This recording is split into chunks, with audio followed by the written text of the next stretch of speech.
is now, champions. To war!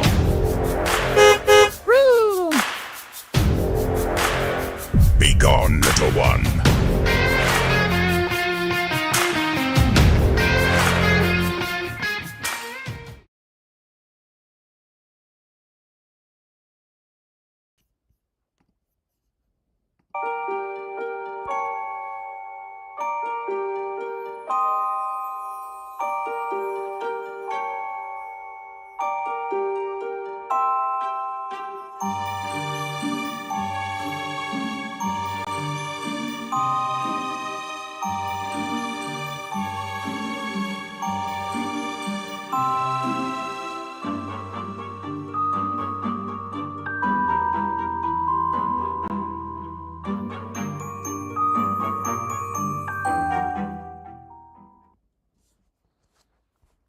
What's up, everyone? Welcome back to Champions TCG for a set review and an ability keyword review. I'm your host, Manifestable, joined, as always, with the Lord himself. Lord, how you doing? Doing good, man. Yeah, excited. Been grinding out stuff for Gen 5. I think it's going to be our best set ever. I think so, too. And as they say, roses are red, violets are blue. I am a Gemini, and so am I. And that's the first keyword that we're going to be talking about here. It is the dual personality of the Gemini. We've seen different elemental astrological keywords, in terms of Taurus. We've seen Leo, we've seen Scorpio, but these were all cards. Now we see the first Gemini card that has its own keyword, which is the genetic split. So maybe a high level, just walk us through what is genetic split. Yeah, so this is the first champion we've done of this type. Basically, it's a base champion of Gemini that you see here in the middle. It's going to be used, probably in every deck, no matter what your hero is. Gemini himself is a normal champion. And then it can evolve into one of 6 different additional champions based on the hero you choose. So if you go fire, we've got Hottie over there, and the various different champions. So it should be a staple of pretty much every deck, and it kind of works like you can either evolve it organically like you can traditionally, but its mechanic is genetic split. So if you can get this card into play and then are able to do a face attack with it, then it will automatically spawn its evolution along with another copy of itself. So it's kind of, it's a huge mechanic. I'm expecting to see a lot of builds, kind of building around this champion. Wow. Yeah, so the first thing that runs through my mind is just that it needs to deal damage to achieve its effect of genetic split. But once it does, it is absolutely a powerhouse, because not only does it create a copy of its original self, so you still retain a Gemini, but you get a completely new evolved version of the card. And of course, the original version of the Gemini will also be able to genetic split. That's part of its ability. So, you can quickly see that if you, use some tempo strategies like Blizzard or Whirlwind or ways to make sure that your opponent's passive creatures like provoke creatures, etc., are off the board, and you can get a damage dealt in, then it can quickly multiply. That seems like really powerful to me. All right, yeah. Let me adjust it down so we can see. So, yeah. All right, so we're looking at that divine protection. Yeah, that's the first one that you brought up, and it's the first one we're going to explore. So this is the evolved version of Gemini. So it is Sunny for the Light family. It is a 3/7 for 6 mana. And it is a diamond card. So it's important to recognize too that these are going to be a little bit harder to come by opening it out of a regular pack. But they will be available through all the Mythic Light packs. So make sure you're using your crafting shards to give yourself a better shot at a staple card like this Sunny. It can evolve as normal, like the Lord mentioned. But you can also evolve it naturally by just dealing damage with the Gemini. When it comes into play, it has divine protection. So this is kind of an automated ability that once the Sunny joins the battlefield on your side, you cannot take direct player damage until your next turn. So this would be cutting off, things like combustion, things like that. You cannot take that. As well as I wanted to see, does this also prevent, combat damage that's being dealt by opposing champions?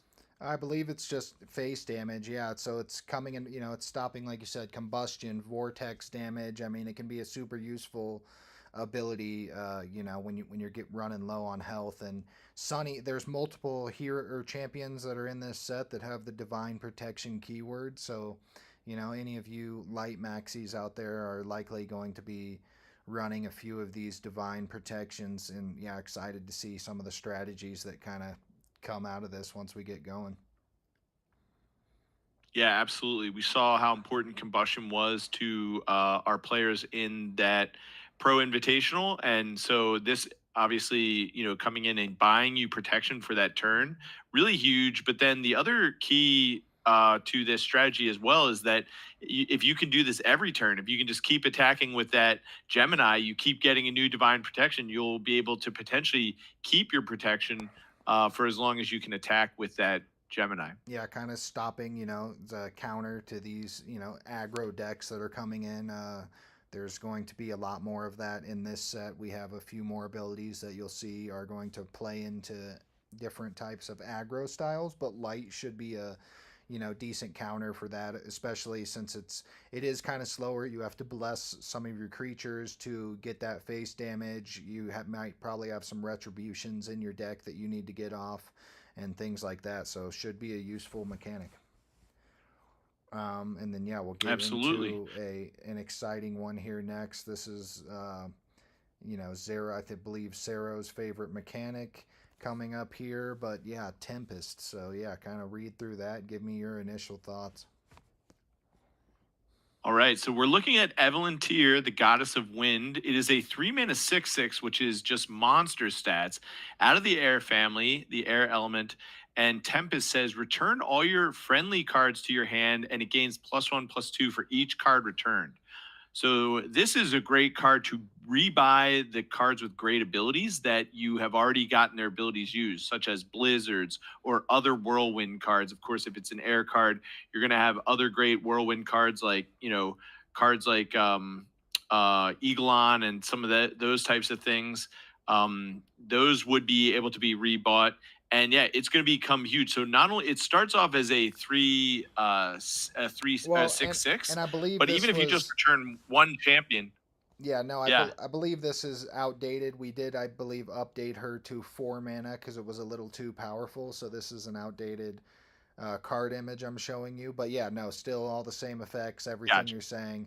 Definitely, there's probably going to be some supercharged stuff that can be in combination with some of this. So yeah, Wow, that's huge. Yeah, so you're not only getting to rebuy your abilities that you've already spent. Sometimes there's going to be ways that cards coming in with things like wildfire is really important and valuable for you, and combustion, etc. Some of those cards, raised dead, being able to get a new raised dead, etc. Really valuable. Yeah, I love to see this card. I think the art on it is super cool, and it's a crafted card. I'm noticing that, which is even better. So this is going to benefit players that are keeping those shards for their crafted packs. yeah, it's a crafted card, and as you can see, it's an epic name champion. So at some point in the future, this will be Evelyn will become a hero that you can use with special passive and active abilities as we continue to build out the hero side. So definitely going to be a useful card. Let's keep it moving. Harvest. All right. Next, we're looking at Robat, and Robat is a nature card, and it has the ability to harvest. So it says add a random lily to your hand. So we saw that there was an announcement with 4 new lilies spoiled, including the silver lily, which is really cool. But yeah, you're going to be able to get any lily that's printed in the set. So that could be a blue lily, a purple lily, a white lily, one of the new ones, the Silver Lily, this will just automatically add one to your hand, and really cool again for some of those effects, like, we're seeing, cards that can with Tempest be able to return friendly champions to your hand. It can even return your lilies to your hand. So if it's a blue lily, you'll get to rebuy that tsunami, or even a white lily. You already used it for a mana, but you'll get to use it again and potentially trigger wildfire again, or some other ability that cares about cards entering. So Harvest seems really positioned well in an already strong element with nature.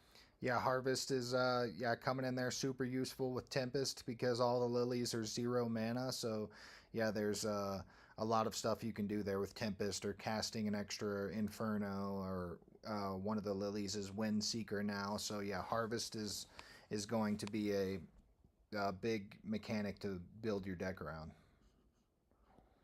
Wow. A Windseeker Lily. This is getting out of hand. The lilies are gonna be, I mean, they're already really powerful, but Yeah. I could see lilies being huge in competitive play. If people are able to open one of those, it gives you a massive advantage.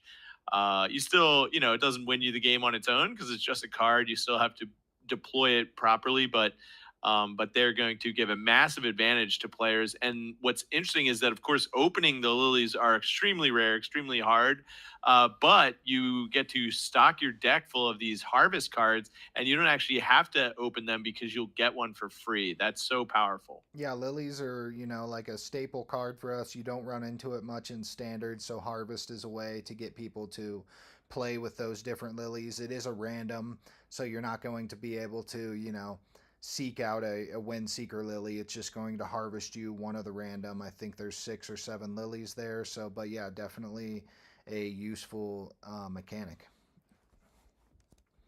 Yeah, I love it. I can't wait to start playing with a few more lilies. And yeah, It's the lilies. the fact that you have to open them to play with one. Harvest is perfect for those players that just want to experience what it's like to actually play with lilies. Yeah, and make them more desirable. You got a 1 in 1.5 million chance to pull a lily, so highly doubt anyone watching you're gonna get one. We did see somebody pull one on opening day though this last set, so good luck to you. But otherwise, Yep, you're stuck. two. I think there's two blue lilies out there.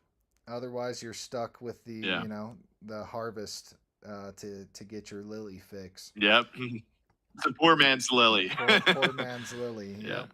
All right, let's take a look at this one. Yeah. All No. right, so we're looking at Charcoaly here, 5 mana. Yeah.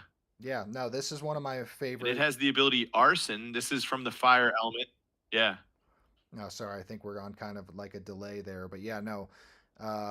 This is one of my favorite lines. Charcoaly is from it's a fire line there. There's 3 champions in it. I think a couple of them have arson, and then the other one has combustion. But yeah, arson's a unique ability or keyword, so you can get more draw. A lot of times I've tried running fire decks, and you just kind of wear yourself out. You're firing infernos, they're dying to themselves, but this is a way for you to draw cards and get a powerful card into play. Charcoaly is a beast. Yeah, he looks awesome. And sometimes you get a bonus when cards are dealt damage to your own champions, things like Berserkers. So we could see this being part of a strategy that, really tries to empty out the tank, but refills with cards like Arson to be able to get extra bonus attacks in. Yeah, I haven't ran into the Berserker, but yeah, running some Arson with the Berserkers, I can see how that could be useful. All right, let's go on here to another fire element. All right, so we are taking a look at Colo right now. Has the mechanic Self-Destruct. It's a new ability in Elemental Warfare, dropping August 1st, 2024. We're really excited for that. And then Self-Destruct. The ability says at the start of each of your turns, damage both players for X. So this has the ability Self-Destruct 6. So as many turns as you can keep this out, it will continue whittle away both of your life totals until it kills one of you, either yourself or the opponent. And it is a beater there as well. So really excited to see this ability self-destruct. This is a great strategy with aggro. The aggro player doesn't care about its own life total, it just wants to kill its opponent's life total. So a card like self-destruct or an ability like self-destruct slots in perfect.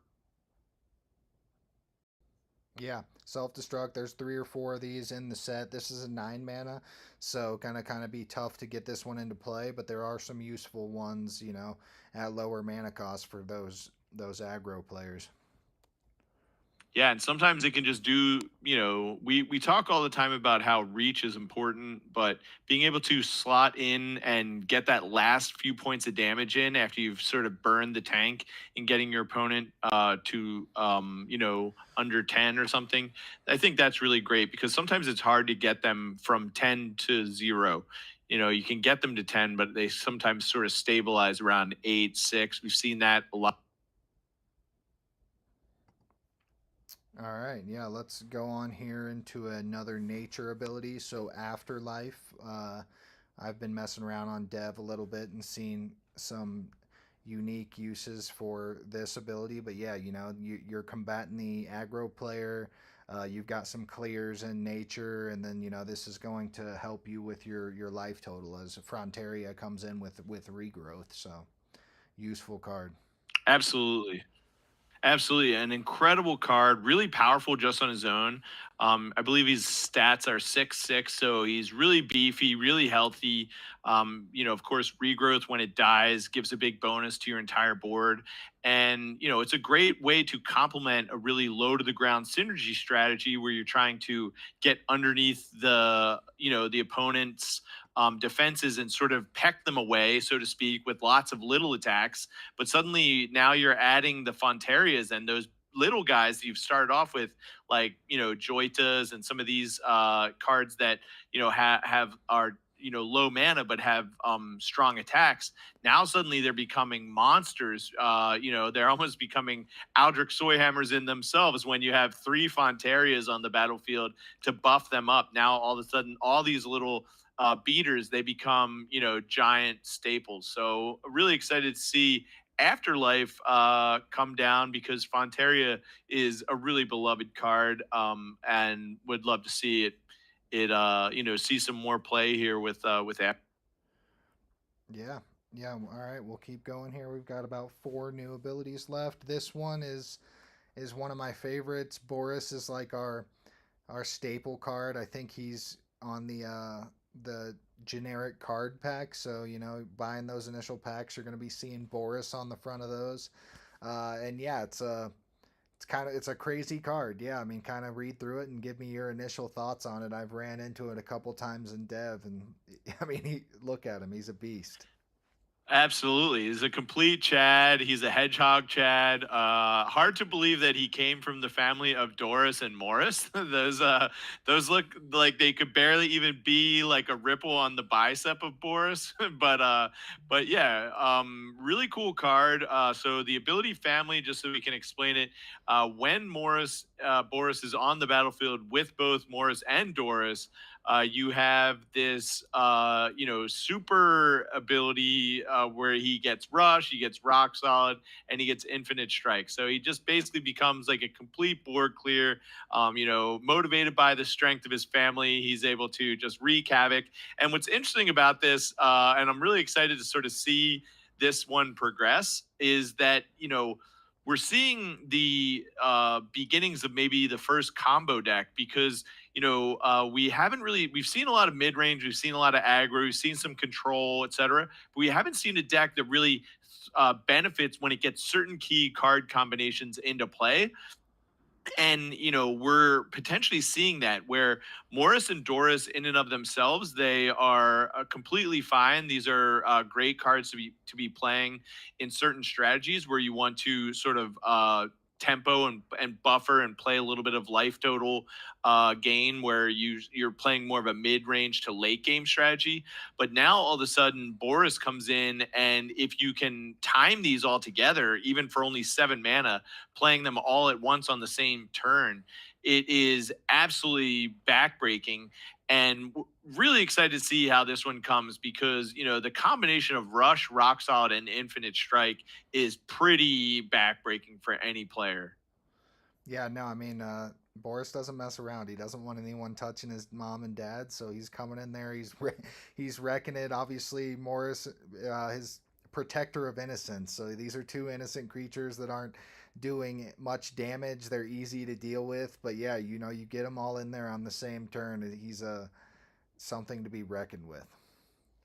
Yeah, and the other thing that's interesting too is that just seeing Morris or Doris now in any opponent's deck, you have to instantly kill it because you don't want Boris to come out. So these are just, pretty meager creatures, but they suddenly become like must answer threats immediately. So whereas you might attack a player, now you're thinking, okay, well, maybe I'll save my attack. I'll just kill Morris because I'm so nervous about Boris coming out. I really like the theme of this with family, and it's really interesting to sort of explore and see, are there any other families that will, Boris might be the first of several families coming down the line. Yeah, no, super exciting mechanic there. This is an interesting one here. Die. Yeah, so we talked about how being at 10 health or just below there, 8, 6. Sometimes we saw in tournament champions that's really a number where a lot of players are able to stabilize and turn the game around. And here you see that you can actually have a payoff for being close to the edge with regards to some of your attackers and some of your life strategy. So yeah, this could potentially work well with some of these other cards that we saw, like Colo, that come in and they deal damage to both players. That's exactly what you're looking for. You're looking to lower your life total while also producing threats that your opponent can't answer. So I really love this mechanic, die, and there's some potential trickery that could go on down the road, as we see that yes, it does die when it enters the field, but sometimes that's a benefit. Sometimes you want a card of yours to die so that you can trigger something that cares about a card dying, and you can do that for only 1 mana here with Corpse Seal. And then even if you just use it to trigger certain abilities that care about dying, that's good in and of itself. But then you also have the payoff of occasionally getting this 1 mana 9/9 when you're just at the right Goldilocks zone for your health. I think it's really cool, and I'm excited to see more cards like Corpse Seal. Yeah, I mean, the raised dead maxis. I'm sure Boss Levs is gonna have a heyday with this and be a problem. All right, Shy. Shy, this is one of an interesting mechanic. I mean, yeah, you can see here this 1 mana Cuddles, cute little dark creature. He's not going to, completely wreck the board, but there are a couple other creatures with the Shy ability that come in there, and as long as they take non-lethal damage, then they're just getting returned to your hand. So you can pop them in there and chip away. Kind of, there's definitely going to be some interesting uses for this. But yeah, what are your thoughts? Yeah, right away I'm thinking of cards like Wildfire that care about every time you play a new champion, more and more benefits and bonuses happen. So now Shy allows you to rebuy some of these cards like Cuddles that come in and give you that extra advantage to being able to trigger some of your enter the battlefield cards. Yeah, really excited to see and explore what the use case is and what type of deck is looking for Shy. Yeah, I'm thinking it might be more of like some sort of combo deck that triggers lots of, harvest, getting new lilies, playing them for free, returning them to your hand with Tempest, playing them again with Cuddles. All this stuff sounds like a lot of fun. Yeah, definitely one of my favorite abilities. And then yeah, we'll just go on to the last one and then wrap this up. We've got Purify. So yeah, we had some drinkers in the Discord that were asking for some beer cards. So you can see here we got Laga, which is one of them. But yeah, Purify is an interesting mechanic to kind of combat these Soul Reapers that get huge, and some of these other abilities. Yeah, absolutely. I mean, we're seeing that cards like Vile Grub, they can sometimes just take a game completely away and over on their own. We're also seeing some cards like, Provoke can, be huge for key turns, etc.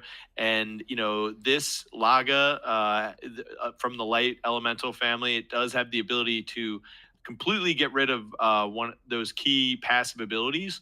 And that even includes cards like the Light of Aldrich that can, come back when it dies, elemental shields, things like that.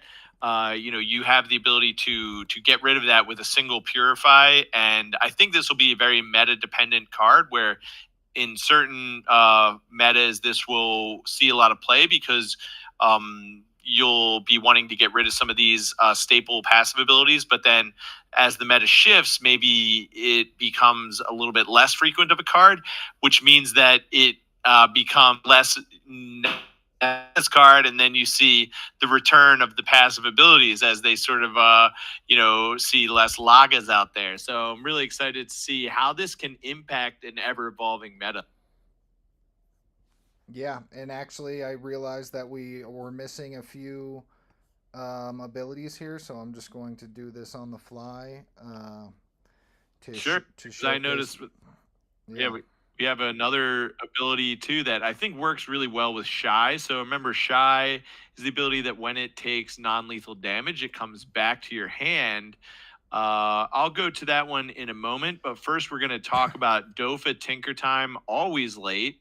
What is this? Is in the lore? Is this Bofa's brother or father, or maybe we'll see yeah, a we got. family, a Tinker Time family card come out? Yeah, I mean, we've got some. We're gonna dive more into the lore after this Gen 5 set, so you guys could potentially see something there with the family, the Tinker Time family. But yeah, it's got the devolve ability. We'll keep this one pretty quick. It's pretty self-explanatory. But yeah, you get some of these bigger creatures in here. You always have the ability to just devolve them, and it takes them back to their first evolution. So you've got a Blight Ooze in there or something. This can be a useful card for 3 mana to just take it back to a booger that's a little easier to deal with.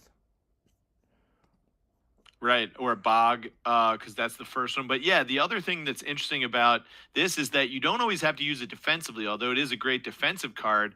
But sometimes you can trigger an ability that you really need. Like, for example, if the first evolution of one of your champions has a blizzard effect and you need to get a blizzard on the board, Dofa is great at being able to, pull something out in a pinch. And then next, we're going to talk about Rising Waters. So this is another card that works really well with Shy. Rising Waters is a great ability that says gains +1/+1 whenever any card enters the field.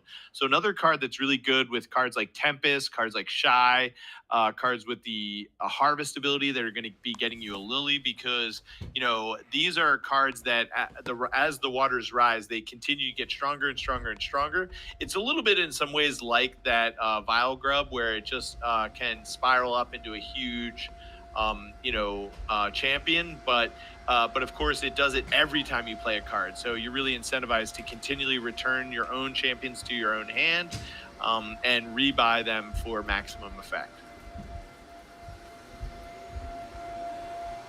And how are we looking at after that? Does that kind of cover the all the new abilities that we have in the set? Um,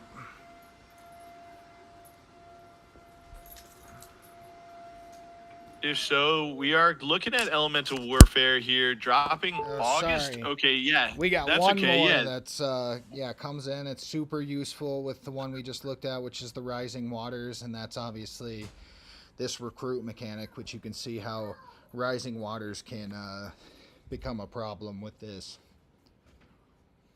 oh my gosh. So yeah, this is a fan favorite, Nordy and Trouble. These are evolutions of each other. And so we have Chumley here, has the mechanic Recruit. It is a water mechanic, or it looks like at least this one is. and when it enters, it summons an extra Nordy and Trouble. So if you thought that Provoke was really strong, when it dies, you get 2 ice cubes. You're looking at Provoke on steroids. Recruit is going to be massive because Nordy and Trouble, I believe Nordy is a 3/1. I think Trouble is a 4/4 or 6'4". yeah, 4/6/4. Yeah. Yeah, so these are big powerhouse provoke creatures. They are going to protect just in the same way that shatter protects your board when it shatters into the ice cubes, except this is even stronger, even better. And as you said, it works really well with those rising waters and some of those other abilities that care about when you play cards or when cards enter, you get bonuses like wildfire and like rising waters. Yeah, and there are only a few champions that have this recruit ability, but yeah, this is going to be a popular one. A lot of the people that I've been testing with in dev are doing a lot of things with the rising waters and recruit. And yeah, for the people that joined us after Gen 1, I mean, these are both Gen 1 champions. I mean, is I'm a Nordy maxi. I started off that way. I remember the first couple weeks after we launched, I loved playing Nordy, so kind of excited to, yeah, keep them alive. They're going to be seeing some more play that hasn't been in standard the last 6 months or so. But yeah, Nordy is a beast, and yeah, I mean, a boxing shark. It's just like iconic. Mm-hmm. Absolutely. Yeah. And it takes us back to the Gen 1 days. That's where it all started here with Champions of Otherworldly Magic. And we began back in late June 2023. And now here we have the 5th set, Elemental Warfare, coming out August 1st, 2024. See the evolution of the Pro Invitational. We're seeing daily payout rewards, hourly payout rewards. We're seeing packs that are tradable, game boards that are tradable, emotes that are tradable, everything, unopened packs, cards. And we're seeing the true evolution of the trading card game right in front of our eyes with Champions of Otherworldly Magic. Can't wait for this expansion set. Lots of new abilities, and it's going to shake up standard. But yeah, thanks very much for being with us here. We wanted to do a quick ability overview, keyword ability overview, and we are going to continue to do these intros as we're leading up to 2 weeks from now when the set releases. As always, I'm your host, Manifestival, joined with the Lord himself. And thank you for tuning in. Join us in the Discord, discord.gg. What's going on, everybody? I'm Grimnot, Hey, what's up? I'm Tom Ross. and today we're going to do a set review for Elemental Warfare, which comes out on August 1st, 2024. It's the new set for Champions of Otherworldly Magic. I am extremely excited about this set. What would you say? Oh yeah, it has a bunch of new abilities, a bunch of powerful cards in it, a bunch of interesting cards. And I'm really looking forward to getting my hands on this as soon as August 1st when it comes out. All right, well, we'll get started. So we're going to do all normal cards. So we'll start here with Twiga. We've got a nice new card at 1 mana, and it's a 1/2 with a new ability, Harvest. Yeah, this is the first card in the set. It's actually one of the most important and strongest cards, I think. Harvest, what it says is whenever you play it, you get a random lily card. And previously we had 3 lilies in the game. Now there's 4 more in this set, and the lilies are all one. They're all 0 mana 01 cards with an ability. So for your Twiga, you get your 1/2, and you get a whole nother card, which can be good because that's 2 cards, and 2 cards can mean a lot because you're playing 2 things for a lot of abilities. A lot of abilities like Rising Waters, which we'll see later, and abilities like Wildfire, which we've seen before, and reappears in this set too. Go over the lilies a little bit. Yeah, so I've got the White Lily here. It's a 0/1 with Divine Equilibrium. Get a mana. Yeah, we get 1 mana, so you start the game with one of those. There's also a playable one. So then we've got the Purple Lily for also 0 mana. They're all going to be 0 mana, 0/1s. So this one is Curse, so it's -2, -2 to an opponent's champion. Then we have the Blue Lily, one of my favorites. It's has Tsunami, which is just 3 damage to one target champion, and then 1 to every other champion on your opponent's board.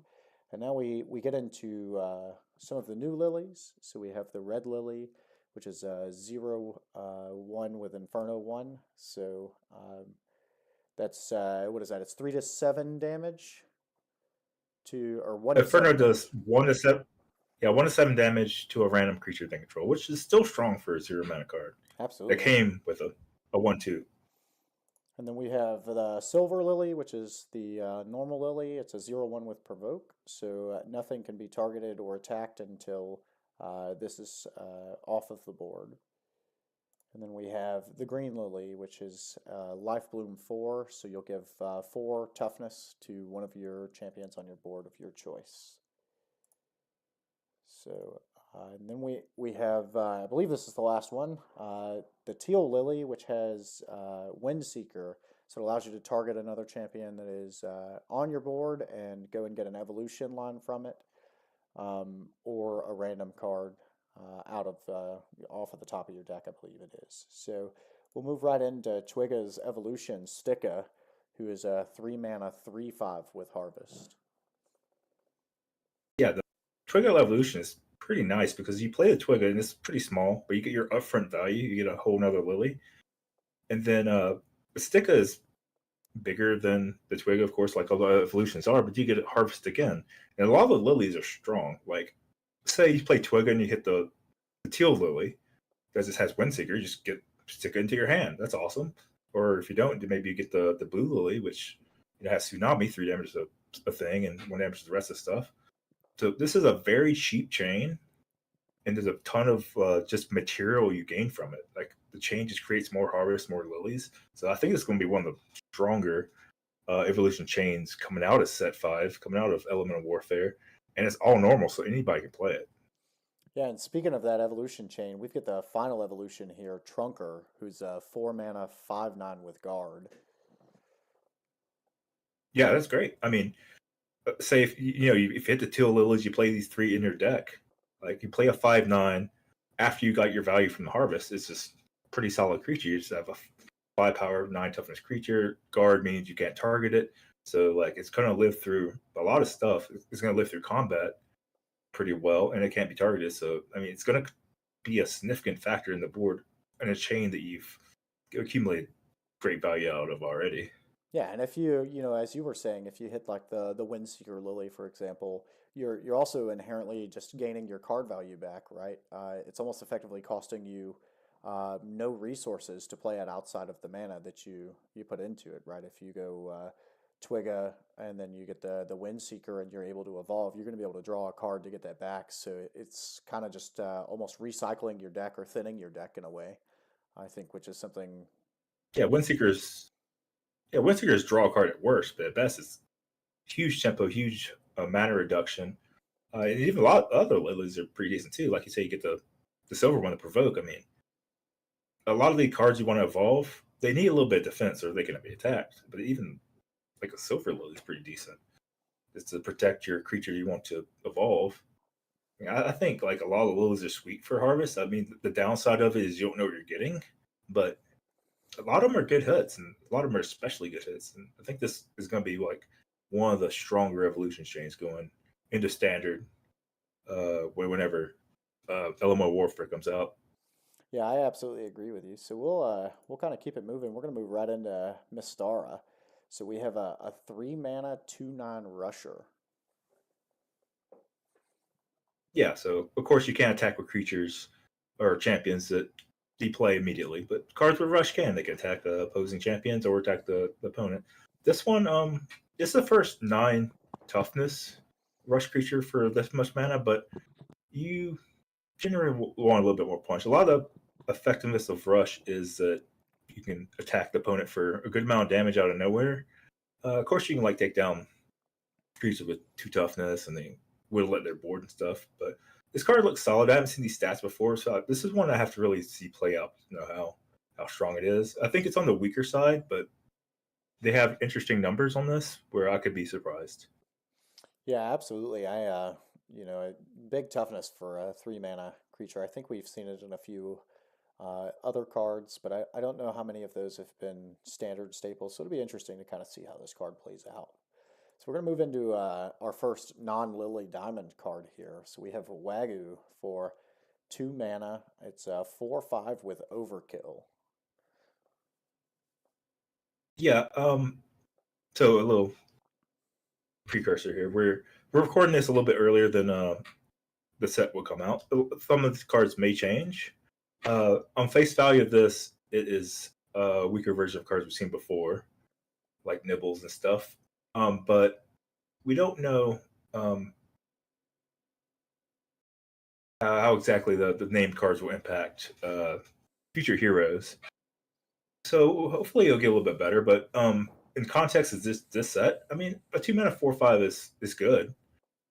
I mean, we've seen it better before, but this is a whole different set. So in draft and stuff, I have to really see how it plays out. Yeah, I'll be interesting to see if they make a named hero with this, right? Obviously, as we've kind of pointed out, it's inherently just one power off of a Nibbles, the 2 mana 5/5 with Overkill. But with it being a named hero, maybe it gets an activated ability or a hero ability. It also being normal, right? Something that we didn't really touch on in the start of the video, but the way decks are built is they're built around heroes with 2 elements, and normal can be played in all of the elements. So it would be very interesting to see if this gets a good activated ability where you can use it with any 2 other elements that you would like. That would be I think there are some ways that it could become very valuable inherently, but I think at face value, it's a 2 mana 4/5. It'll probably be good and limited unless the hero comes out and it's really well. I don't think we'll see a lot of standard play. I also think I don't think we touched on it, but overkill is anytime you attack. So if our 4/5 were to attack a 0/1 Lily like we've seen earlier, you would deal additional damage from the power subtracted the toughness. So if it were to attack one of the lilies, you would actually get 3 damage across to your opponent and kill the lily that it attacked. But interesting for our first diamond card of the set. We'll keep it moving again. We've got a new Obliterate card. So for anybody that doesn't know what Obliterate is, you can remove all copies of a targeted card from both players' decks, fields, and from their graveyards. And this one's 5 mana 6/2. And I think the last body we seen with Obliterate was Urgok as a common, which was, I think, when we moved to the heroes that we have now with the elements, Urgok almost became a staple in every deck. So what are your thoughts on this one? Yeah, so Urgok was really big. It was 1 more mana, 6 mana for an 8/9. But it was really hard to get. You have to craft it. So it's basically a pretty rare card. This is common. This comes in the packs. For 5 mana 6/2. The Obliterate ability is quite strong. Yeah, you just target a creature and it's just removed from the game, including all copies, like you said, in both people's decks. What you don't want to do is target a creature that has that you have a copy on your side as well. Also, if you target the champion, which is their axe or something, you get rid of your own axe. So you have to do a little bit of tiptoeing, make sure you hit something that they don't, or you don't have a copy of that they have, and you don't want to target like the same copy of the card. But otherwise, it's extremely powerful deck and extremely powerful on a common. Yeah, this is probably one of my, in the terms of normal commons, I think this is one of the ones I'm more excited to see how it's played. I think it, me as myself, I'm trying to gear towards a control player. But I think this one falls on both sides of the spectrum, right? I think your faster, aggressive decks would probably play this, and your slower, more control-y, grindy decks would play this. So I'm interested to see how this one kind of plays out. Neat little common card there. I think it'll play out way differently. Because of the low toughness. Like the other Urgok had 9 toughness, so you couldn't really be attacked. You're getting more than just a card with a value, but this is more like a kind of similar to a small combustion card, where I mean you'll kill the best creature, but they'll just attack it with their worst creature. Yeah, So it's not right. like The there's the two toughness isn't going to leave the big body that Urgot left behind, right? Being able to slam an Urgot and then have a huge 8-9 body that doesn't die to Cyclonius, it doesn't die to any board wipes. Like Axe, I think plays much differently, but I could absolutely see it as a top end for a super aggressive deck, maybe where it's just a top end removal, where and it's a guaranteed removal, right? Outside of guard cards. But it's just effectively a little bit better booger for one more mana, um, considering that you're getting rid of stuff. I also think that it probably is a one of in most control lists. It's not getting you anything more than a 1-for-1, but if there's something that is just absolutely pesky that you want to get rid of, I think it can serve that purpose at a lower cost. I do think Urgok will inevitably still probably be extremely strong and very very valuable just due to the 8-9 body that it leaves behind. But I can absolutely agree with you. It's going to play much different. It'll feel different playing it, considering that it can pretty much die to everything at this point, with only the two okay. toughness behind. So So here we have a Gaja 4-mana 9/5 overkill. So I like how big the power is for an overkill card, because a lot of times you're not going to really be attacking a 9 toughness champion. You'll be attacking something a little bit smaller and you just want to power through for a little bit of extra damage. So this is a nice like little rate. Not the best card in the world, but I like where it looks. yeah, I think the noticeable weak spot to that is that it has 5 toughness, and it's pretty dies. It's pretty dead to all removal. I think one of the major things is a lot of lists have been trying to get above fungal spores. I think we've seen a lot of that where you're trying to get to that 6 toughness mark. So it'd be interesting. I don't know that it'll see a lot of standard play, but I absolutely think for limited that could be really good. What are your thoughts about that? Yeah, I was rating it mostly for limited. For standard, yes, like you said, there's a clear break point between 5 toughness and 6 toughness. A lot because of fungal spores, and a lot because of the 5-mana earthquake from Sanger that we saw in the previous set 4, and that's kind of the main control elements, the board sweeps that we see right now. So for standard, no, not Gaja, especially doesn't have an element or an evolution chain. So yeah, you're right. It's unplayable standard, but in limited, it could be something that's pretty aggressive. Yeah, I just I think in limited we've seen a lot of people shift to faster decks, and I think that it might find a nice home somewhere in somebody's curve. Just a thought, but we'll move on to Oinkamancer. I, Oink Answer. Let me pronounce that appropriately. It's a 4-mana I think he's 7/7. dancing. Yeah, he is. He's dancing it up there. It looks like he's got a little. Is that a shadow ball? I guess. Maybe he's reviving something there, considering that he's got an answer at the end of it, like maybe like Necromancer. I don't know. Interesting. I'll be just as a side note, I'll be very interested to see some of the lore behind some of these cards. That's something that they've been working on trying to put together. So that'll be really neat. But we've got a 4-mana 7/7 with Provoke here. What are your thoughts about that one? So yeah, provoke as mentioned on the silver lilies. They must target this. They must attack it before they can do anything else to any of your other champions. This is a higher power than I've seen out of normal provoke cards.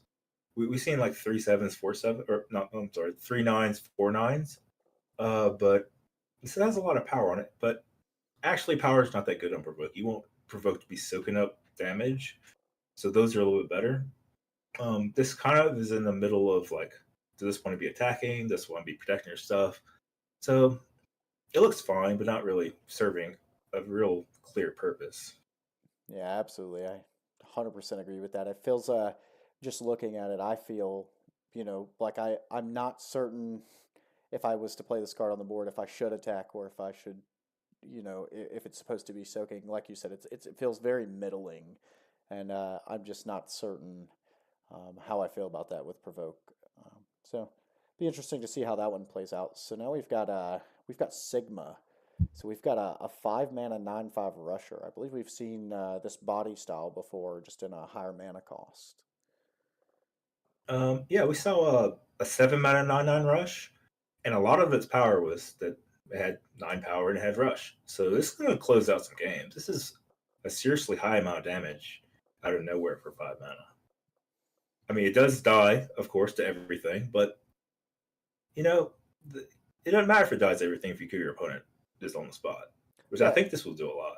inherently, you get your value out of it the turn you play it. So the fact that your opponent can't really kill it until the next turn, like I just know from myself, and maybe you can agree here if you think so. But I would pay 5 mana to deal 9 to my opponent and leave behind a body anytime, like even if it wasn't attacking. So the fact that you're getting your value out of it the turn that you play it, I think it makes this extremely playable, and I think we're going to see it in a ton of top end of top end or very close to the top end of a lot of aggressive lists. Yeah, I think this card is like real nice. And Wolf Street constructed play. The other card was a 7-mana card for Mekra, which was 9/9, and sometimes it attacked and killed opposing creatures. But this one's is really just gonna. It really just like you said, it's a 5-mana deal 9 to the opponent, which is a pretty good rate compared to like the vortexes or the combustions to the face we see, or we'll see later in the self destruct mechanic. Like just converting your card to straight face damage. This is looking pretty good, and it has the potential. Just attack their 4/4, lead back a 9/1. That's completely fine too.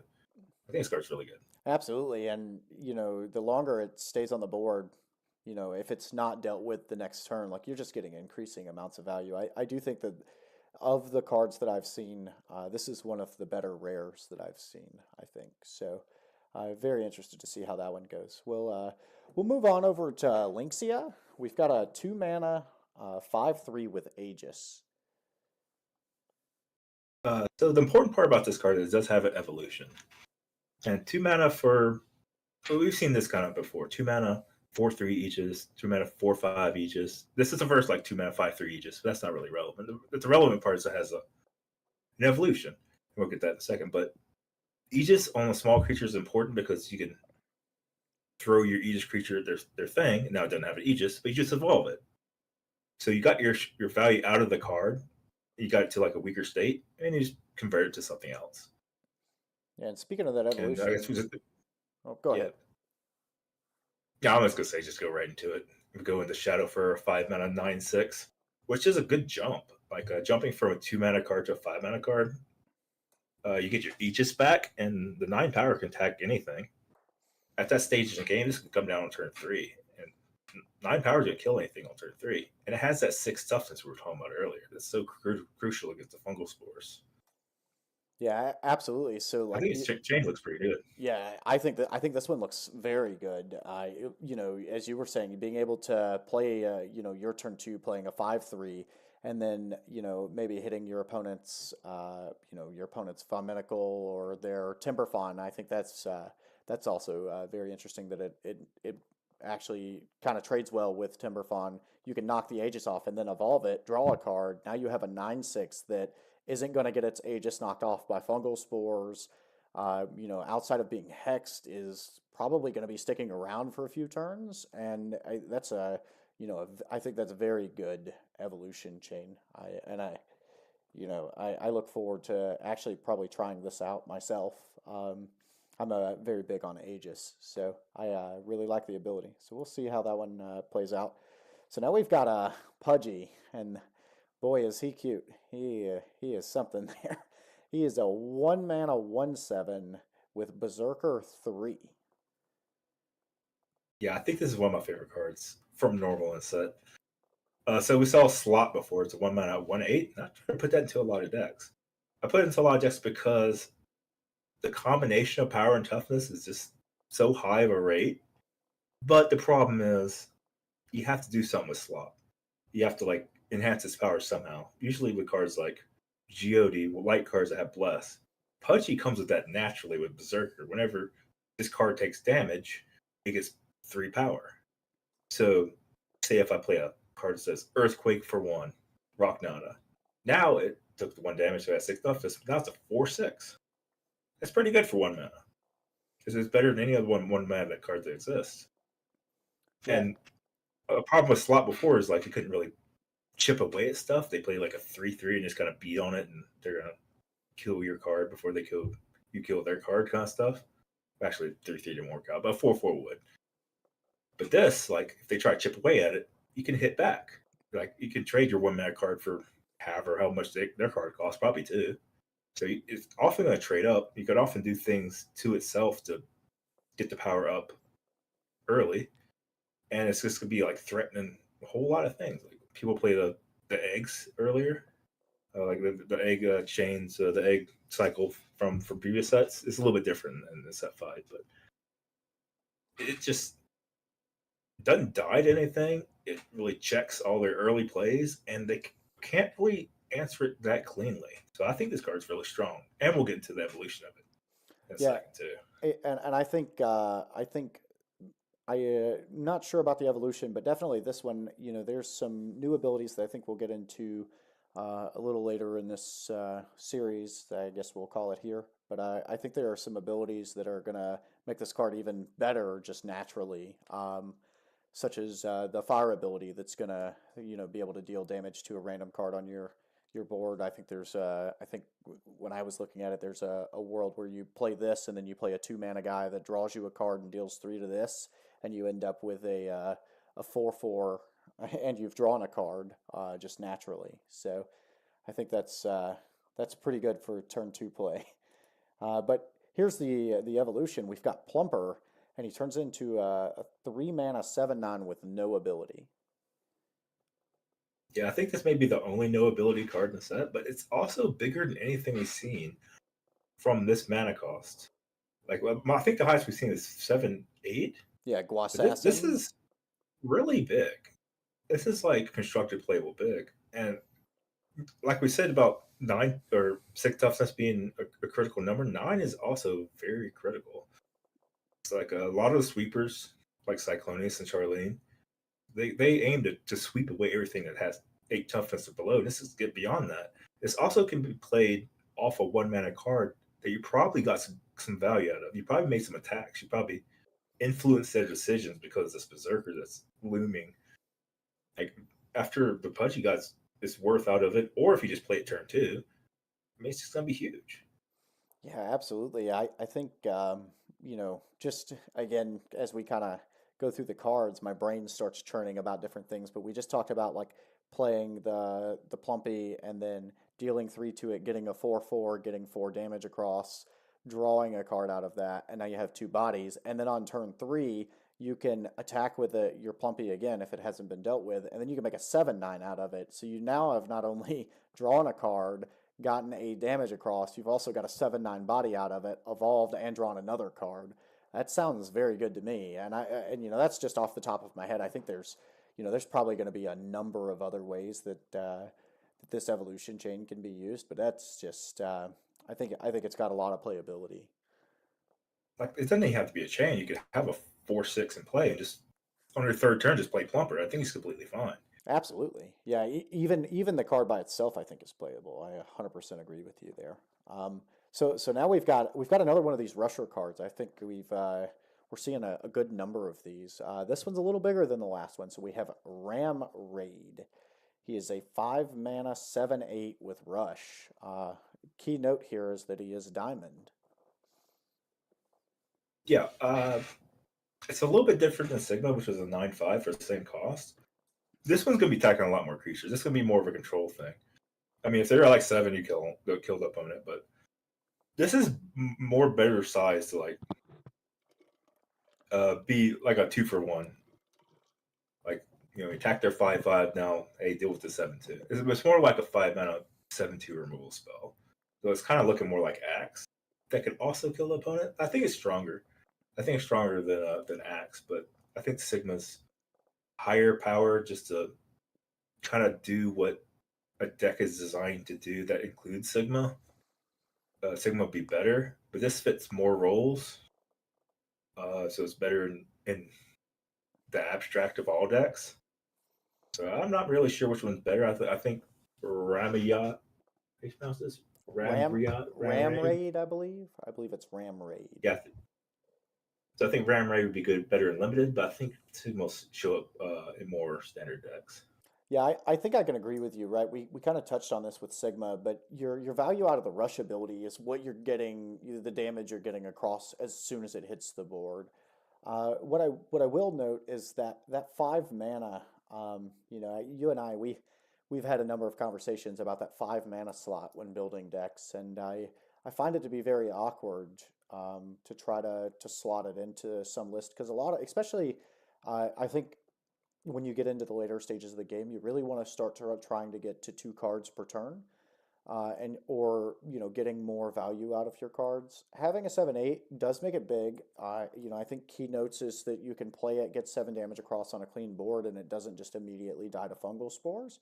It doesn't quite hit that 9 threshold that we've talked about, but I think I'm in a pretty good agreement with you. I think Sigma's probably just the better card with Rush, just considering that your inherent value comes out of the 9 damage that you get across as soon as you play it. Um, It'll be interesting though. I'm sure somebody will brew something up with this guy. He's a diamond, so he'll see some play. So we're gonna move on to War Gone. We've got another overkill card here. This one this time is 5 mana, and he's a 9/6. So we've got that big 9 power again. I don't think there's much to say here. This is one more than Gaja, but it has one more toughness. It does get that little break point of 5 to 6, but uh, I think it's just way too inefficient. And I like you were talking about with the 5 mana cards. The problem with them is that you can't double spell. It's the lowest cost card. No, I'm sorry, the highest cost card that you can't double spell. You can double spell with 2 4s because the cap in this game is 9 mana. You play a 4 and 4 or 4 and a 5, you can't pay 5 and a 5. So it gets kind of awkward when you fill your deck with a bunch of 5s. But anyway, I don't think this card's just strong enough to put in your deck anyway. Yeah, I, Just I don't worry agree. about it. I don't think it'll see much limited play either. I don't think in terms of power level, it's just anywhere near some of the other cards that we've already seen or the cards that we're gonna see. So we'll kind of keep it moving here. We've got another 5 mana card with a new ability, Devolve. It is a 5 mana 7/8 with Devolve. Yeah, like we saw previously, it's basically with we saw previously in set 5 or set 4 with time warp. This is the opposite of time warp. So time warp was you can evolve champion to the next evolution. This does the exact opposite. So with devolve, you want to probably target one of your opponent's champions and turn whatever it is into the previous evolution, if it does have a previous evolution. So it may be limited on targets, and you probably don't want to target your own stuff. But this comes with an okay rate with some upside that you might can surprisingly shrink their champion to something smaller. But I think the devolve will not have that many targets, so I wouldn't put too much weight into the value of that keyword. So I think I'm on the opposite end of the spectrum with you. I'm very interested to see where the devolve ability goes. I don't think a five again. We talked about the 5 mana. I don't think playing 5 mana is something that I want to do. But I think there's another card we're going to see here just shortly that I think could see some playability, and I think it gives the devolve ability itself, in my mind, I don't want to say I'm putting a lot of stock into it, but I am very interested to see the types of plays that it opens up because just off the top of my head, right, there's a world where I play Bog and then I Bofa my Bog, and it turns into Booger, and then I draw a Booger and I devolve my Booger back to Bog and then evolve again. So I think Oh yeah, there's some playability, and that's for me, that's kind of the exciting part of the game is giving people options. I think the more that we see options, the more we'll see parity and we'll see different decks being played and different strategies being played. And I think this just kind of adds another layer of complexity to the game that's very interesting. That also, as players like ourselves, something that we might have to calculate for. And considering that the devolve ability is in normal, um, it's something that we'll have to calculate or try to calculate for across every deck that we play, which again is a whole nother layer of complexity. But so we're going to go into this next chain. I believe this is an evolution chain, but we've got Grony, who is a 2 mana 4/4 Aegis. yeah, we've seen this before. But this is an evolution chain I kind of like the Lynxia chain. You have your cheap Aegis, and it goes into a big guard creature, which I'll let it be up to you to pronounce. All right, so we're gonna do our best here. We're gonna say Rag. That's the best we're gonna get. I'm guessing he's just screaming Rag. But we've got a 5-mana diamond 8/8 with guard, as you said. Uh, not amazing for a 5-mana card, but it's good off the evolution chain. I don't know if they'll see constructed play, but the chain is good. Yeah, I think I think that inherently you gain a little bit more value when your 5-mana card can be evolved from something cheaper. So you kind of have the option to get to that 5 and 4 if you want to 2 spell a turn, or there's obviously extremely more value by being able to evolve your 5-mana card onto your 2 or your 3. But overall, I think the chain is fine. I think 2-mana 4/4 Aegis is smaller than what we've seen in the past. I think most of the ones we've seen were 4/5s. I think there's Airwoa, which is a 4/2, but I think some of the stronger ones were 4/5s. So I'm not sure. I kind of agree with you. I don't think this one's going to see very much constructed play. So moving on. I like the other Go one ahead. a little bit better. The 5/3. I think high power with Aegis is pretty strong. And these are Absolutely. kind of more balanced, which is why I don't like them as much. Yeah, I think everybody will inherently be kind of the same way. But we've got another rusher here. We've got Huskar, which is a 4-mana 6/2 rusher. What are your thoughts about that one? Yeah, this rate is just below par of what I'd want. I mean, it could be a 4-mana removal spell for a champion that has 6 toughness. It's just the stats are just too low for me to really give this card much praise. I agree. I don't think there's much to be said. The 2 toughness really turns me away from it, and the 4 cost I don't think is all that good. So we'll just keep it moving over into. I'm gonna try this. We're gonna say Cobleye, 3-mana 5/6 with guard. Yeah, it could be Koblai. I'm not sure, but yeah, we've seen this card before too as a 3-mana 5/6. Munchie, I think, was the previous one. The It elephant was just a card. from Gen 4. Yeah. Yeah, I mean, you put it in your limited deck, never saw constructed play.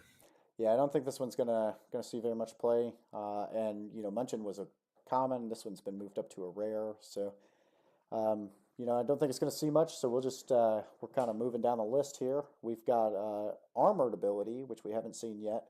So we've got a 3-mana 4/7 armored 3 card called Clunk. If you're not familiar with armored. Yes. Oh, go ahead. Oh yeah, so armored is whenever it takes damage from any source, it takes 3 damage less. So some targets for 4 damage, it only take 1. This card looks really good to me. We saw a kind of similar version of this in set 4 in Crank, which was a 3-mana 4/4 with armored 4. I think this card is a little bit stronger. The cards like Fungal Spores look for that number in the bottom right. So this I mean, it doesn't get affected at all by it, but it just has like a total higher amount of power. And I'm sorry, in toughness and 10. Like some has hit the tip for 10 directly to kill it. While with the previous version it was 8. And we'll see in a lot of these cards, maybe all of these cards, the numbers only go up to 9 in power or toughness. So no singular card will be able to kill Clunk in one shot. You have to commit multiple attack sources to get rid of it, which it's a huge commitment. This card's a huge threat. 4 power can threaten to mow down their creatures, especially when their creatures hit for 3 less back to it. So I think it's going to be just a strong card. Yeah, do you think it'll, given the standard format that we've seen now, do you think this would see, a fair amount of play just in terms of the amount of earthquakes and kind of retribution damage that I think we've been seeing across the format? Possible. There's some amount of counterplay playing this card against decks full of Earthquake. I mean, Earthquake and Vulnerable Spores, those abilities can't get rid of this very cleanly at all. It doesn't attack into their stuff, to kill it in one shot because a lot of those cards are 5/6s, but it's gonna be really annoying. I mean, you can put this in a deck that's trying to beat those sweeper nature decks, and it could be a piece to a bigger solution that you've crafted. So I could see it being played and constructed. Be interested to see kind of what happens with that. So we've got this little lizard guy here. Love the artwork. The artwork is fantastic. His name is Sala, or Sala. I guess you could pronounce that either way. Another rush card. We've got a 2-mana 5/2 rush. Yeah, we've seen 4 power rush creatures before. This is the first 5 that I can recall. So yeah, it could be more aggressive than the other versions. What I don't like is I think it evolved very poorly. But Yeah, and let's we'll look at the we'll go ahead and evolution. take a look at that. So we have Salazo. He's a 3-mana 5/3 rush. Yeah, I mean, one more mana, one more toughness, and the problem with these small toughness rush creatures is they don't live. Like you could hit the opponent, then they get attacked and died, or you try to trade with their creature. Like you're never gonna evolve that thing, which the evolution changes kind of sucks. And Salazar on his first self kind of sucks too. Yeah, I kind of agree. The stats aren't exactly I think what I'm wanting out of my 3-mana card that's evolving out of a 2-mana card. So in light of that, we'll keep it moving to another devolve card. We've got Grimla, which is a 2-mana 4/5 devolver. Yeah, so the stats are pretty good here. My issue is you won't be devolving anything on turn 2. So if you play this on turn 2, you won't be getting the value out of it. So it's best be saved on a turn 7 where you play a 5-drop and a 2-drop. I don't know if a 4/5 is going to be relevant at that point. So it's just kind of awkward to get the max value out of this one. Yeah, the only thought I could think of is if maybe there's a world where control gets where the format gets really slow or control really drags it out where you could play like a 6 mana in this 2-mana card or a 7 mana in this 2-mana card and it actually affects the board. I just don't think kind of the same process with you. I don't think leaving behind the 4/5 body is all that relevant. And I think there are better devolve cards. That I think we'll be able to stick around a lot longer. So we'll move on to our next diamond card. We've got a new steel card. So this is Splora, 3-mana 4/5 that steals. So it's very similar to some cards we've already seen. Yeah. Oh, Glinkstein and Zingho in the previous set. This is in the middle of it. It's a 4/5 instead of a 4/4 or 5/5.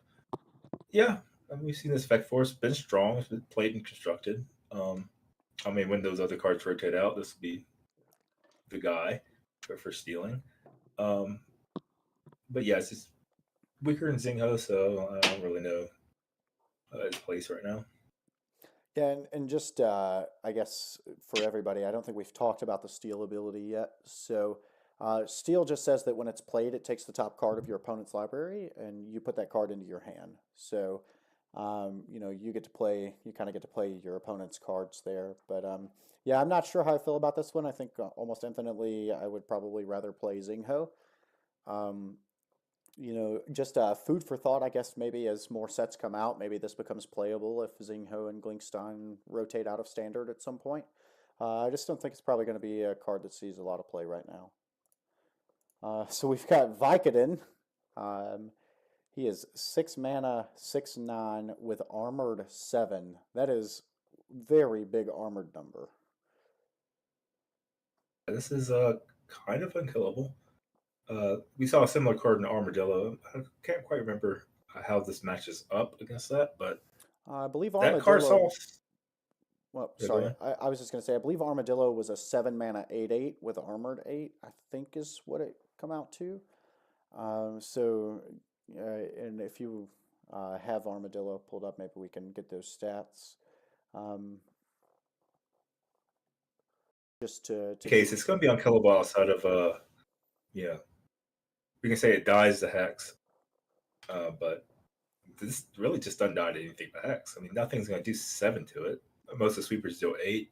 You have to do some real power pumping to get 16 damage through it in one shot. So this will make them basically race it. I think the best way to beat this card is just accept that it's going to attack and kill all your creatures, and you have to send all your creatures at their face and hope that you can do that in enough time before they gain an insurmountable advantage that they will gain if you cannot remove this with something like Obliterate or Hex.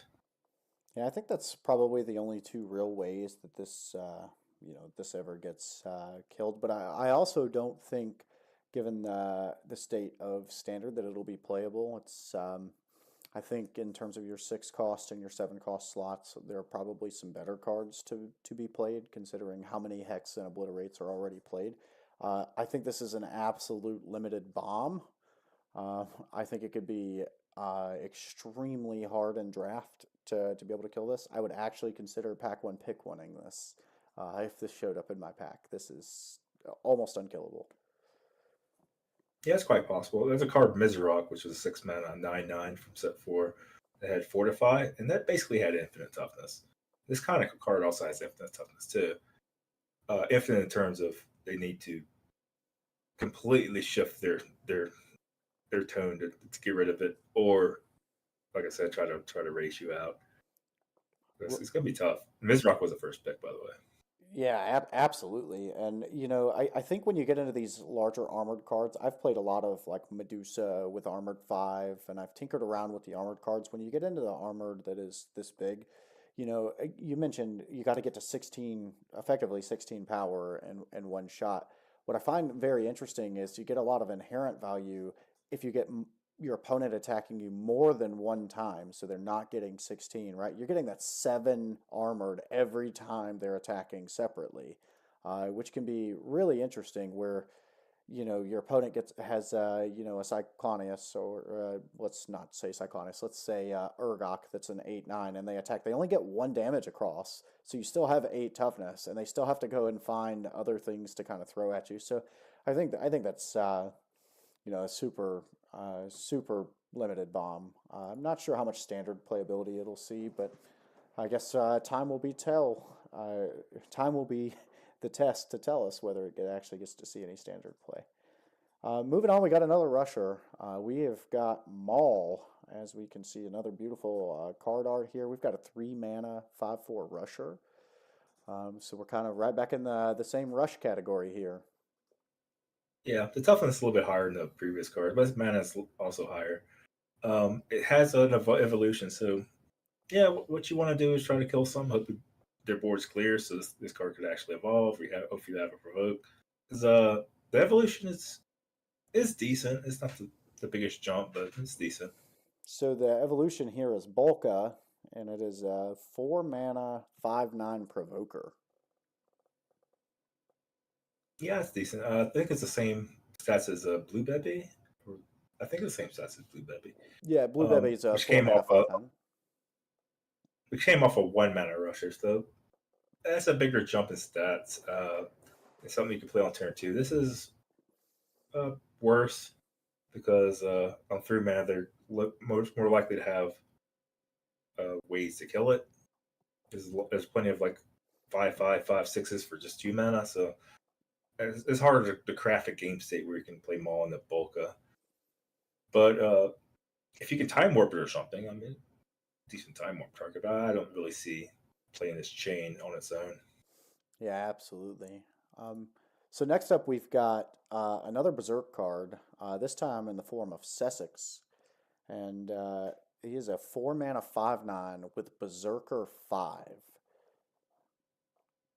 Yeah, it's pretty big. It's a threat. I mean, they're not going to kill it 1 shot with 9, and if they try to kill it 2 shots, I mean, it's a 2-for-1. But it's more likely to happen is like you play it and then you're like, oh, I can't kill this. And then you'll be like, oh, I attack that, and then it's a must deal with threat now that has 10 power. With that said, not really something I want constructed, but it's going to be something limited. Yeah, absolutely. I feel like maybe if the nature earthquakes stay around, maybe there's a world where this gets a slot, a flex slot, and maybe some decks. How bad would it feel to play a Tyrok into this? It's Tyrok and Rocknada. I've seen those seem to feel real bad if you play those into this card. in my opinion. But again, I think it'll be something for limited.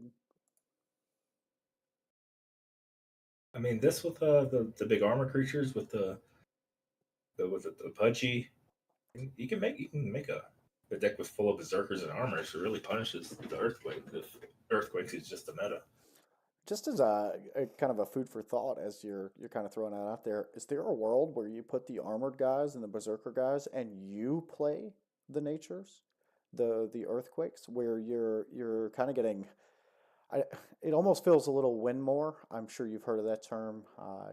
We use that term a lot in Magic the Gathering, where a card is just doing too much. Are you doing too much maybe by building a deck where you have the berserkers and the armors, and then you're also playing the earthquakes? Considering that these are all normal, you can play things like Tiruk and Sanger, Raknata, things of that nature. Absolutely not. This is a deck that will be played. Pudgy and the Rocknata will be a strategy because you're crafting a 4/6, but it still has upside. That's attack on turn 4, and it's also preventing like the small eggs from really developing. And if even the eggs develop, they're probably something that can't kill the Pudgy. I mean, you're doing a proactive plan and you're playing a bunch of reactive cards that you make proactive. Like Rocknot is a reactive card, and you're getting both out of it. So you're not winning more. You're expanding the versatility of your card. You're making it more applicable in more situations. Now, sure, you're playing a 1/7 in your deck, which won't be great all the time, or you're playing a 4-mana 5/9. But there's a ton of Earthquake cards, and you just pack your deck with synergy that are both reactive and proactive. And I think that's a good beat-down strategy that will happen whenever Elemental Warfare comes out. Yeah, I think setting across the board and seeing 4/4 Pudgy and a 5/5 Rocknata on my turn 3, that seems very scary to try to deal with that board. So it'd be interesting to see that list that kind of comes out and what that looks like.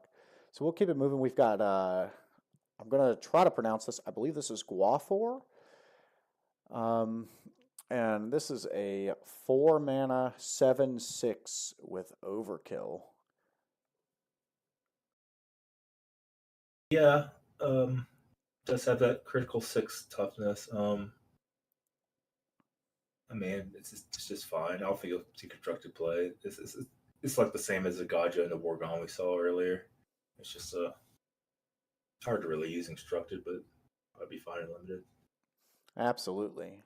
I don't think there's much to say there, and we'll just kind of keep it moving down the list. We've got 6-mana 8/8 with Elemental Fury, so that's a new ability we haven't looked at yet. Yeah, Elemental Fury appeared in previous sets. It just means it can attack an additional time for each champion you control with the same element as the element of this card. So if you have another normal creature, it can attack twice. If it's the only creature, you can attack once. But if you have like 4 normal creatures, it can attack 4 times. So you could either attack 3 creatures than them, or you can attack them 4 times for 32 damage.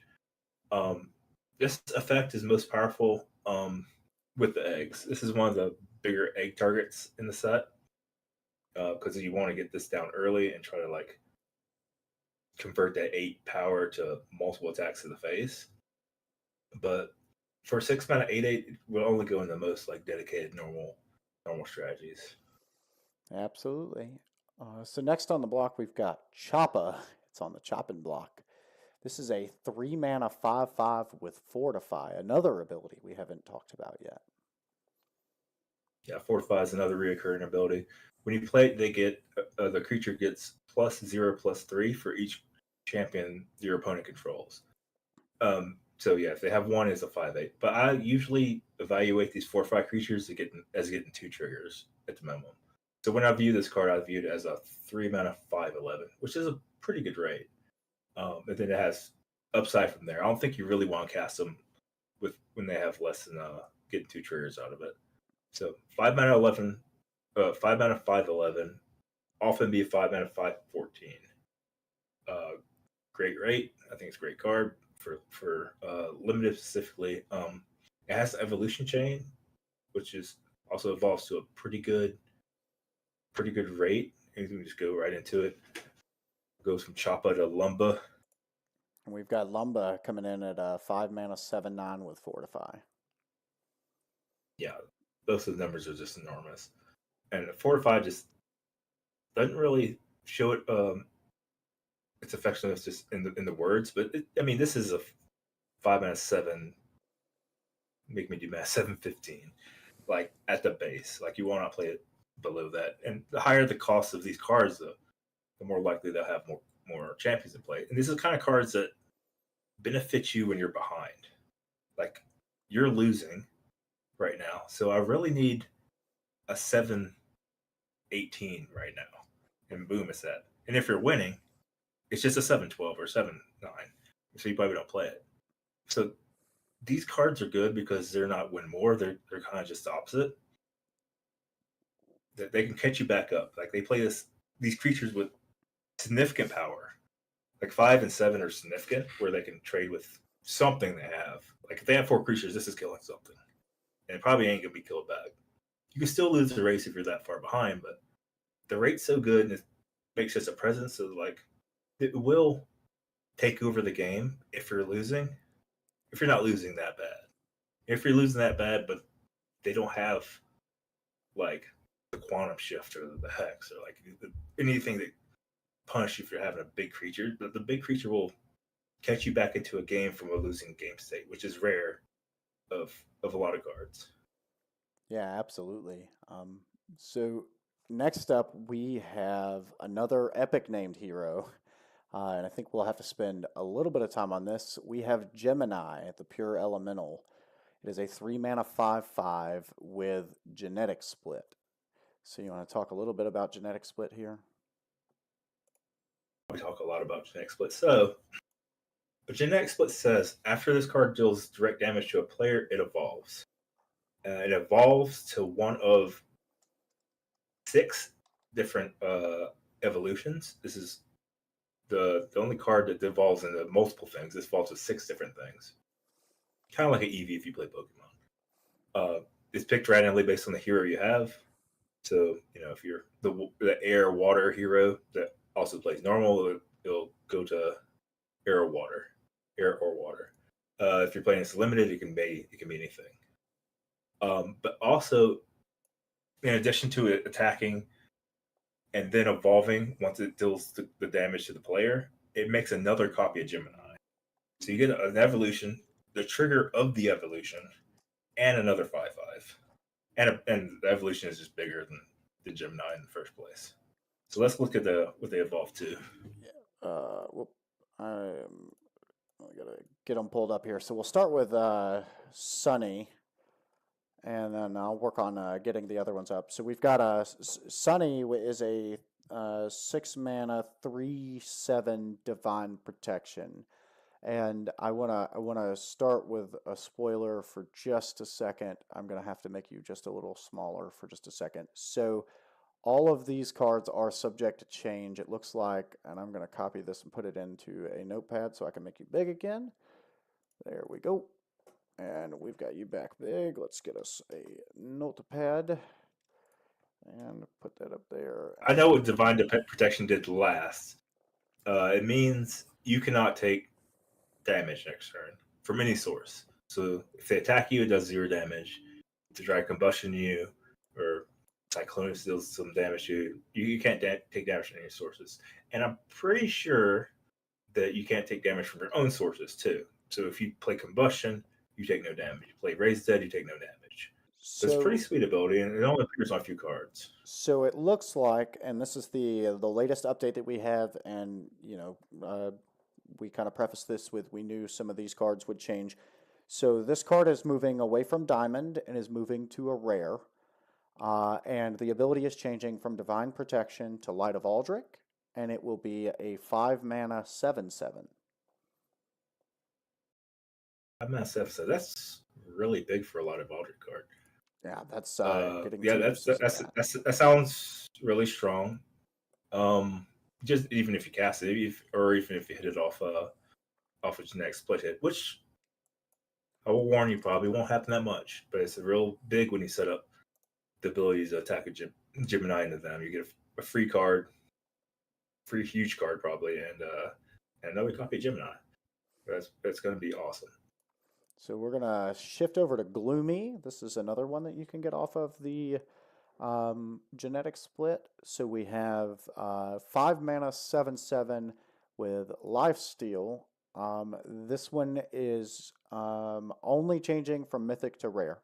No additional changes to this one, so it'll mostly stay intact.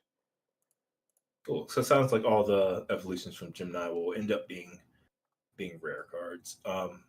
Yeah, 5 mana 7/7 Lifesteal. Lifesteal means when you deal damage with it, you get that much toughness added to your creature. So one whack at the opponent, become a 7/14, then it probably can hit anything else. So the next one we have is Hottie. And I apologize if I'm going too fast. If I need to slow down, please let me know. But we have 4 mana 7/3 with Wildfire 1. So this one is changing just slightly. It is also going back to rare, but it will have Combustion instead of Wildfire 1. So it'll keep the stats that it has, just the ability change. Cool. Okay. So combustion, it'll do 5 to 7 damage. No, 5 to 8. Combustion is 5 to 8. It'll do 5 to 8 damage to any target of your choice, or the creatures or their face, and it'll do separately a 5 to 8 damage to you. And then So it could be risky. You get hit with the Gemini. If you're 8 life, you could die. absolutely. But you're probably ready for that if you're putting fire in your deck. So we have just a few more of these. So we have a Weddy. So this is another option from the genetic split options that we had, and this one is only changing from common to rare. So it is a 5 mana 5/8 with Blizzard. Pretty strong. Blizzard, of course, is a freeze down a creature. That means they can't attack their next turn. They can evolve from that creature directly, and any damage dealt to it, it does not do damage back. So it's a good way to lock down their creature, or to kind of pick it off where they can't punch back. All right, and then we've got 2 more here. So we have Leafy, which is a 6 mana 7/7 with Life Bloom 8. It will be moving from a mythic to a rare. Stats and the ability will stay the same. The floor is a 7/15. Pretty big, especially off a card that you may get from Gemini halfway for free. I mean, you probably have to do some setup to get the Gemini attack in, but just casting it for 6 mana 7/15, that's okay. You're probably gonna use the 8 Life Bloom elsewhere, probably to increase the toughness of a creature that was gonna die in combat, but now it can survive combat. Something like a 7/2, you make to a 7/10. Now it kills off whatever. Or if you're just dying, I mean, if you're like below 10 life, you need a little bit of damage, get out of reach of their vortex or whatever. Yeah, it's a great card to get you your life back. And then our last of the evolution chain, we have Wendy. And nothing about this card will change. It will stay exactly as it is. It's a rare 4 mana 5/8 with Windseeker. Look about fine. You can't Windseeker itself because it doesn't evolve past Windy. But yeah, see it stats similar to this in cards like Straw Bash. Straw Bash is 5/6 for 3, and this is like, I want to say it's close to Yay, or that card that bounced. Anyway, you get good toughness and a card out of your 4 mana card, which is pretty solid. Yeah, I absolutely agree. And just a quick search here off the top of my head, I believe Yay is a 5/8. It's a 4 mana 5/6 with Whirlwind 8. So it's actually got 2 more toughness than Yay. So. Oh, but that's when. Yeah, I thought it was Whirlwind. This is Windseeker a little bit. Yeah, a little bit different, but okay. All good. So let's look at Silva. I gotta. Oh, we got one more. Nope, that was all of them. All right, so we're on to Silva. I had to kind of plug those in there, so I do apologize for having to flip through the cards, but we're here on to a new egg, which I think in my opinion, was probably much needed. And I hope that we see some more of those moving on. But we have Silva. It is the first 2 mana egg that we've seen. We have not seen one that is 2 mana. It is a 0/4 with the hatch ability. Yeah, this is technically the first. Technically the second normal egg.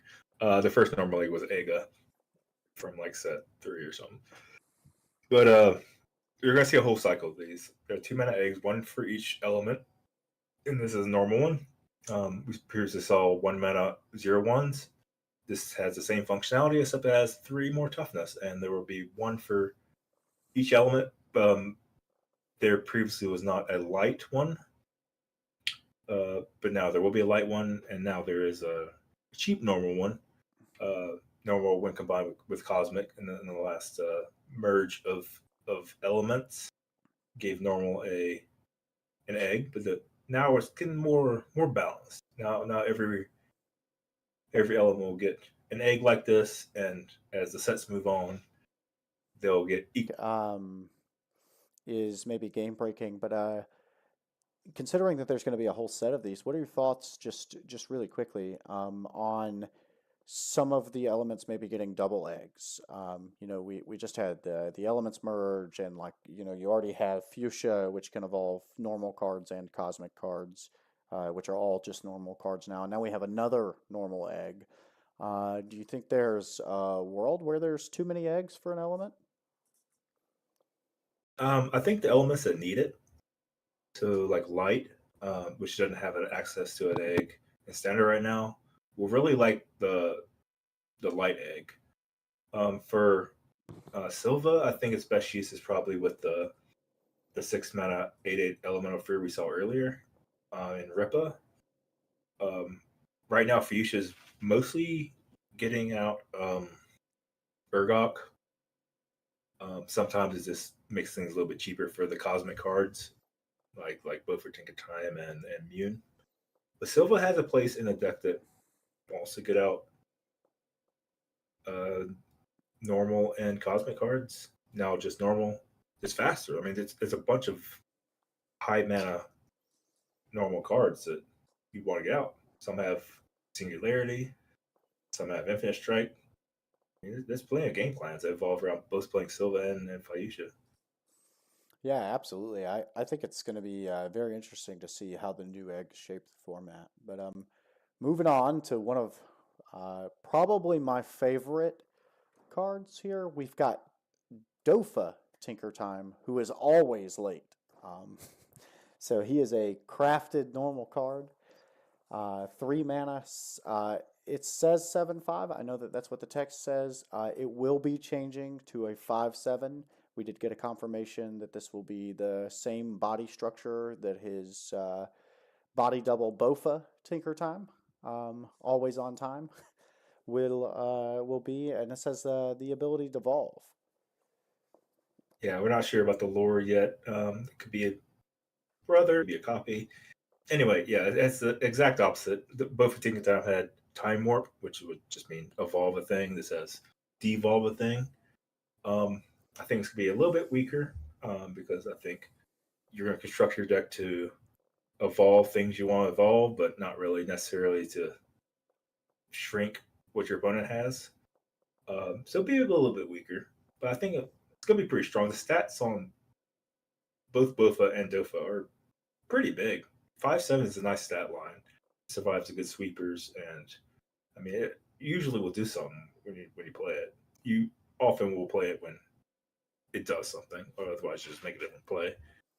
But I think it's weaker, but still a decent card.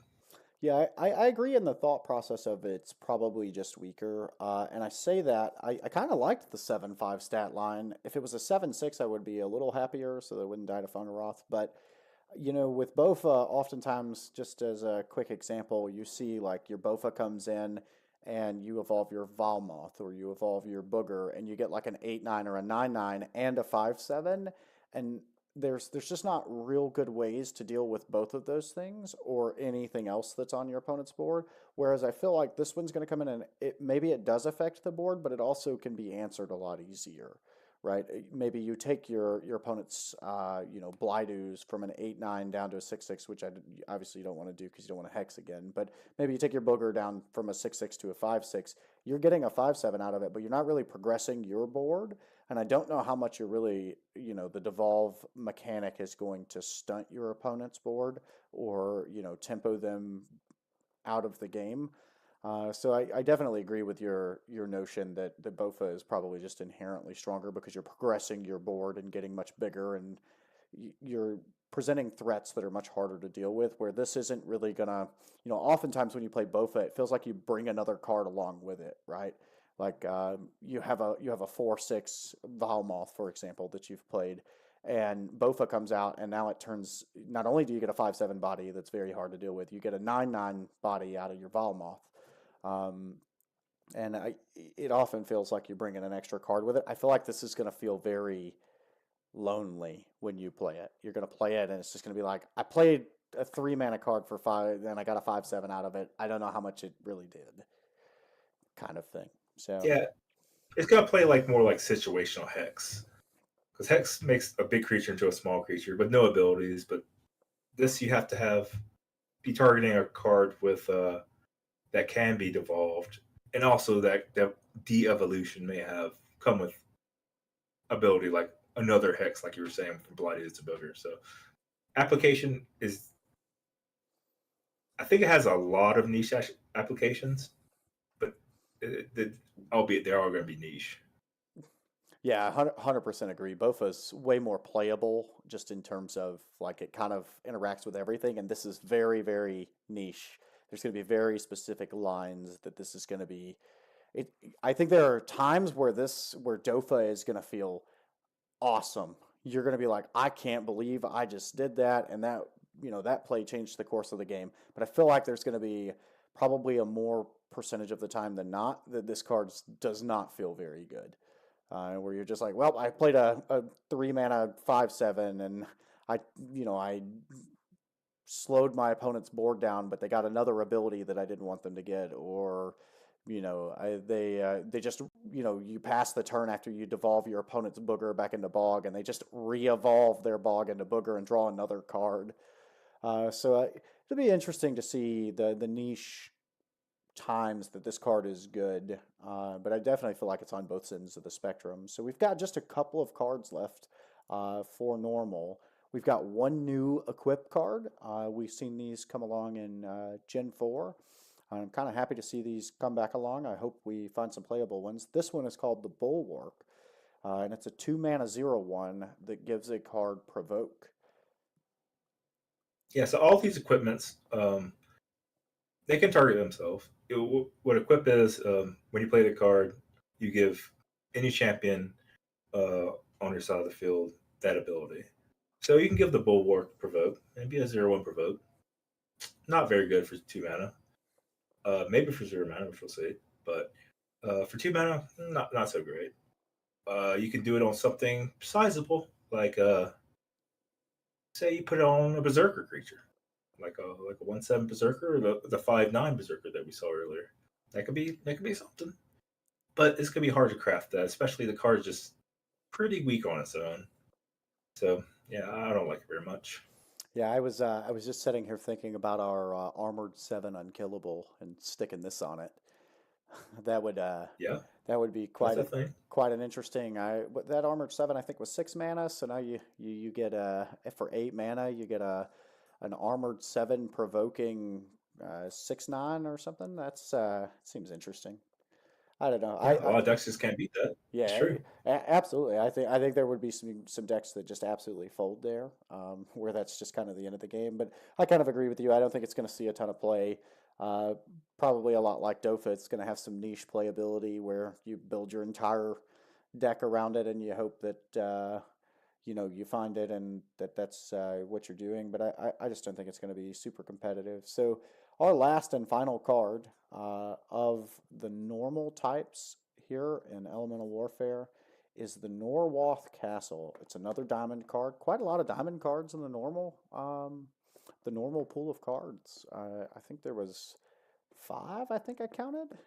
It's a pretty good number, I would say.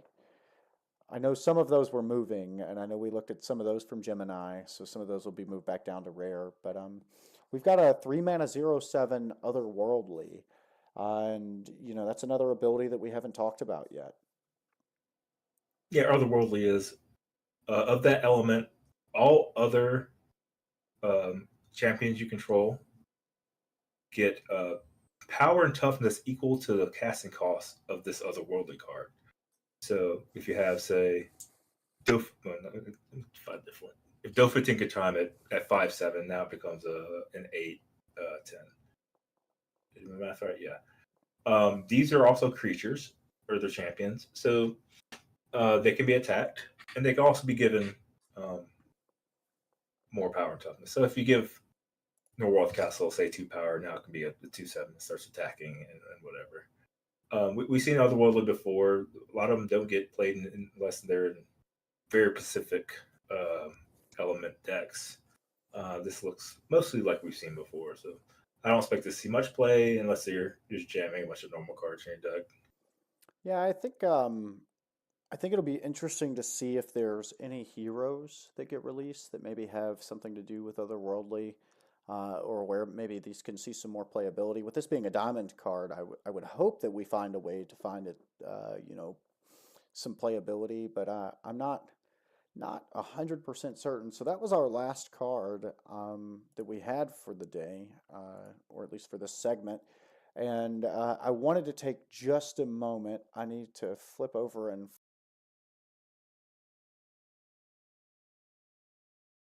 what's going on, everybody? My name is Grimnot, Hey, I'm Boss MTG. and today we're going to do our set review for Elemental Warfare with the element Fire. So, kind of excited about this one. Not too many cards or too many new abilities, but I think there's still some good stuff for us to talk about. So we'll just jump right in it. Right into Brony. We have a 2 mana 4/4 Combustion. Yeah, this first card looks pretty strong. Combustion does 5 to 8 damage randomly to you, a random number, and then whatever else you target. So it's probably gonna kill what you target. You target something that has 5 toughness, or you can gamble and target something like 6 or 7. But for just 2 mana for a 4/4, this and being an often a 2-for-1, this looks quite strong. It's better than a 3 mana 4/4 we saw previously. Can't remember his name. It was a few sets ago. Absolutely. And let's take a look at his evolution here. We've got Flomi, who's 4 mana 5/6 with Inferno 3. Yeah, Inferno is 1 to 7 damage to itself and 3 random creatures the opponent controls. So this has the possibility of killing itself, but Inferno 3 is quite a strong effect. It's not likely to kill itself, but it'll be happening every now and then. It may curse at the screen when it does, but being a part of a chain that already got value with the Brony Combustion, now you're just getting more value when it enters here. And I believe there's a third evolution here. This is called Charcoaly, and it is a 5 mana 8/9 with Arson, another one of those new abilities. Yeah, Arson it'll do 3 damage to a random champion you control when it enters, but you get to draw a card. So this chain looks like it's full of just value. Like your 2-for-1 Combustion, your Flamey that may or may not live, but if it does, that's great. It'll probably be like a 5/1 or 5/2, and if you get this evolution of Charcoaly, you're just getting another card. So you're getting value just all up the chain, and this 8/9 is pretty big. It'd probably be an 8/6 that you draw a card. Okay, this still sounds pretty good. Yeah, I think Charcoaly is probably just playable by itself, right? If you do happen to miss the Inferno 3, like a 5 mana on an 8/9 body, realistically an 8/6, and you get to draw a card, so it kind of replaces itself. I'm kind of interested to see how the Arson ability plays out moving forward. Yeah, you need to do some setup on it. Maybe play more 4 toughness creatures just to make sure they live. Yeah, absolutely. Well, we'll get right into the next chain here. We have Blitzy. This is a 2 mana 2/2 with Wildfire 2. Yeah, this looks pretty strong. Wildfire does that much damage to a random creature your opponent controls whenever you play a card, including itself. So this comes down and does 2 to whatever they have. If they only have one thing, it'll just do 2 to that. Then you can play maybe more spells. This is a pretty cheap champion, so like you can wait till turn 4 and play this plus something else. If you have your White Lily in your hand, you play this plus like an egg or something. You can play 3 cards on turn 2. I think it's pretty good. Yeah, I agree. I think there's this is very interesting with Vantera. I think we've seen some other wildfire strategies where we've seen like Lucy's and Satanas and even I think even like the Incendia Snares and the Spikerons or Forgerons that have wildfire, but Vantera being able to bounce itself. I believe there's a couple of other good air cards that can bounce themselves. It's a lot of damage to get out of 1 mana. I mean, I think that's Yeah, fairly good you trade. can always play Bubby if you don't have access to Vantera, you can play Bubby. We might see some more whirlwind cards when we get to air. Absolutely. So the next, I believe this is in the same line, but this is a 3 mana 5/3 with greed. Yeah, this is an evolution from the other one, but yeah, greed. When you play it, you always draw a card. If this is the only creature you have at the time, you'll draw 2 cards. So you're getting some bleed over from other other elements into fire here, and greed's one of them. We'll see later that greed fire also has supercharge, and it's kind of nice to have fire self-sustaining. It's greed plus supercharge combo just within its own element without having to branch to whatever else. You probably will. You probably branch out to water or something, but you can just play normal and fire and get away with it. Right. I 100% agree. I don't think it's as strong as some of the other Steelers we've seen, but I definitely think that it's playable for greed. I think it's much better than some of the other options that exist, and it's a great option for fire as well. So next up on the Mhm. list, we've got, forgive me if I butcher this, we're going to say Coco Gin. It is a 3 mana 6/4. That's a big body with Elemental Guard. So we haven't talked about that one yet. Yeah, not bad. Guard just means this card can't be targeted by opponent's effects. Elemental Guard means this card and all your cards of that element can't be targeted either. So all your fire cards can't get hexed or otherwise targeted. They can be hit by things like you tsunami a different card and it'll take like 1 damage, but getting rid of it directly will usually have to come from directly attacking it. Absolutely. And now we've got next in that evolution line. So we have Jojo Kin. It's a 6 mana 7/8 with Elemental Aegis. Yeah, they just switched the letters around on this one. But yeah, Element Aegis. So Aegis is whenever it takes damage, so it can take 1 damage or 8. You'll still take 1 stack of Aegis. And this is going to get a stack of Aegis for every fire card you have, including itself. So if it's the only one, then yeah, it gets a stack. If you have 3 fire cards, you get 3 stacks. That seems pretty good, especially on coming from an evolution that has a self-protecting element. So your Coco Jin is probably going to live more than your average champion because of that elemental guard. So you're more likely to be able to evolve this. Yeah, and I kind of like that we've added Elemental Aegis to an evolution. It'd be interesting to see if it actually makes any standard play. We have things like Fortresso that come off of Cross On, which evolves from Lighty, which I think, Cross On being in the 4 mana slot had a little better value. This one being in the 6, I think it's going to feel somewhat bad to play it at 6 mana. But I think if you can evolve it on turn 4 from your Elemental Guard or turn 5 and you get that extra card draw out of it and get some stacks of Aegis on it, I think it could be very good. So it'd be Yeah, interesting to see yeah, what definitely aiming to evolve it.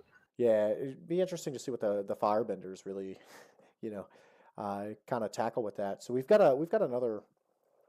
um, we've got another wildfire card here. So we've got Riz, which is part of a little evolution chain here. He's a 2 mana 3/5, which is a big body for a 2 mana card, with Wildfire 1. Yeah, this looks kind of nice. It's bigger than the other one, the Blitzy, but getting extra power and 3 extra toughness. It's not going to hit the opponent's creatures as hard, but it does come with a part of a chain. The chain, I think, really makes it. I don't think the wildfire itself really does that much. It kills eggs, the small eggs.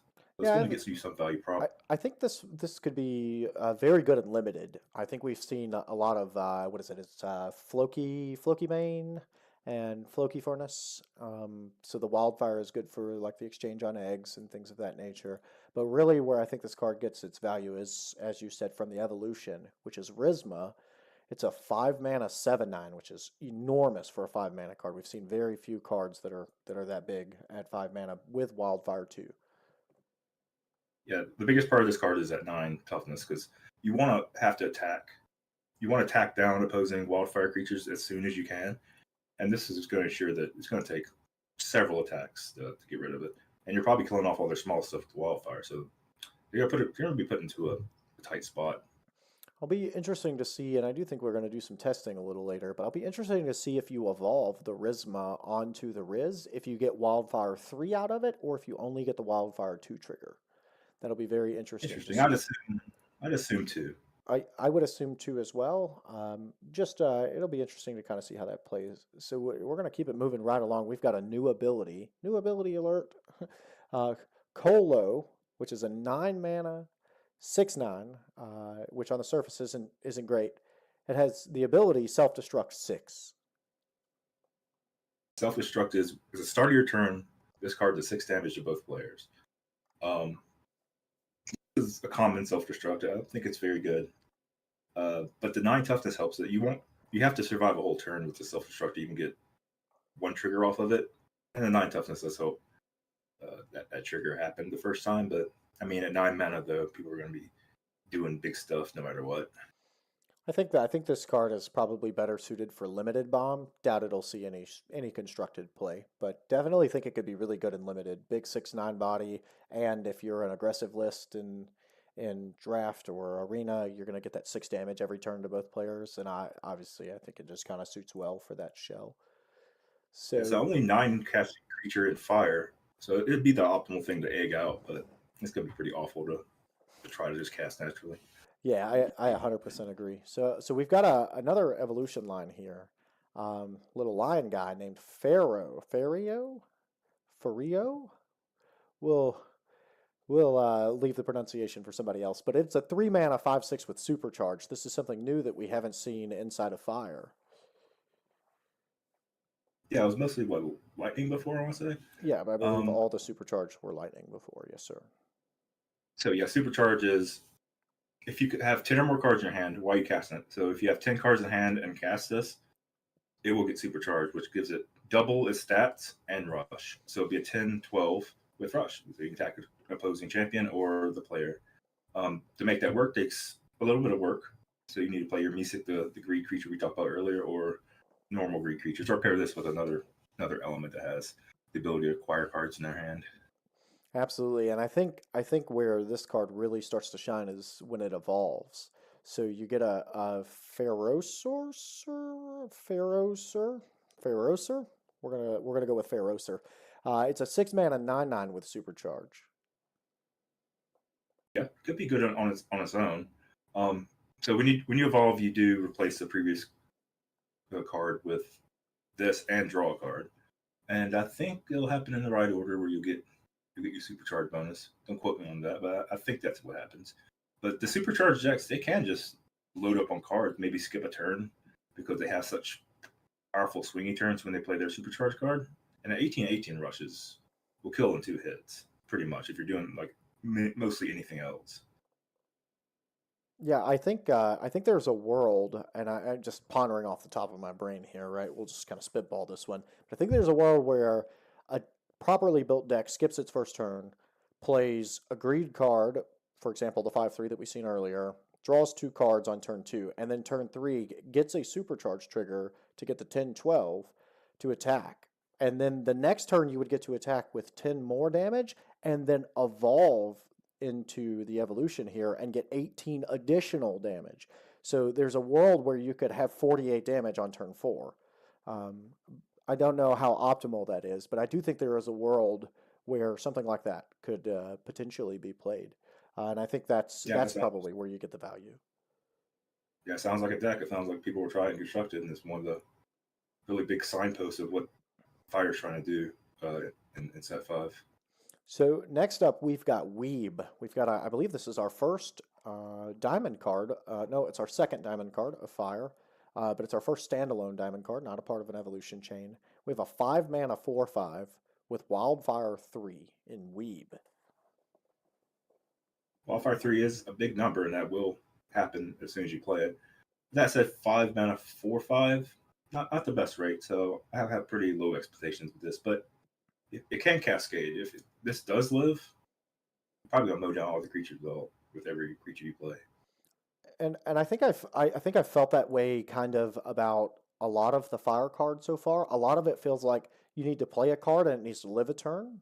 I feel like a lot of fire is going to be that cascading effect where you're gonna play a card as a fire player and you're gonna hope that it lives to the next turn. And if it does, it could snowball, pretty tremendously and very quickly. And I feel like that's going to be a lot of what we're going to see out of this expansion. This going into this new set, we're going to see a lot of fire play slowing down a little bit and kind of playing a card and just waiting. And then if they make it to that next turn, now you're trying to deal with the first threat that they played plus the second threat that they played. That if it lives, it's going to cascade. And I feel like it could potentially cause some stir-ups in standard. But I guess that's yet to be seen. So. We've got, I believe this is a pretty interesting evolution chain. We've got Goopy at 1 mana. It's a 1/4 with Arson. So it's functionally a 1 mana 1/1 that draws you a card. Is that what you want? I don't know. It does upgrade It to a does. pretty decent card. We have Fernak at 4 mana. That's a 3/4 with Inferno 4. It's a big number there. So the rate exchange on this evolution is incredibly high because you already got your card with the Goopy, and now you have an Inferno 4 card.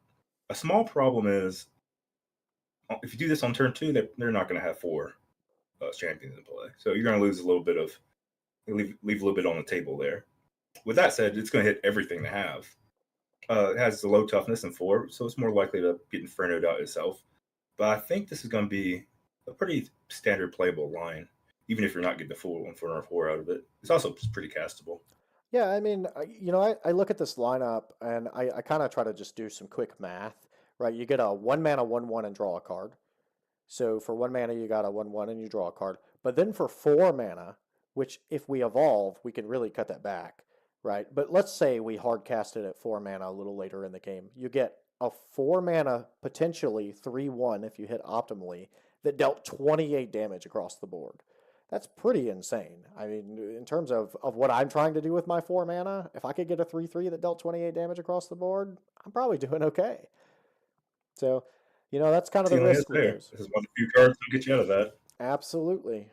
So, I guess it's really, are you really, really willing to roll the dice? Because there are going to be times where it feels terrible to play this card, where you play 4 mana and you get 4 damage and your guy dies, and you go, okay, that seems good.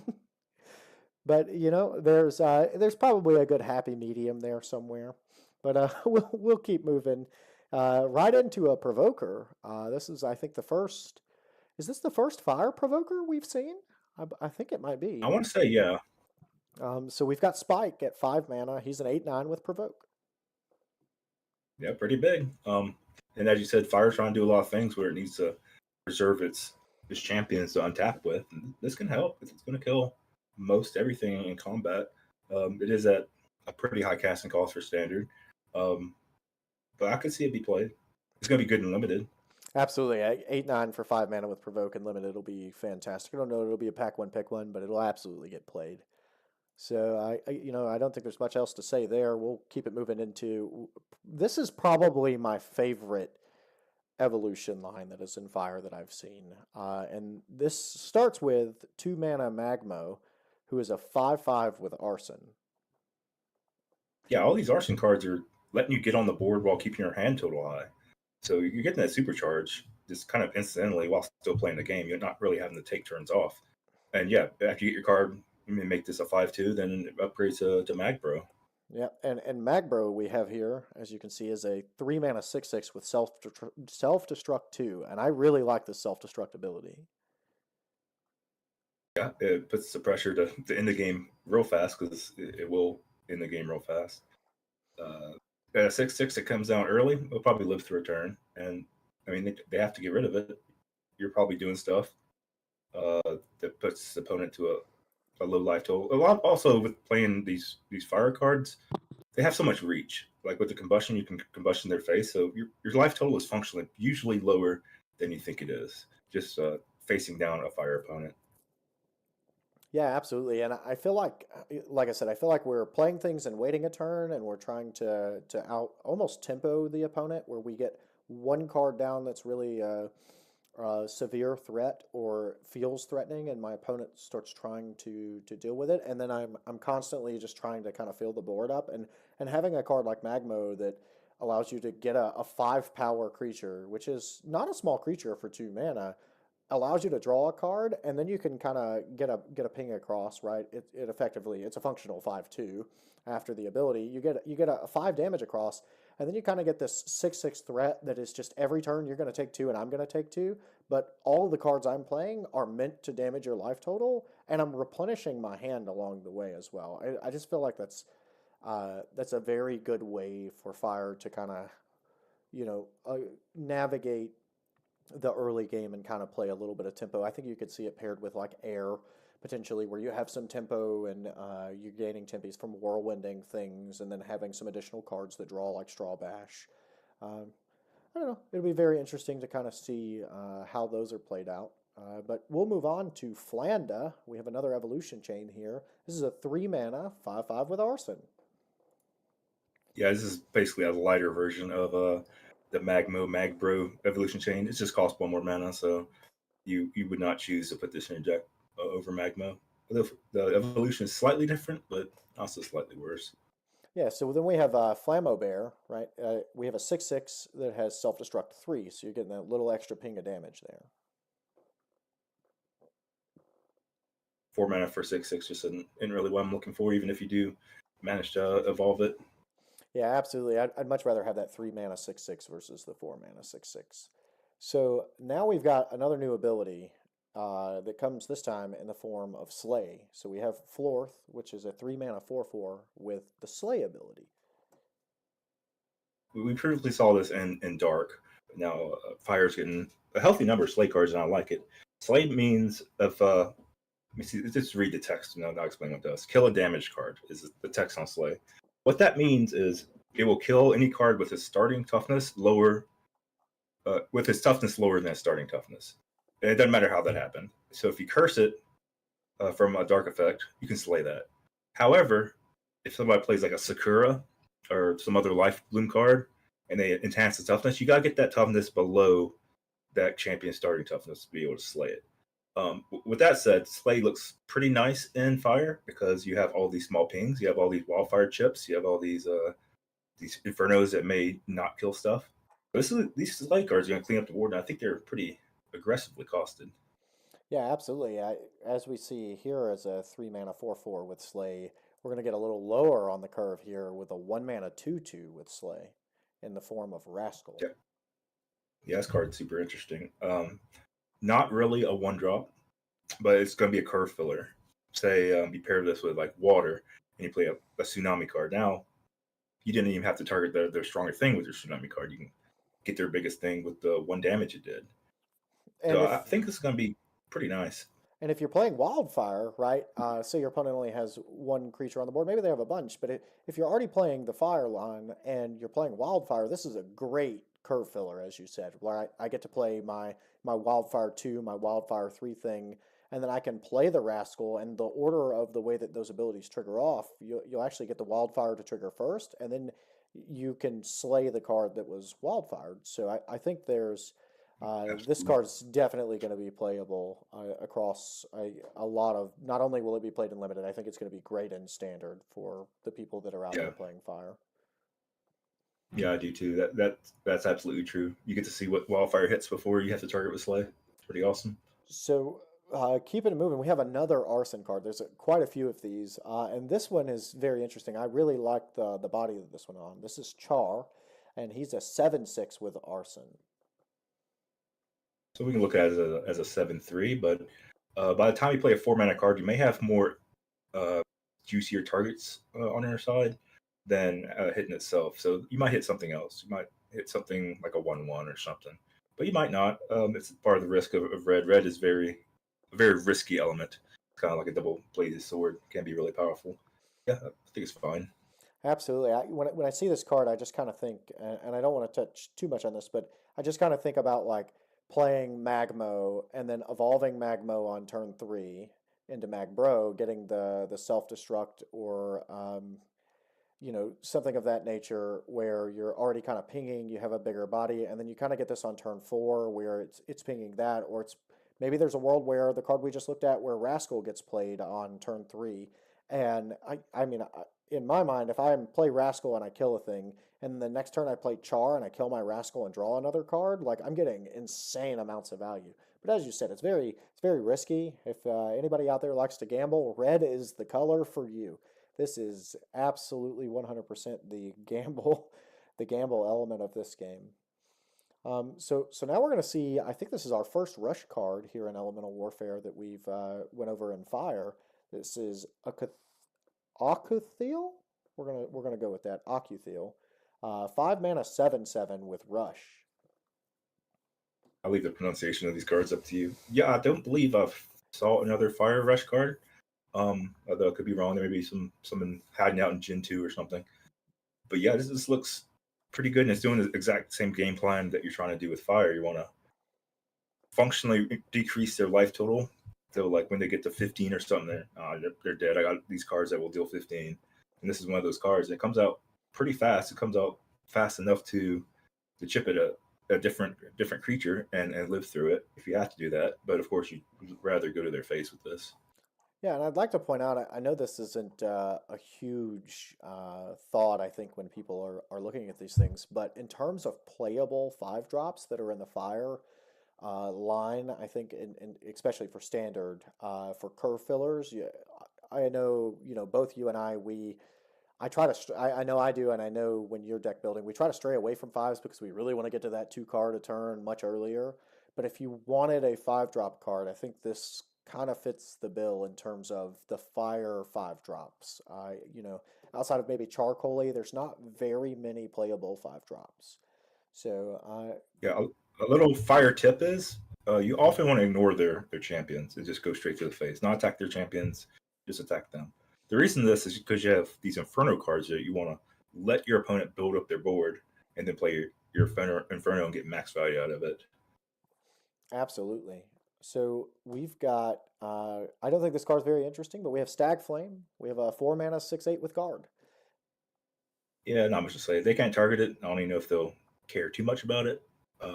It will probably kill something. It'll attack something and then have to be attacked, but doesn't have any evolutions. Is not very interesting. Yep, so we'll just keep it moving right on over to Ignusor. Ignusor, we have a 6 mana, 8/9, another one of these fire cards with Rush. Yeah, this looks pretty good. It does 8 straight to the face. Can't really be attacked back all that well. It's one of the cards you may want to try to evolve from an egg. And I think it, Yeah, it looks pretty solid. I think we've noticed a reoccurring theme too, and I don't know if you've kind of picked up on this, but I think every element has a 6 mana 8/9, so they're all on like the Urgok body. Second best body in the game next to a 9/9. Absolutely. There are bigger things than 9/9s, but 9/9 is often the cap for power and toughness. So very interesting to see that. So we'll move on. We've got another diamond card here. We've got Rampage. He's a 4 mana 6/5 with Slay. Surprised we see names like Rampage and Spike. Oh, like, didn't they make these names before? Well, I guess not. Yeah, this is basically an element shifted, as it were, version of Doreen. It's in a color that you can use it a lot better than Dark can. But it comes with that 5 toughness, which, as we see in Standard, you want to get to that key 6 toughness very often. Absolutely. So we've got Flary, which is up next. So this is a 2 mana 4/4 with Supercharge. This is the third and last supercharge card of Fire here. I saw a lot of the supercharge decks really avoid the cheaper supercharges because you're trying to fill that spot in your curve for greed cards or for as be arson cards in this case. But if you look at it, 2 mana 8/8 is, Rush would be like one of the best cards in the game. But usually these cards get avoided for bigger supercharge cards. Absolutely. So we've got Sleia here. Very interesting artwork on this. I really like it.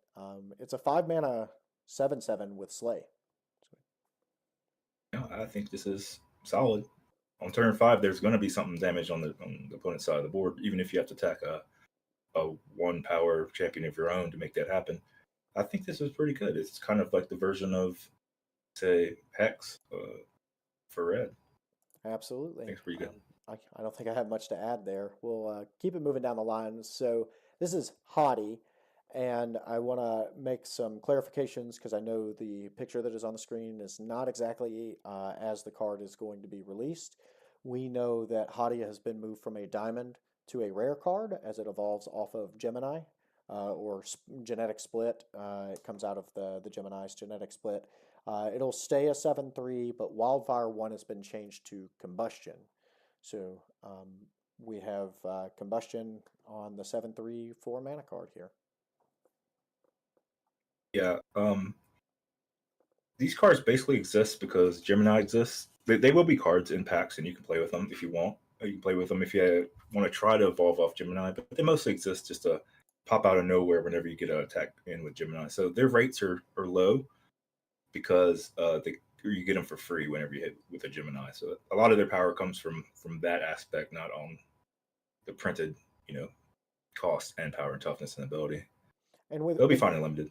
With Gemini being normal, I think the changes to this card, I think, are actually better for the decks that are playing Gemini and trying to genetic split. Because for anybody that doesn't know, and we talked about this on our normal video, Gemini will give you a card based on the hero that you're playing. So one of the 2 elements that you're playing, or potentially normal. So for fire, if you were to play Gemini, and you have the genetic split ability happen, you would actually now get a Combustion card instead of a Wildfire 1, which I think is much more impactful in terms of immediate impact when it hits the board versus getting Wildfire 1.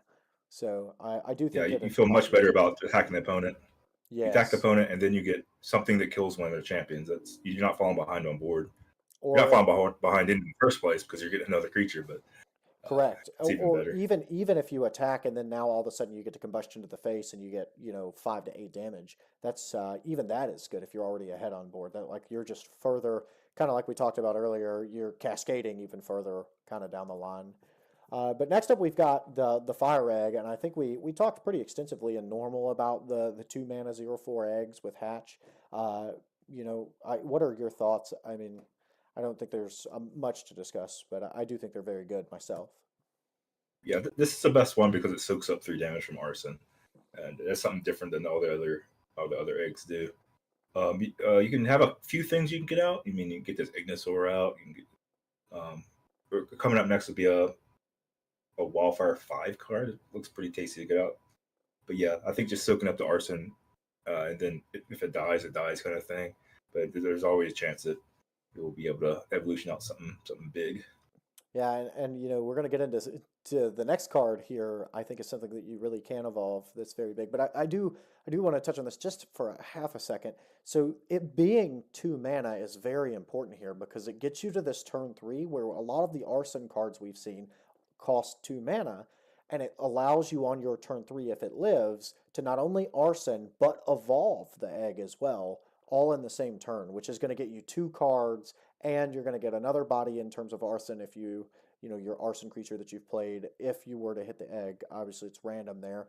And then you're also going to get to evolve into something that you hope to be much larger. For example, our next card on the list here, we have Incendium, the Red Dragon. So it's our crafted name card from Elemental Warfare for fire. He is a 7 mana 9/9 with Wildfire 5. 5 is a lot of Wildfire. 2 triggers will kill basically anything. If you're playing this in your deck, you probably have a plan for it. It's one of the best cards you can egg out fast because if it comes out on turn 2, it's going to kill things that people are playing on turn 2 and 3 with the Wildfire 5. This looks great. Looks built to be egged out and will be a limited bomb.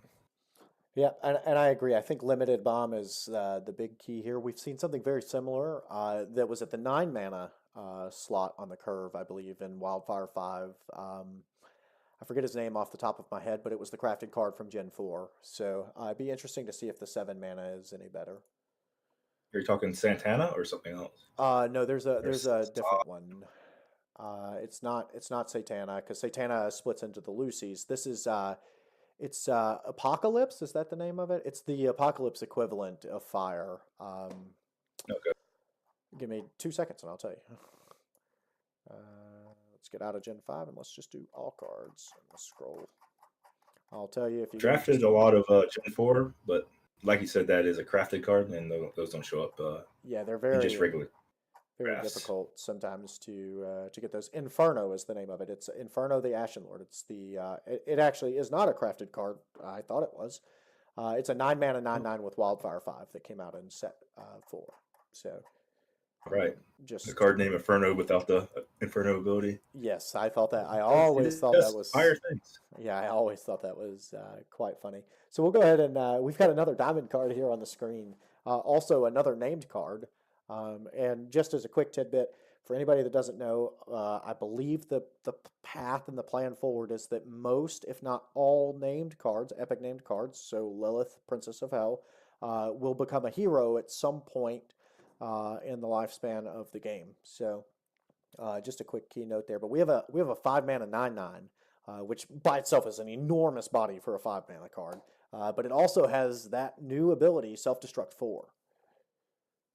This is the angel version for self destruct, which are always 9/9. Sometimes they cost 4, sometimes it costs 5. Yeah, I mean the body is huge enough to live. Attack the opponent for 9. You can get some self destruct triggers. Looks just generally strong. Absolutely. I mean, I don't know anything else to say other than it really does just look very strong, and it'll be interesting to see how it's played. I feel like it fills the Aquan spot that Water has, kind of the same concept. We've seen a little bit of Aquan played here and there in Standard, but not too much. So, I guess the test of time will tell us. But one of the next card we have, I think, is one of the, in my mind, probably one of the best equipped cards from this set. It's not the best. I have my own personal preference for that, and we'll talk about that in a different element. But I do think that it is probably one of the top 3, and that comes in the form of Rod of Fire. It's 1 mana, it's a 0/1, but it has the equip ability, Self-Destruct 3. Yeah, I also have my own opinion of what's the best equipped. It's not this. This you need to kind of jump through a hoop or two to figure out how to use it the best, because you need to put it on something that will live for a while. So either something that has some stacks of Aegis or has Guard. My best idea was to pair it with dark cards and with Shroud, or if Shroud appears in any other elements. That means that can't be targeted until it attacks. So yeah, you put it on cards that just can't be targeted and let it chill there for a while and attack when you feel like it. Pretty good for a 1 mana card. Absolutely. And I think there's, with all the harvest that's running around, there's some provokers that you're going to be able to get out. So if you can stick it on something, I think there are some ways that this could really accelerate the game. I mean, you know, the way the game is played, at least in the current state, I think there is some decks, and there's not many of them, that are making an onus to play things on like turn 1, 2, 3, and 4. And I think a lot of the meta right now is much slower than that, right? People are not really playing anything until they're drawing cards on turn 2, and then turn 3 is kind of a wash for a lot of decks, but then turn 4 is really when it starts to accelerate. You get 4, 5, 6, you get into all of these big cards. If you're playing a deck that's trying to like end the game by turn 6, I think this could be good if you can find the appropriate body to put it on. It definitely can accelerate the game. If you get 4 turns out of this, or 5, you're getting 12 or 15 damage. We're talking about a gigaquack here of just passive extra damage, which is absolutely astronomical in terms of the amount of damage that you can get. But we're gonna wrap this thing up here with our last 2 cards. So every set, I believe, has an otherworldly card, or every element, and Fire is no different here with Plane of Lava. We've got a 0/9 with otherworldly. I don't mind this. So the otherworldly cards scale in power based on their casting cost. Not too much that they get different stats. Like they all have 0 power. And the toughness kind of fluctuates. I think having the maximum toughness that we've seen on otherworldly cards in 9 is really key here So this card may see some play for heavy fire decks. Yeah, I could see that, especially for the decks like we talked about, where we said, you want to play a card and then kind of you want to try to get your cards to live. I think there's a world where this could really help you cascade. My opinion of the otherworldly cards, I spent an excessive amount of time with water trying to get them to work, and I feel like they're very win more cards. I feel like they're unless you have something that has rush or you're playing light, for example, with Aldrich, I really feel like you're not getting a ton of value and you feel like you played a 5 mana do nothing. And if your cards live, you're already winning the game and you're probably just better suited to play something else. That's just my opinion of them. They feel Yeah, I don't very put these cards in my deck, but I won't fault people for putting it in. Sure, absolutely. Our last card, we already talked about it in our normal video, but we'll briefly touch on it here. We've got the Red Lily. It's a 0/1 with Inferno 1. Yeah, so the lilies are one of, so they only exist once. So you need to get your crafting up soon. So and hope you get the one of the red lily, and the ability's pretty good. Inferno 1, it's going to die itself. It's going to do at least 1 damage to itself, but it's a 0 mana card that is interaction, and then 0 mana is very powerful across this card game and basically any card game. Free is strong. Absolutely. As you said, free is super strong. And, there's some weird just theory crafting off the top of my head where maybe you have like, you're playing dark with this and we're playing some of the Shroud cards and this gets played with Vile Grub. Now you have a 0/1 that's could be killing something, killing itself. It's getting 2 Vile Grub triggers potentially. I think there's some world where this is a very good playable card. So now we've kind of went over fire. We've hit the end of our video here. I like to, just as we did with the normal, I'd like to both of us rate what we think this element is out of 10. And then we'll take the average and we'll stick our stamp of approval on it. Package, a supercharged package, and arson that's looking to really just generate cards and get you on the board yet not fall behind in cards in hand. I like it. I think there are a lot of constructed paths. There are a lot of constructed just if you just play fire, they're staples without having to go into a particular direction like supercharge. So I think it's decent. I think it's like a 7. Yeah, I like the arson cards. I feel like some of the abilities that exist in fire would be better suited almost in other elements that are geared to play a little slower. So I don't think it's great, but I think some of the cards, the self-destruct, I do think arson, coming from other card games, drawing in an aggressive deck and being able to like basically play cards for free to replace themselves and getting additional resources is very good. So I'm actually somewhere in the neighborhood of like 6.5. So I think we can call this a 6.75 and call it good. Yeah, I just think the fall wildfire and slay is just gonna be a great play pattern. Absolutely. Seems like pretty sweet. Well, any final thoughts before we kill it here? No, everything looks pretty good. Everything looks pretty well covered. All right. Well, I'm Gremnot, and that's Boss MTG, and this was our review of the Fire Element for Elemental Warfare. Make sure you go get that. It comes out on August 1st. We'll be there. Hope to see you guys there. Thanks, guys. Yeah, thanks for watching.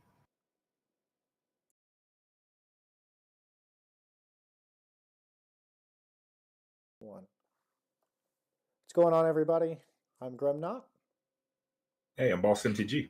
And today we're going to give you a review of the Dark Element from Elemental Warfare, which is coming out on August 1st, 2024. So, very excited about the Dark Element. I think it's going to get a lot of play. So with that, we'll just jump right into it.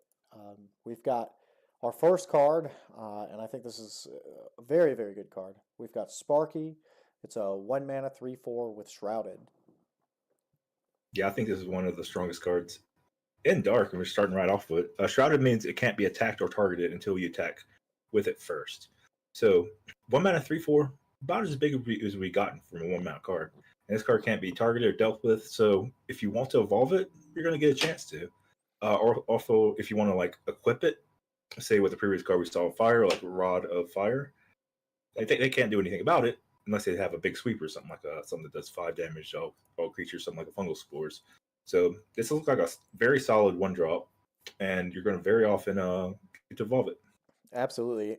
In my opinion, probably the best card in the entire set to use any equip abilities on. Absolutely fantastic.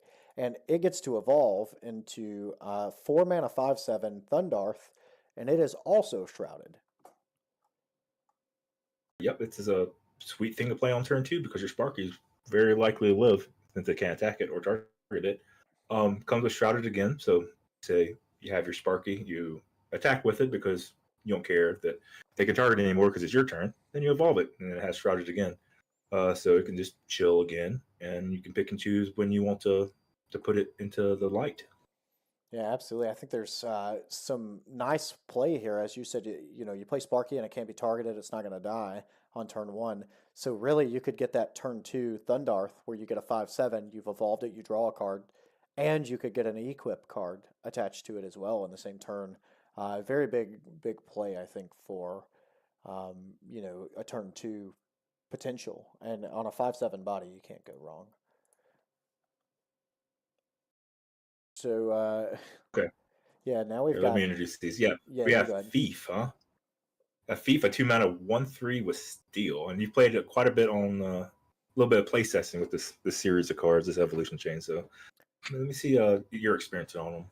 Absolutely. So if you're not familiar with Steel, Steel says that when it comes into play, you draw the top card of your enemy's deck. So it's kind of replacing itself. And I guess just as a forewarning, this is by far my favorite evolution chain in the dark element. I think this whole evolution chain is great. It's a 2 mana 1/3. The body isn't very big, but I don't think you're really worried about the body. You get a 2 mana draw card effectively, even though it's coming from your opponent's deck. So even at worst, you've got 2 mana, I drawed a card, and my opponent had to use something to kill my thing. And Yeah, it evolves, and this evolution chain ramps up very quickly here. So it evolves, and we'll take a look at that one. yeah.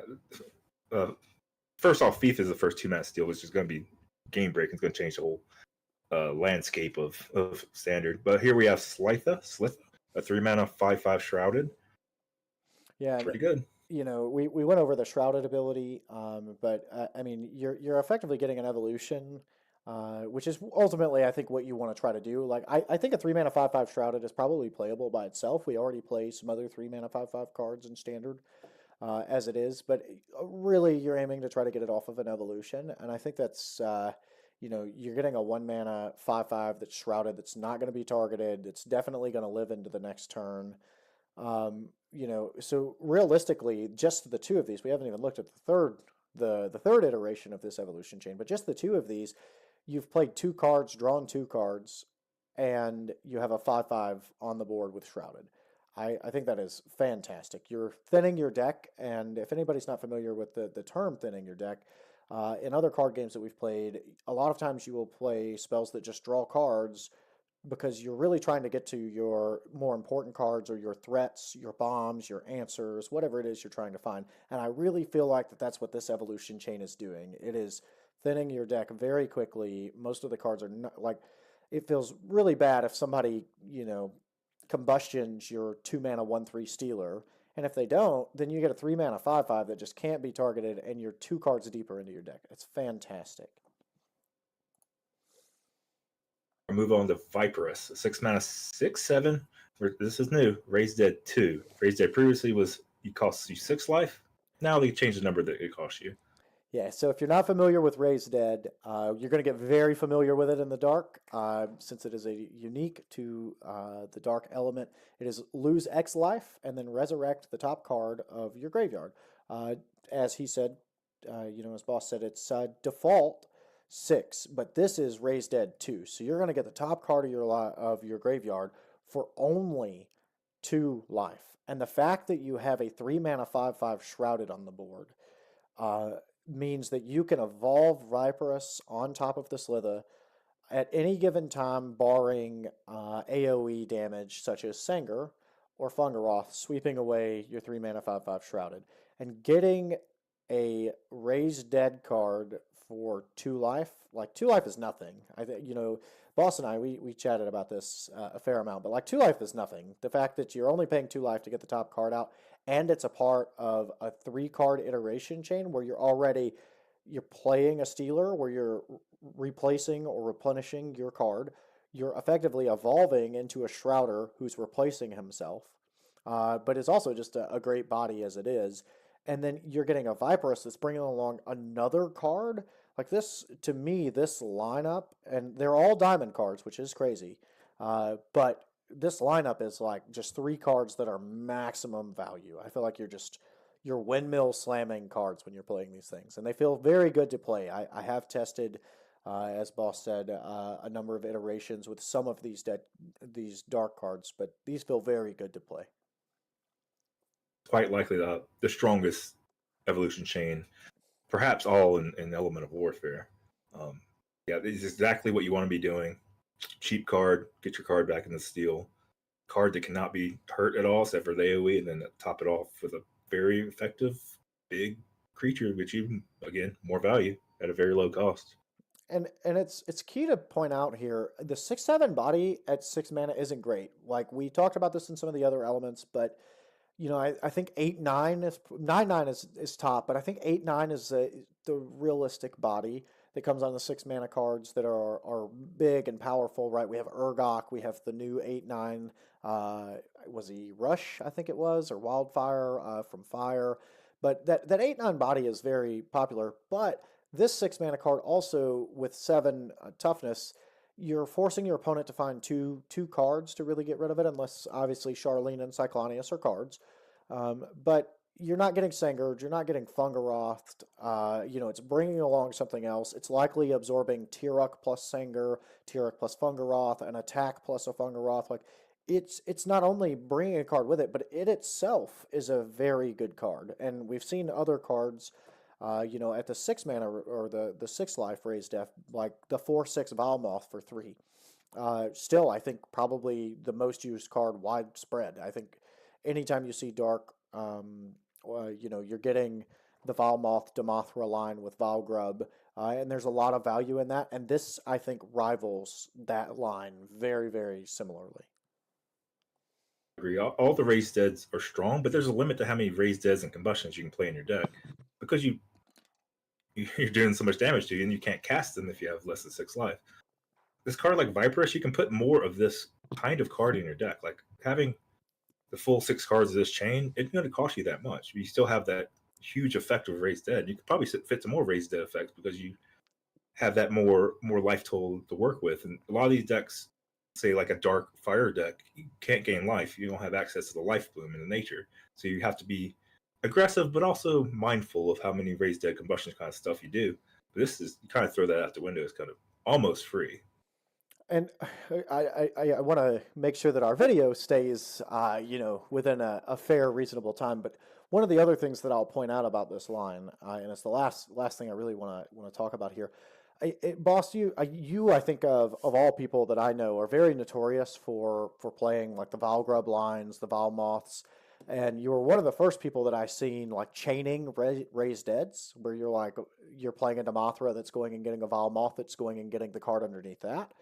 And when you start talking about potential chains with this card, it gets to be seriously nasty for basically no cost at 2 life. So one of the, as a quick thought process, I was test playing a deck and I bofa'd the Slither into the Viperus. And then a couple of turns later, I played another Viperus, and my board got swept by a Charlene. And the top 2 cards of my graveyard were Viperus, and then underneath that there was another card. And I played a Vilemoth in the same list, and I pulled back. So I got Vilemoth, a 4/6, 2 Viperus for 6/7s, and then I got another, I think it was a 5/6 or a 6/6 out from underneath that for 10 life. And that is just insane. Like you go from getting completely swept to putting 15, 20 power on the board at the cost of very minimal life. And I think that makes this even more playable when you think about that you can now chain them together. You can use it to go and double raised dead. Double raised dead is very powerful. It costs you 12 life when you do it, but this costs you 4. That's A big difference, especially when Yeah. you're trying to do more throughout the game. And now you can, you can take a 6/7, you can go bash into something. You need to kill something that's big and tough. A lot of times you're like, man, I don't want to trade my card for this. Now you're like, all right, let me bonk this thing in there and let me go get it back with another Viperist and pay 4 life and get a third card. I just think I think this line is just fantastic. I don't know what else to say. I am super excited about playing this lineup, but in the effort of in the sake of time here, we'll move on. Moving back to what I think this is a new ability. Absolutely, we have Cuddles. It is 1 mana, 1/6 with Shy. I'm not so sure I want to cuddle this guy. He doesn't look too comfy, but yeah, Shy is a new ability with elemental warfare. It means if it doesn't take lethal damage from a source, so if a attacking creature doesn't deal exactly 7 damage to it, it will be returned to your hand. So it'll have some applications. It's hard to kill. You can't like bash it twice with a 3/3 or whatever. But it will cost you in the fact that you may just end up getting too far behind because they just keep on bouncing your creature and you can never develop the board. Cuddles is very different than the other Shy creatures we'll get into later because it's so cheap. So I would put this with gaining a lot of value from its enter the battlefield. Just the fact that you're casting a card in the first place. So like with Wildfire or with a Rising Waters mechanic, things that benefit you from just playing literally anything as much as you can. That's the kind of deck that Cuddles will go into. Yeah, absolutely. I think you and I had chatted about like playing Cuddles, getting a Wildfire trigger, playing an Arson card, bouncing your Cuddles, being able to do it again. I think there's some very I'm going to call them niche. I think until it really gets to be widespread, I really think there's some niche playability for the Shy cards, specifically Cuddles. As you said, it's one of the lower cost. But the next card on our list, we have Purlock, and it is a 3 mana 5/5 with Lifesteal. That's one we haven't talked about yet. Yeah, this is one of those cards that when you hit it with it, it's going to get out of control. So Lifesteal is whenever it deals damage and lives, you get that much toughness. So you whack the opponent for 5, you now have a 5/10. Or you kill their 3/3, now you get 3 less than 10, you get a 5/7. This is one of those snowbally cards. Maybe not the best stat line on its own because it is a 5/5 and there are a lot of 5 damage sweepers right now, but it's a card that it will snowball. You have to build around it a little bit, maybe play a little bit provoke, maybe make sure the board is clear on the opponent's side before you try to get a good chunk in with this. But it can take over the game for a little bit. Yeah, I'm in limited bomb territory. It's very much so a shrooms in my book, but just much bigger and a little harder to deal with. So Yeah. So next up on our list, we've got another. This is not a new ability, but just one we haven't chatted about. So we have Soul Claw. It is a 2 mana 5/4 with Psybeam. Yeah, I like this rate. Psybeam is you choose any card on the field and you switch their power and toughness. Then whatever difference is, you get that much toughness to Soul Claw. So a little bit to comprehend it first. But I like seeing this card from the floor. So you can target itself. So at worst, it's going to come in, target itself. The difference will be 1. It'll be a 2 mana 5/5. Not bad for a floor. It also has more toughness than other cards we've seen. I think I've seen like 5/2s and 2/5s. So even if things aren't going great, you're just going to have good raw stats, even though if you don't have good targets. And usually Psybeam plays above what it looks. So I have pretty good high expectations for Soul Claw here. So I tend to generally look at these, as you said, from the floor. I don't find this one much different than like was it Lazebub that was in the last one, the 2/5 that we have, because you're still getting a 2 mana 5/5 at the end of the day, and I think that's when you're looking at it like the 5/4 doesn't necessarily matter, and maybe there's some application where like Slay.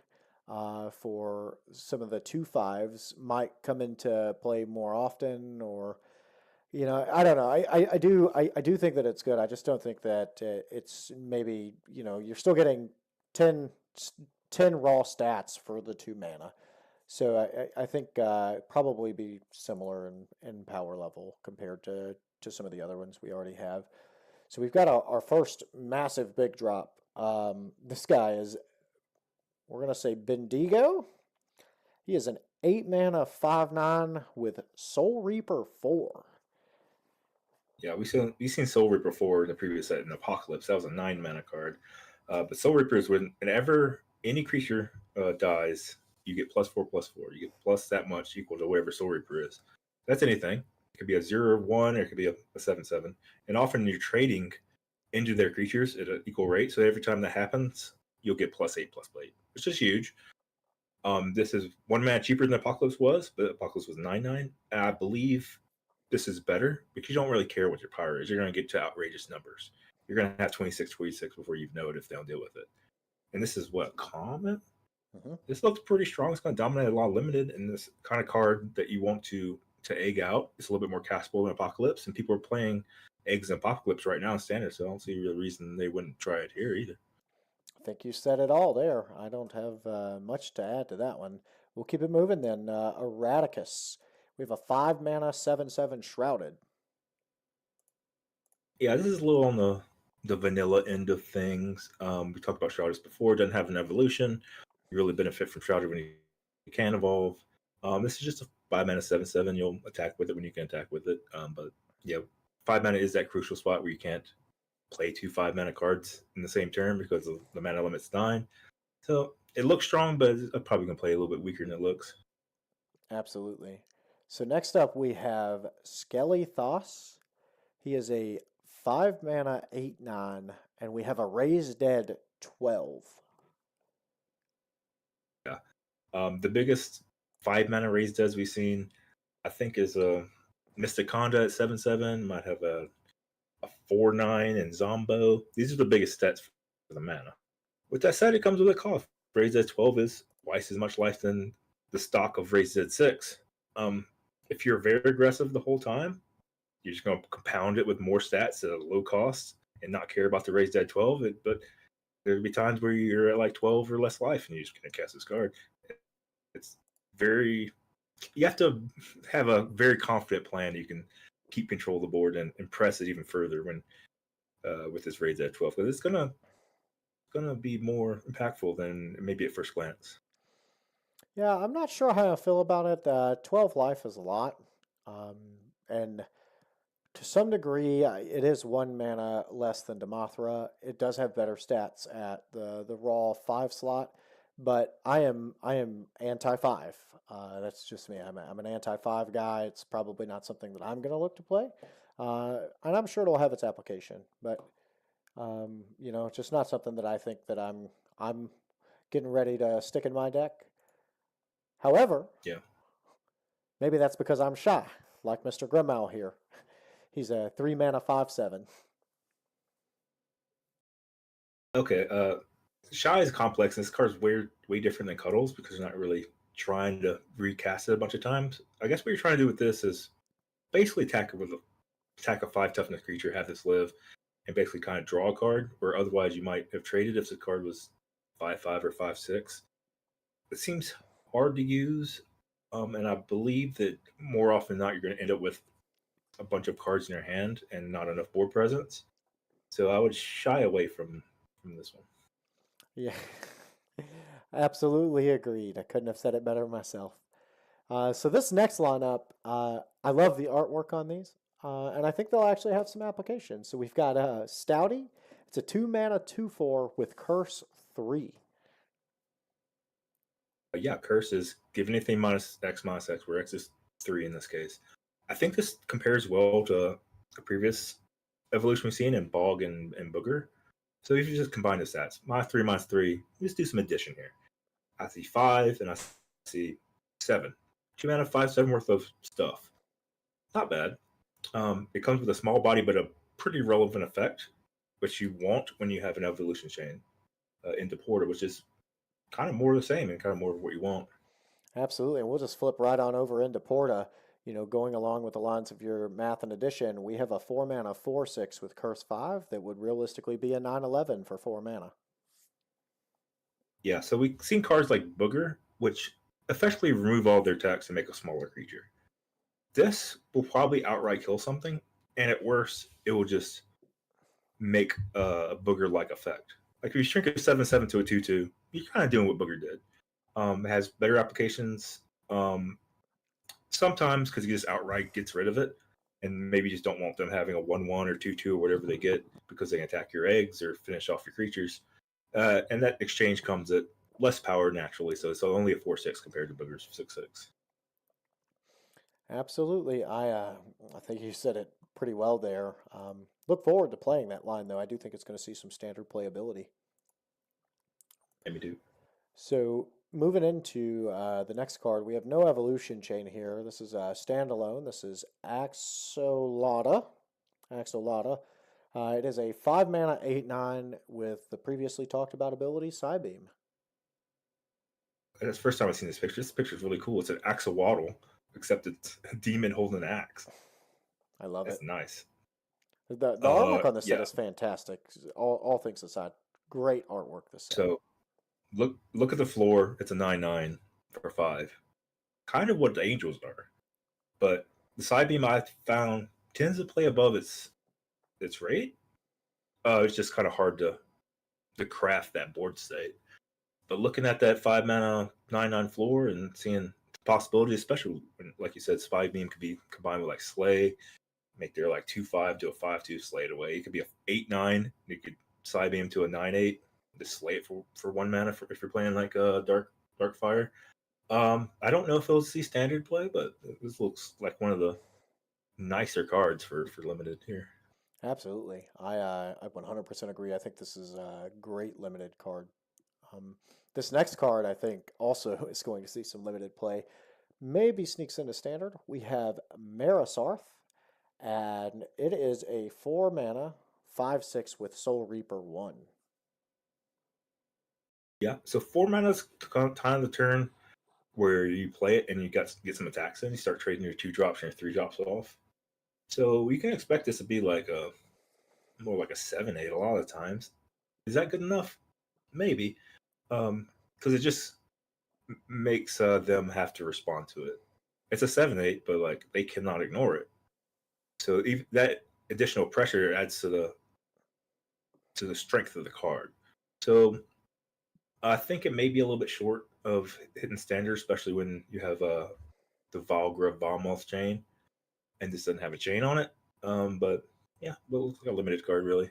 So I liken this card as I was sitting here, and you mentioned kind of your pieces and thoughts on this.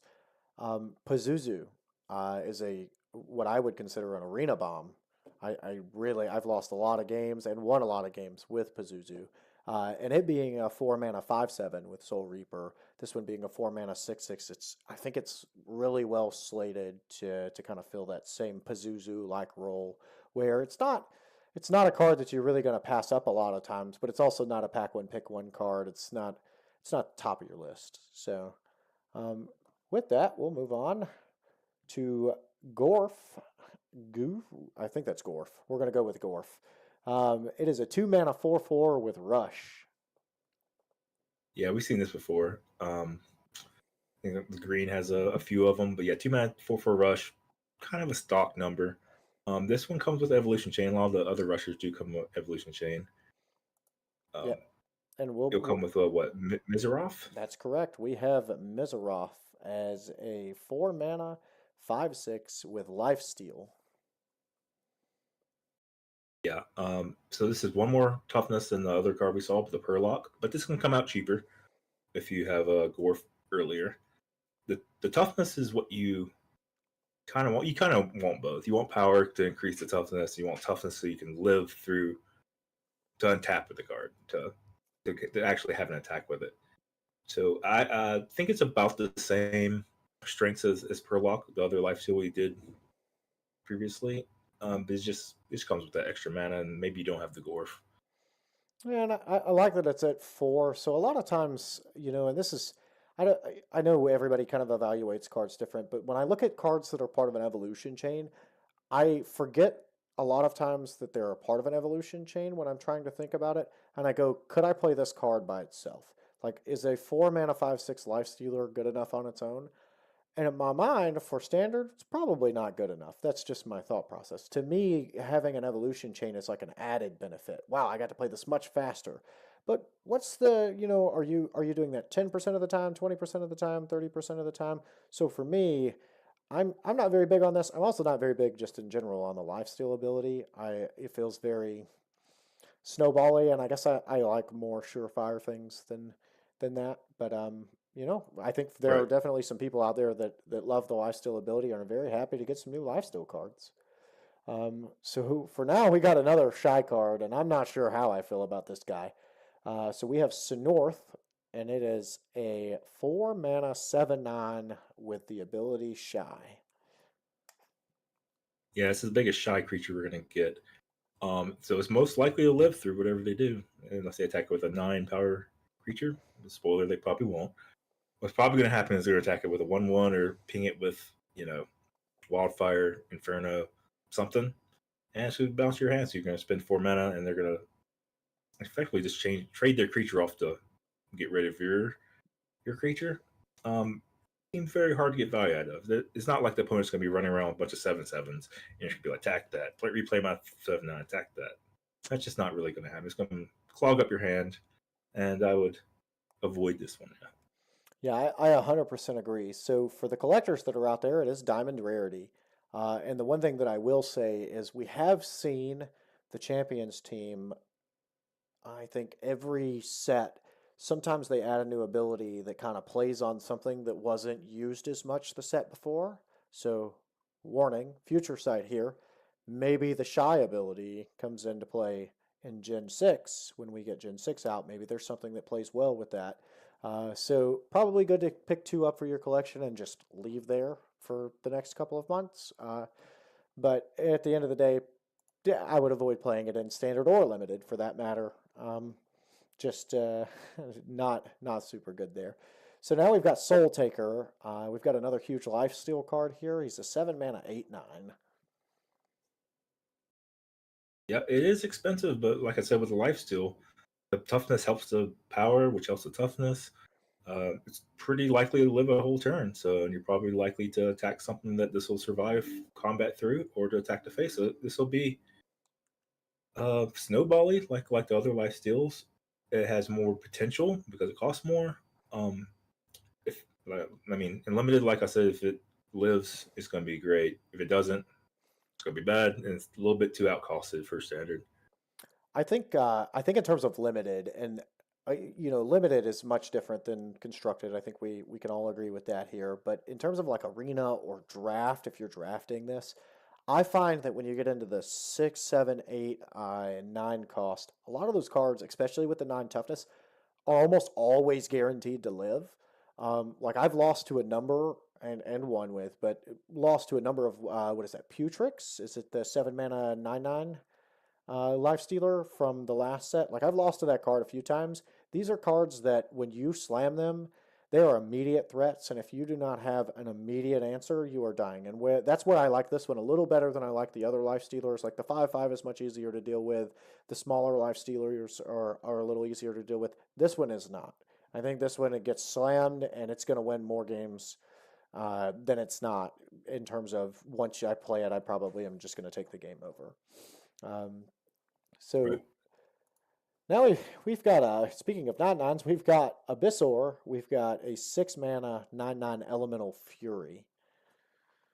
Yeah, it's pretty interesting. So I think the only Elemental Fury in Dark.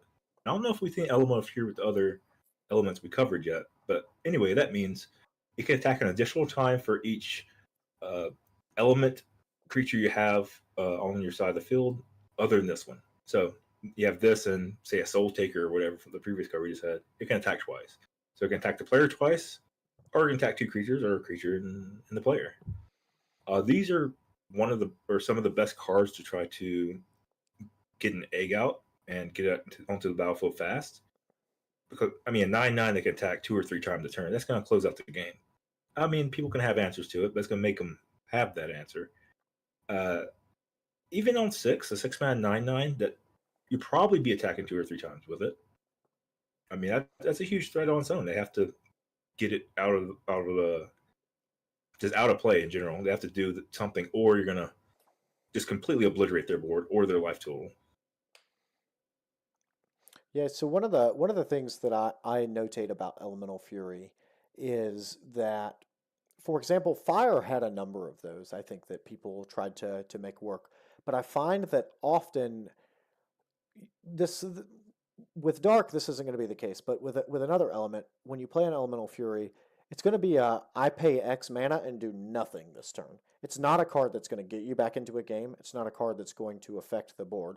But in an element like Dark, where you have things like Hex, where you have things like Curse, where you are playing lots of ways to interact with the opponent, and you have ways to bring all of your stuff back from the graveyard, I find in my brain that at least on the surface, feel like Elemental Fury has a little bit more viability than maybe some of the other elements.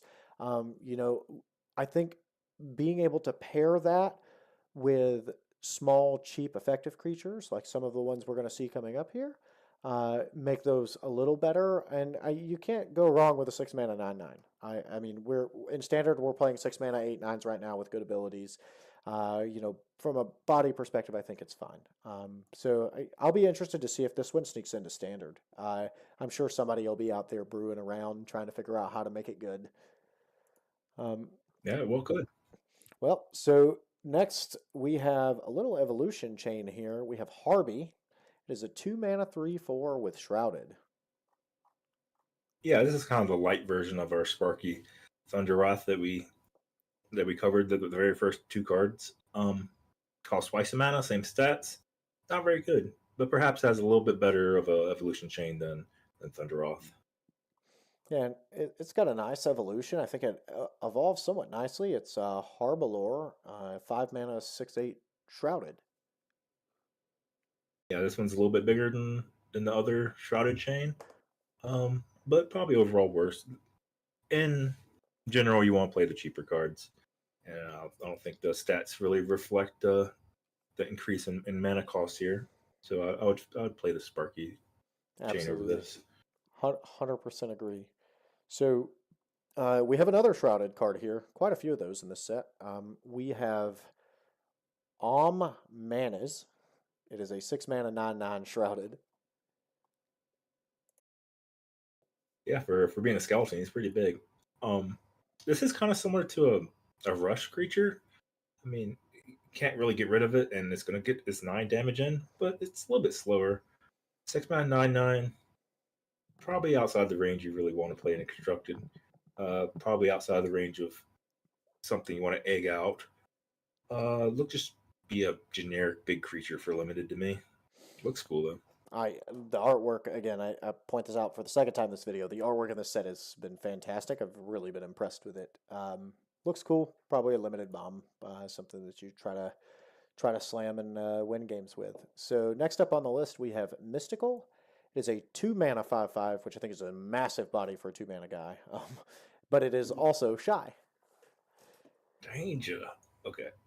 This is completely different than other two shy creatures. Like Huddles is supposed to be balanced by itself. The other one's kind of unplayable. This can like attack some pukies and whatever, and come back and be cast. Also, it's cheap enough to affect the board, but not clog up your hands. So you can combine this with the Wildfire Rising Water stuff, and it's actually going to trade off a little bit, or actually trade up, or what is it? If you kill a 4/4, you come back to your hand. You're getting your mana's worth. It's a incredibly interesting mix. It can do all the roles that Shy could do without much of the downside of it getting clogged in your hand. So I think this will see some play. I think it's going to take some creative deck building to utilize it fully, but I kind of like this one. It got the wheels turning. So in my mind, the only thing I think I think I'm kind of on the opposite end of the spectrum with this card. I think that if this was a 2 mana 6/5 with Shy, this card is 100% it's playable. I don't think it's broken at a 2 mana 6/5. I think it's just fine at a 2 mana 6/5. The fact that it is a 5/5 to me says, well, we're running into straw bashes that we can't kill. Like, really, the only thing we either trade with Vomitical, we're killing Pukey. There's not a lot of other, like, we're not trading with Bog. which is, I'm just off the top of my head, like regular cards that are kind of out there. If it was a 6/5, I feel like it's much more in tune with the meta. It being a 5, obviously a 2 mana 5/5 is a huge body, and somebody will find a way to play it. I just think it would have a little more versatility if it was a 2 mana 6/5. Just my opinion. Yeah, shy is basically a downside, but you have to figure out ways to convert that to upside. And I'm not sure how to do that. I mean, off the top of my head, it's another piece of cardboard that's entering inside the field, so it's going to trigger things that matter like that, like the Wildfire and Rising Waters. But yeah, it's going to take a little bit of thought to fully utilize this, and it could be strong, it could be unplayable. We'll have to see how the deck builders figure it out. Absolutely. Well, we've got speaking of deck building, we have got quite a doozy here. We have Wogazi. It is a 2 mana 3/4 with Elemental Aegis, and we have not talked about Elemental Aegis this video. Yeah, 2 mana 3/4 elemental Aegis. This means it gets a stack of Aegis for every card of that element you have, including itself. So at least we'll have one stack of damage prevention. And Aegis means whenever it takes damage at all, remove a stack of Aegis. So it could take 1 damage or it could take 10 damage. You remove one stack. It could be good big. We've seen this effect before. We've seen 3/4s, 4/5, etc. It is often best when you can follow this before a 1-drop, say like a Sparky or something, or maybe play like a Thief off of the White Lily. I think this card's fine. A lot of the other cards have evolution change, and this one does not. But this is the only elemental Aegis of this set, so it could be okay. But I think it's going to play out a little bit worse than the previous versions of elemental Aegis, and both dark and both other elements. Just kind of seems medium. Yeah, I agree. He's very medium. One of the things I will say is I like that it doesn't have an evolution chain. I wish it was a 4/5, like the other Elemental Aegis guys we have seen. One of the things that I've often not liked, but some people have found a way to put a positive spin on it. I didn't like too much that like Astraling evolved into a 5/7 because if you didn't, there were times where if you didn't knock off your Aegis and you didn't feel like you traded well, it almost felt like a negative benefit to go to your 5/7 with Berserk. So I kind of like that there's the options are limited with the card. I just don't think the power and toughness makes it very viable at the moment. Again, if it was a 4/5, I'd probably playing it a little bit more, but I think at a 3/4, I don't think it's going to see much play. This card, however, I know somebody's going to find a way to exploit this just due to the cost that is on it. We have Kimchi, and it is a 3 mana 1/1 with Soul Reaper 2, and this card has the ability to explode and get out of control, I think, given the right shell. Yeah, it's definitely the cheapest card we've seen with Soul Reaper 2. Does take some setup. You need to be able to trade off creatures immediately when you play it. So, for example, optimally, you have 2 in play, and so does your opponent. And you trade them all off, and now your creature got, what is that, +8/+8? So now you had a 3 mana 9/9. That's great. Does that happen? Maybe, maybe not. Does it get stolen? Does it get hexed? Whatever. Puts a huge target on its head. They'll have to deal with it and take some setup. It will look amazing when it's winning, and look absolutely horrendous when it doesn't get the required steps you need. Like a 3 mana 1/1, not very good if you're top decking it or just don't have that setup. Yeah, Very swingy. There's a ton of times where 3 mana 1/1, this card as a 3 mana 1/1 is just going to look horrendous. You're going to be like, what am I doing playing this card? And then there are going to be times where you're like, wow, this was crazy. I won the game off the back of this card. And to me, those are the kind of decks that people are building right now in the meta. It feels like if they're not going to a tournament and just pulling the first place deck list, I feel like a lot of people like to float on those 50-50, can I snowball the game out of control based on, can I get my Zaramath out on turn 2, can I line my freezes and my Astros up? So it'll be interesting. I definitely think that's going to squeak in a standard play. I do think that we will see somebody out there, especially with the new die mechanic that we have, that is in the set. And speaking of which, we're going to jump right into that. So I'm going to kind of bounce around here for just a second. But we have Corpseal. It is a number one. Geez, it is a one cost 9/9 that has a new ability on it called Die. So it kind of works how you assume it'd work. When you play this card, it dies, unless you have 5 or less life. So this is the highest rated card ever, 1 mana 9/9. But you have to do some things to make sure it happens, and you have to get into a very risky territory. You can do that with some Raised Dead. Raised Dead lowers your life total. You can do that by playing the wildcard hero. You can do that by just playing the game and letting them attack you. So there are ways to utilize this. I think it's very interesting. I won't be the first one to try to dive in and try to break this card, but I think someone will. I mean, this is a kind of card that screams "break me, please," and it's going to be extremely strong. Yeah, one mana 9/9s that you can raise dead and they can kill themselves again. That's kind of why I wanted to jump to this card. I know we skipped a couple of cards there in our list or order, but I think in terms of like some of the Soul Reaper stuff, there's some viability with some cards like this. Also, I will point out I don't want to spend too much time because I think there are going to be a ton of videos that are going to come out about this card and people trying to break it. But I'm not sure if it's going to be 5 life or 10 life. So current text I have says if you have more than 10 HP remaining, it stays on the field or it dies. So if less than 10, then it stays. It could be 5. Again, as we try to preface in every video, not everything is 100% locked in. So things are subject to change. So by the time the card comes out, it could be 20 HP, it could be 5. I have no idea. But my best guess would probably be close to 5 or 10. It'd be probably the correct method there. But we'll go ahead Yeah, and jump over to Voido, which is a 5 mana 5/7 with Curse 6. Very Noonga. Uh, kind of resembles Noonga a little bit with the way that it's going to feel that it plays. yeah. This is a classic 5 mana 2 for 1.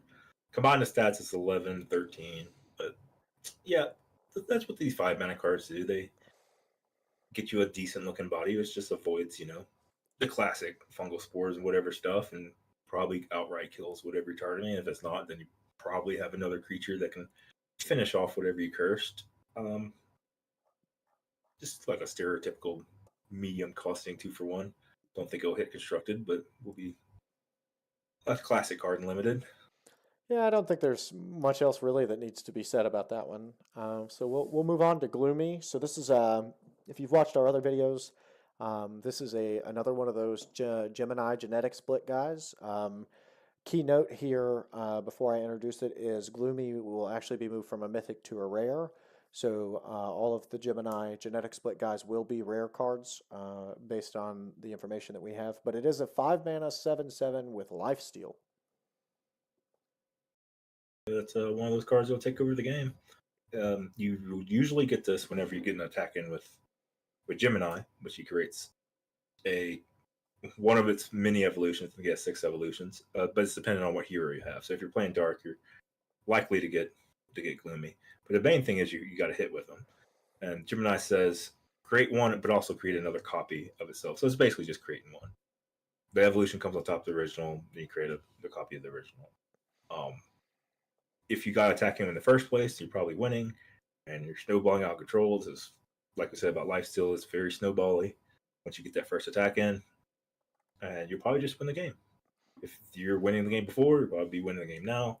Do you put this in a deck without? Do you put this in a deck with the intention to upgrade Gemini? Maybe. I think this rate is pretty decent. The threat level is pretty decent.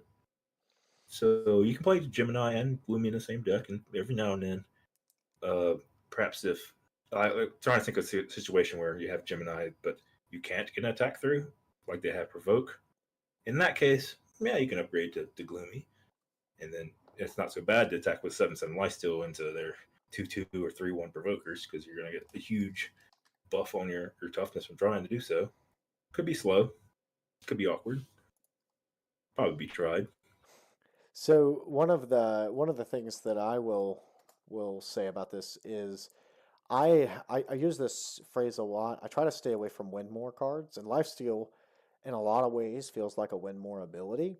However, given the way that you would end up with Gloomy coming off of Gemini from Genetic Split, you if you are playing Gemini, you're trying to snowball the game out of control. Win more is what you want. I think this is one of the few times that playing a win more ability, in my mind, is acceptable. I don't think there's anything wrong with getting Gloomy. The rate is good, kind of as you mentioned. You're getting good value, good bang for your buck for what you're having to pay for it if you're getting it a hard cast. But really, you're just going to bounce this off of Gemini. I think you're going to split that out. Less casting it. They are, even though it does come from Genetic Split, they are actual cards that you can play. But I think you're more likely just going to try to get it off of Gemini than you are to actually cast the card. So with that, we'll move into the egg.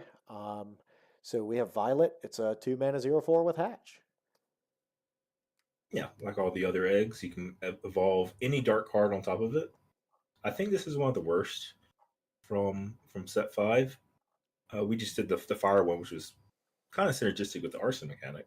With this, we already have perp, we have black. Do we need more of that? Maybe. You kind of do hit a critical mass of like having all these eggs, but in general, the 1-mana eggs are probably better. So this doesn't add what the element needed. It doesn't add more to what the element needed as much as the eggs and the other elements. Yeah, I think the elements that already, the combination of elements, the elements that ended up with 2 1-mana eggs, didn't really need a 2-mana egg. We won't dive too much into this, but like water getting a 2-mana egg is fantastic because they really didn't have anything other than white, because blue was out of the format. So I think there were definitely some positives to getting 2-mana eggs. I think that dark really doesn't have a lot of viability or playability for it, considering that they already have black and purple. So, Right. so now we're going to jump into our crafted card of the set, our crafted mythic. We have Lilia Necrox, Queen of Pain. So it's also an epic named card, so likely we'll end up with a hero. And this is a very interesting card. It is a 1-mana 1/2 with Raise Dead 18. Very hard to evaluate here. Because the previous Raised Dead was cheapest at 3 at Vol Mall. Now we're taking a whole big jump down to 1. And we're taking another big jump to Raised Dead 18. So, is this a card that goes in any deck? I'm not sure. I don't think so. I think this card goes into very aggressive, very decks that want to play a bunch of effects that happen when you play them. So we'll get into the recruit mechanic, which occurs on sometimes small creatures, but have huge effects when they enter. And what you're paying for here is the price to do that very fast in the game at only 1 mana, but you also have to get those champions in your graveyard somehow. So something had to have happened. This is gonna look like a blowout when it's working, and it's also gonna be looking pretty pathetic sometimes when you have 18 or less life or don't have the right creatures at the top of your graveyard. I think it's gonna be one of the strong cards to build decks around, but its price is going to be reflective of its effect for sure, because the price is pretty steep, even though they don't cost 1. Yeah, that Queen of Pain name is going to come in for sure 100%. I think there's going to be some number of games where people are going to build decks around this, and your hand is going to be like 2 of these, and then you don't have a play until like turn 4, turn 5, and you're just looking at this card like, I'm not playing a 1-mana 1/2. And you fall so far behind in the game that now, trying to get back into it with Raised Dead 18 is just probably not going to be what you're looking to do. Yeah. I guess real quick, if you don't have a creature in your graveyard at all and you play a Raised Dead card, you don't pay that life. You just get the 1-mana 1/2. Correct, yeah, and that's kind of what I was referring to. So quick tidbit, tips from Boss MTG. If you don't have creatures or champions in your graveyard and you play a Raised Dead card, you do not take the life and get nothing. If nothing comes out of your graveyard, you do not pay the life. So, but I think on the surface, 1-mana 1/2 is probably not something you're looking to play either. So, just in general. So yeah, we've only got 2 cards here before we wrap this up really quickly. We've got Belt of Snakes. We have the Equip card from Dark, as every element has an Equip card and an Otherworldly card, which we'll look at just momentarily. And this is a 0-1 with the Equip Lifesteal. And I'm just going to, I know you normally talk here, but I really want to say that being able to equip Lifesteal and attack immediately with it, so on a creature that already exists, is fantastic. I am thrilled about that. Yeah, so this is functionally giving your champion extra toughness. This is one of the few equipments you can equip anything, including itself. This is one of the few equipments that do absolutely nothing when you equip itself because it doesn't have natural power. But yeah, I see what you're coming from. If you do it on something that has, let's say, we'll reasonably say 5 power, so you're immediately giving it 5 toughness and doing damage to the opponent, and then you're immediately creating a must deal with threat. Pretty strong with 2 mana, and it doesn't really ask for much. Just really asks you to have something reasonable. You don't want to put this on like a 1 power creature, but I'm sure if you put this in your deck, you're gonna have those 5-6 power creatures that are gonna come out in fast enough time where you're gonna use this Belt of Snakes and try to create a huge threat in the mid game. So I will point out there's some crazy snowbally world where you're playing Dark, and we talked about Sparky, I believe it was at the beginning of this video here. With Shrouded, you get to go like Shrouded on turn 1, Belt of Snakes on turn 2. You have a 3/7 after you've attacked, and then in some world maybe you play Psybeam, and now you flip that around the next turn, right? Now your 7/3 turns in, or your 3/7 turns into a 7/3 that then turns into a 7/10. And now, like your turn 3, you just have this massive dude that is very quickly getting out of hand. Is going to be able to trade with pretty well effectively anything on the board. But at the same time, that requires a ton of setup, right? It's very niche, very specific. I just think having the ability to equip Lifesteal is going to give some, what I think are going to be very cool lines of play that I don't think we've had access to see before. Yeah, I agree. I've pulled off the Lifesteal, Psybeam, back and forth kind of stuff in limited, but these cards look kind of push enough to slip into constructed here. It's very much a lot of support and some decently rated Psybeam cards and even better rated Lifesteal, especially the Belt of Snakes you can put on anything. Absolutely. So just really quickly, we have our last card. It's Zorkava's Circle. It is a 4 mana 0/6 that has Otherworldly. Yeah, so Otherworldly is all your creatures of this element get +X/+X, where this is a casting cost, so you'll give everything +4/+4. Not itself. We've seen it before. I'm not really a big fan of Otherworldly. I think it's, like you say a lot, is win more. Takes a lot of setup. And I'd rather just play a card that has power and toughness, maybe has an effect when it enters, doesn't really necessarily need so much setup. So this is something else I'd avoid. Yeah, I agree. When I look at this and I look at the last set, I go, would I rather play this rare Zorkava Circle or would I rather play Booger? And when I look at that, I go, okay, yep, that was an easy decision. You're not getting a great rate. So I think we've spoke a ton on Otherworldly cards, so there's not too much to chat about there. But it's that time of the video. We've went over all of the cards from this set, and I think I'm really excited about Dark. I think it's got some very, very good cards. But it's that time of the video where we try to rate, 1 to 10, how good or bad we think that the Dark element is. I'm gonna give this one a pretty high rating. They're very strong lines. The Sparky line is fine. The Fief Slitha Viperous line is outrageously good. Cuddles itself as a card may just build a deck from itself. We got Stouty and Porter, the ones that curse. Those are very comparable to the staples in Bog and Booger right now. Maybe they could even be better. Then we have very game-ending breakable cards like the Lily and Necrox and the Corpse Seal. Like this can just those cards could just be completely outrageous. So I'm gonna give this about an 8 for potential. There's a lot of decks can build around just single cards in Dark, along with just completely great staples that you just put in every dark deck. So I like the way dark's looking here. Yeah, I think maybe I'm even higher than that. I think I'm probably in like the 8.5 to 9 range. I think it's very strong. I think there's going to be a lot of cards that get played in standard, as well as some very good limited bombs that you're going to see. Overall, I think they did a really good job with Dark. One of the stronger, if not the strongest element that I think exists in elemental warfare. So with that, Yeah. do you have anything you'd like to throw out here at the end? Anything you want to follow up with? No, it looks pretty well covered. It looks pretty balanced. It looks like you can tons of decks and directions you can play with Dark. I think you're right. It is quite possibly the best element in elemental warfare. Absolutely. Well, this has been our Dark Elemental Warfare type review or element review. Don't forget that the set comes out on August 1st, 2024.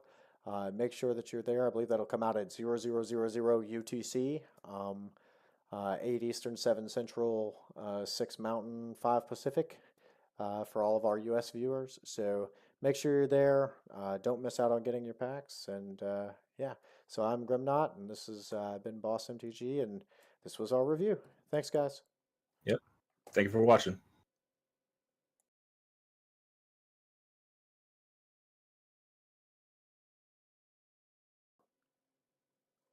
What's going on, everybody? I'm Grimnot, Hey everybody, I'm Tom Ross, Boss MTG.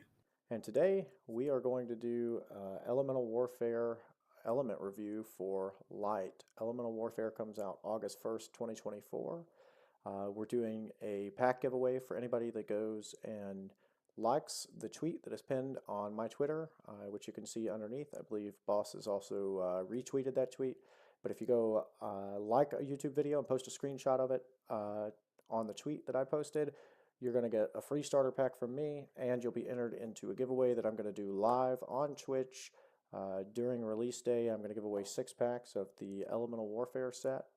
Go watch our videos. If you're watching now, make sure you hit the like button, take a picture of it, put it on the Twitter. So before we get started, what do you think about Light? You excited about this? Yeah, it's a little bit of a condensed element. It has fewer cards than the others, but has a higher number of diamonds and a higher number of like individually strong cards, I think. Yeah, I think I'm kind of in the same boat, just in terms of power level. I think it's got some very important cards that we're going to see. And yeah, I believe we come up with the numbers. It's like 33% of the light cards in the set are diamond. Is that right? Like a third of them, I believe it is. There's 30 cards, and I believe 10 of them are diamond. Yeah, I have to do the math right quick, which I can do right now. It's 10 of them, yeah. There's Yeah. 10 diamonds. That's 33% of all the light cards in this set. All right, well, without further ado, let's just get right into it with our first card. We're in here for Whiff. This is a 2-mana 6/2 with Aegis. Yeah, I think this little guy's really awesome. We see 2-mana Aegis cards before, but they always have 4 power at the best. What you want to do with your Aegis card is, nothing to trade into it immediately. They have to use 2 cards to get rid of it, or 2 effects. But at 2 mana, you're probably going to be like playing this and then attacking into their 5/6 or something, and then you're just left with a 6/2. And then with your 6/2, after it used its Aegis already, you can go ahead and evolve to the next evolution in Swift. Yeah, absolutely. That 6 power is really important here, I think, right?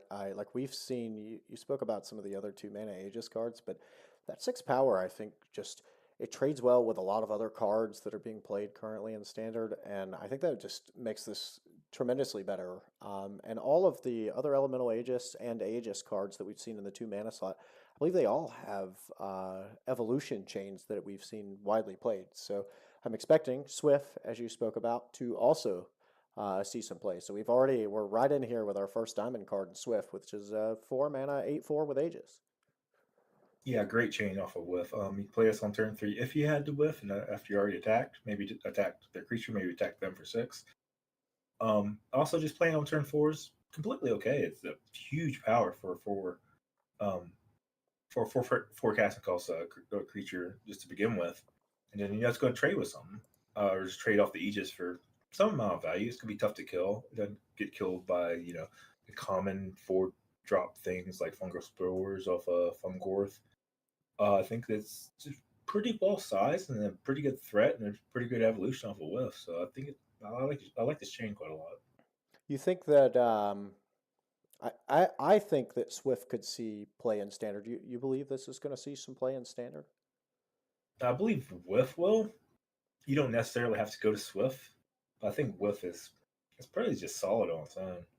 I probably play like two whiff, one Swift, just because you have to have the whiff for the Swift. It doesn't really work in the reverse. So So yeah, so would you play Swift as a standalone card? Is that something that you could see playing? Obviously, I think we both could agree that it'll be absolutely great and limited. I'm just trying to, I guess, in my mind, and I'm not, I won't say that I'm an Aegis connoisseur, if you will, but that 8 power to me seems like it might be a draw to possibly see play by itself. yeah, I think whiff is a stronger card. It just hits the 2 mana slot and trades with the 2 mana cards that you see on the opposing side just very well. So I will see. I expect to see Swift along with Whiff. I don't believe it would be a standalone card. Fair enough. Yeah, I didn't know if that 8 power kind of pushed it over in there. I know we had seen some other Aegis cards. Just I don't think we've seen very many at this low cost with that high power. So I think it'll be interesting to see how it goes. So we'll move into Hoofy here, who's a 2 mana 4/4 Light of Aldrich. Yeah, this is very similar to Aegis. A Light of Aldrich, when this creature would die, instead it doesn't die, and it just comes back with its toughness restored. So if something would trigger on something dying or coming into play, that didn't happen. It just gets rid of the Light of Aldrich kind of shield and comes back with its toughness restored. We saw this before in Ankia, the Light, or the White, from set 4. This is worse because that card was 5/4. This is a 4/4. So, I mean, it's more accessible. Like that card was kind of expensive, and this effect is kind of good. But I mean, this would be a cheap version of the Ankia if you really want to just have a Light of Roger card. But otherwise, wouldn't really play it in standard. It'd be good in limited, of course. Though. Yeah, absolutely. Almost always Anki is going to be your first choice if you're looking for that Light of Aldrich card in the 2-drop slot. And Anki is a 2 mana 5/4 with Light of Aldrich, so very similar to this card, but it was a diamond rarity, as you said, much harder to find. Hoofy's always going to be a second option, and I don't think that there's going to be many people that are playing a more than 1 2-drop slot with Light of Aldrich. So um, perfectly said. Couldn't have added anything different. So now we've got a new ability coming up, and we've got our first standalone diamond card. This is Jesus the Risen. It's an epic name champion, so remember, keep those in mind as we move forward into heroes. We know that eventually this card will likely get a hero. It's a 6 mana 9/9 with a brand new ability that is new to Elemental Warfare. This is Divine Protection. Yeah, there's a lot going on here. So Divine Protection means for your whole turn until your next turn, you cannot take direct damage, as the card says. You cannot take direct damage into your next turn. This means a bunch of different things. One, they cannot attack you. Anytime they attack you directly, you take no damage. You cannot get combustioned directly. You cannot be vortex directly. But it doesn't stop all the effects you may do to yourself. So I know that you can, if you play this in like a black-white deck and you play a Raised Dead card, you will still lose that much life. So this is stopping all effects from the opponent, for sure. It may stop some effects to yourself, say like the damage dealt from your own combustion, but I cannot confirm nor deny that. But what I do know is anything they do to you, completely stopped. And that's it. Maybe some things you do yourself may be stopped. But this does look like a strong effect on a 6 mana 9/9 card. It basically says they cannot attack you. You can't take any more damage. They can attack your creatures. So that's kind of what's going on here. Yeah, to me it feels like unless you're maybe raised deading yourself, you're not really taking any damage. I was just kind of sitting here thinking, well, I've ran into in a very niche situation here, and obviously will require us to do some testing. But I've ran into some situations where I've played like combustion cards, but I'm lower than I'm at 7 life or 6 life, and I'm like, well, I really can't play this because I'm risking losing the game. Well, now I wonder if there's a way that you know, divine protection maybe stops that, where I play the combustion card and target myself, and it just nullifies all of the damage entirely, right? Because both of those would be, in my mind, direct player damage. But as you said, I think it'll take some testing. What I will say is, I think that this could be very easily abused. I want to see some testing with this, and I think maybe we'll do some a little later when we get down to doing some play testing with decks and maybe recording some content for that. But having this on a 9/9 body is probably not what I'm looking for, because I really want to just start bringing it back every turn. I want to be able to have it die and bring it back the next turn and be like, I don't care that you're attacking me or clearing my board. You just can't kill me. And then maybe, Soul Reaper. We've seen some of the nice dark cards that have come out. Some cheap Soul. Soul Reaper, not Soul Reaper. Raise Dead. And maybe just bring it back a whole bunch of times, where it's similar to some other things that we had seen, where you're kind of just time walking your opponent. Yeah, we're kind of spoiling it a little bit. It's not coming out for another good 6 or 7 days from the time we're recording. This probably doesn't work with Raised Dead, as in preventing the life loss of Raised Dead with own divine protection. For that reason, that will be extremely strong and probably really annoying to, if you guys loop Cheesuses and say Bomb-Moth and Demothras or whatever. But I think the rate is pretty strong. We've seen this card before in like a Zera. The nature card is preventing people from attacking completely for it's like an 8-mana 7/8. And this is very similar to that. They can attack your Jesus, but they can't attack you, so you're getting a whole nother turn. And skipping them ability to deal damage to you at all, starting on 6, can be really strong. I mean, you play another one on 7, then you're on 8. Now you start sweeping. That's just a few turns of just clear them not hurting you at all. I think that's a big window, man. It's a big game changer. And kind of what I was thinking, I guess just so that I'm clear, I also believe that Raised Dead does not get stopped from this, but something like Viperous, where it only costs you 2 life, right? When I say some sort of abuse, I'm just talking about it, I guess, in terms of the time walk there, right? If I'm using something like Viperous and only having to pay 2 mana to bring back my Jesus every turn, or if I had a smaller version of a Divine Protection where it wasn't as big, that would be, I don't want to say that it's game breaking, but it's definitely going to be annoying to go, 3, 4, 5 turns where me as an opponent, nothing I do, no matter how much board state I have, all I can do is kill your things on board. Oh, cool. I devoted two attacks and 2 cards to killing your Jesus. And then I pass the turn and you go, oh, cool. Well, I have a Viperous. I'm going to pay 2 life and bring it back. Do it again. Like you're kind of propelling yourself really far ahead. It's not necessarily a time walk, because obviously, as you said, they can still attack your things. They can still board wipe you, still play abilities.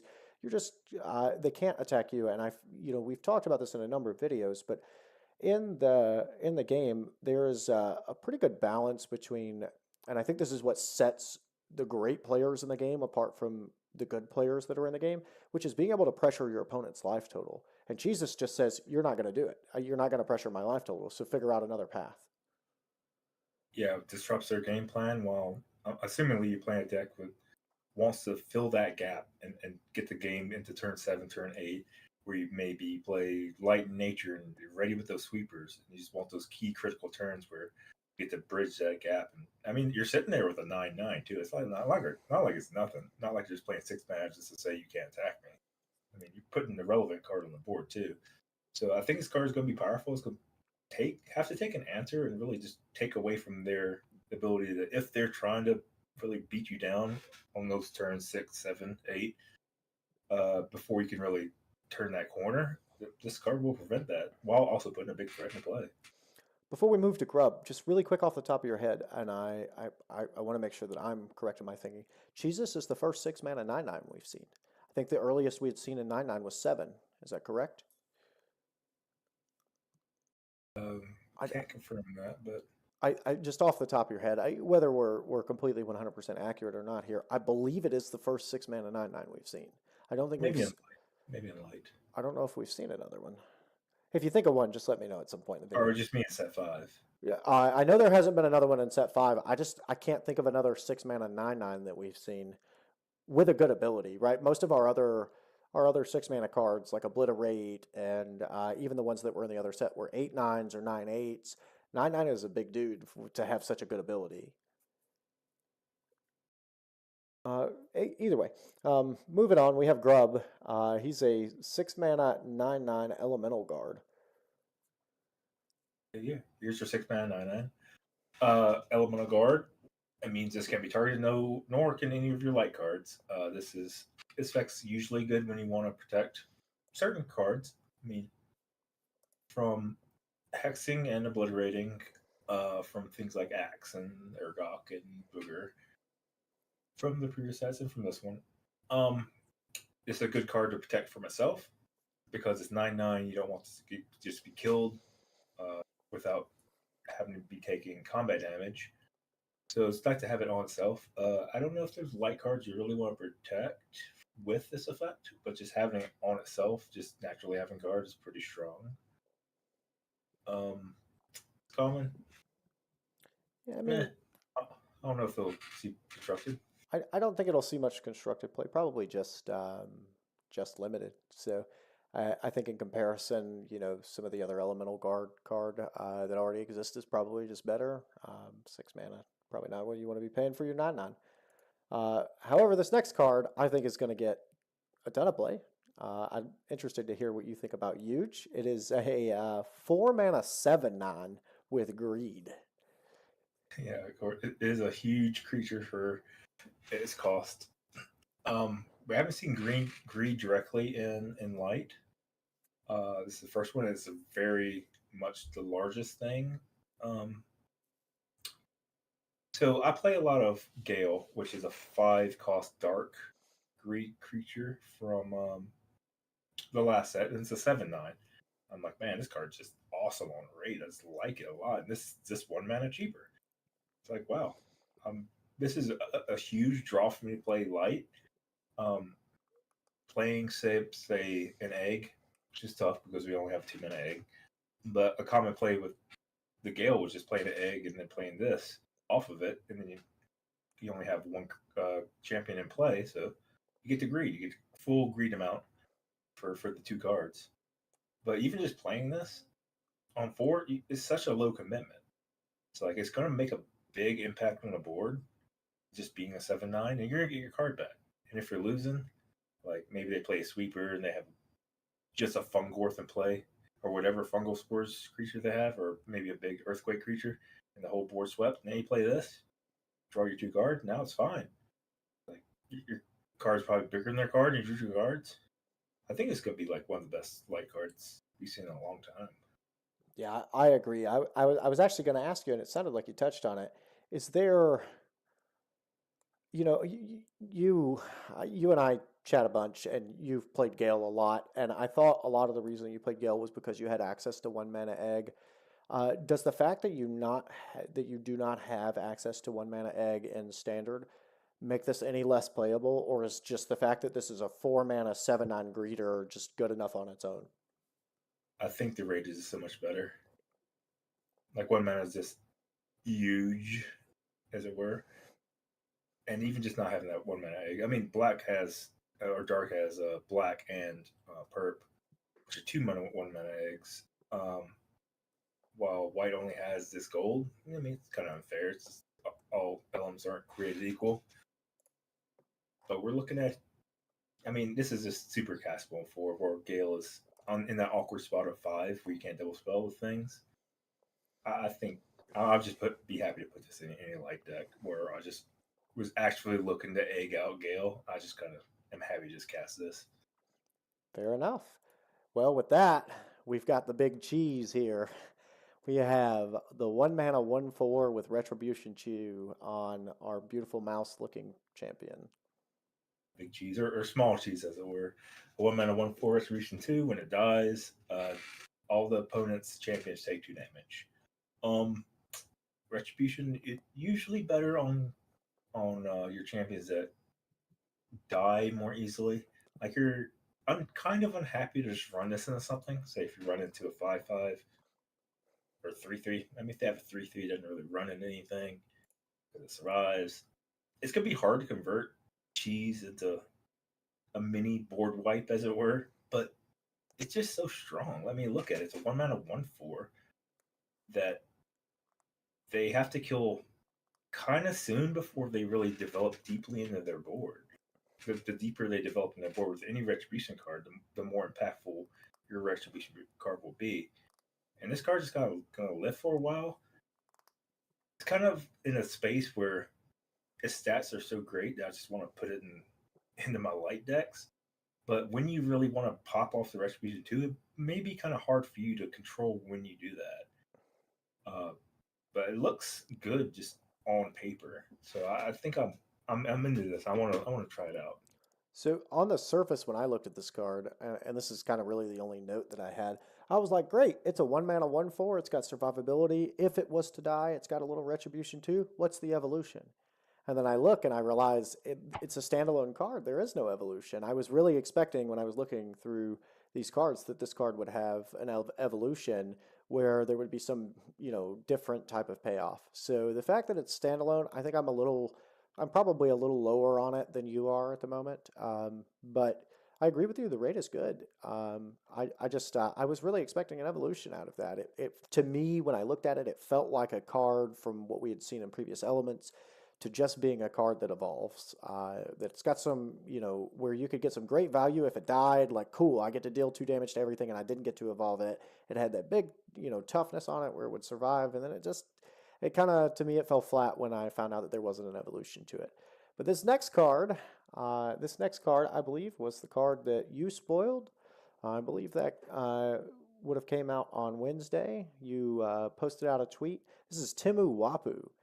And I think you're super excited about this card, so I'm going to leave this one mostly to you. It's a 5 mana 7/7 with this ability, Time Warp 2. Yeah, I could not believe this card was a common when I first looked at it.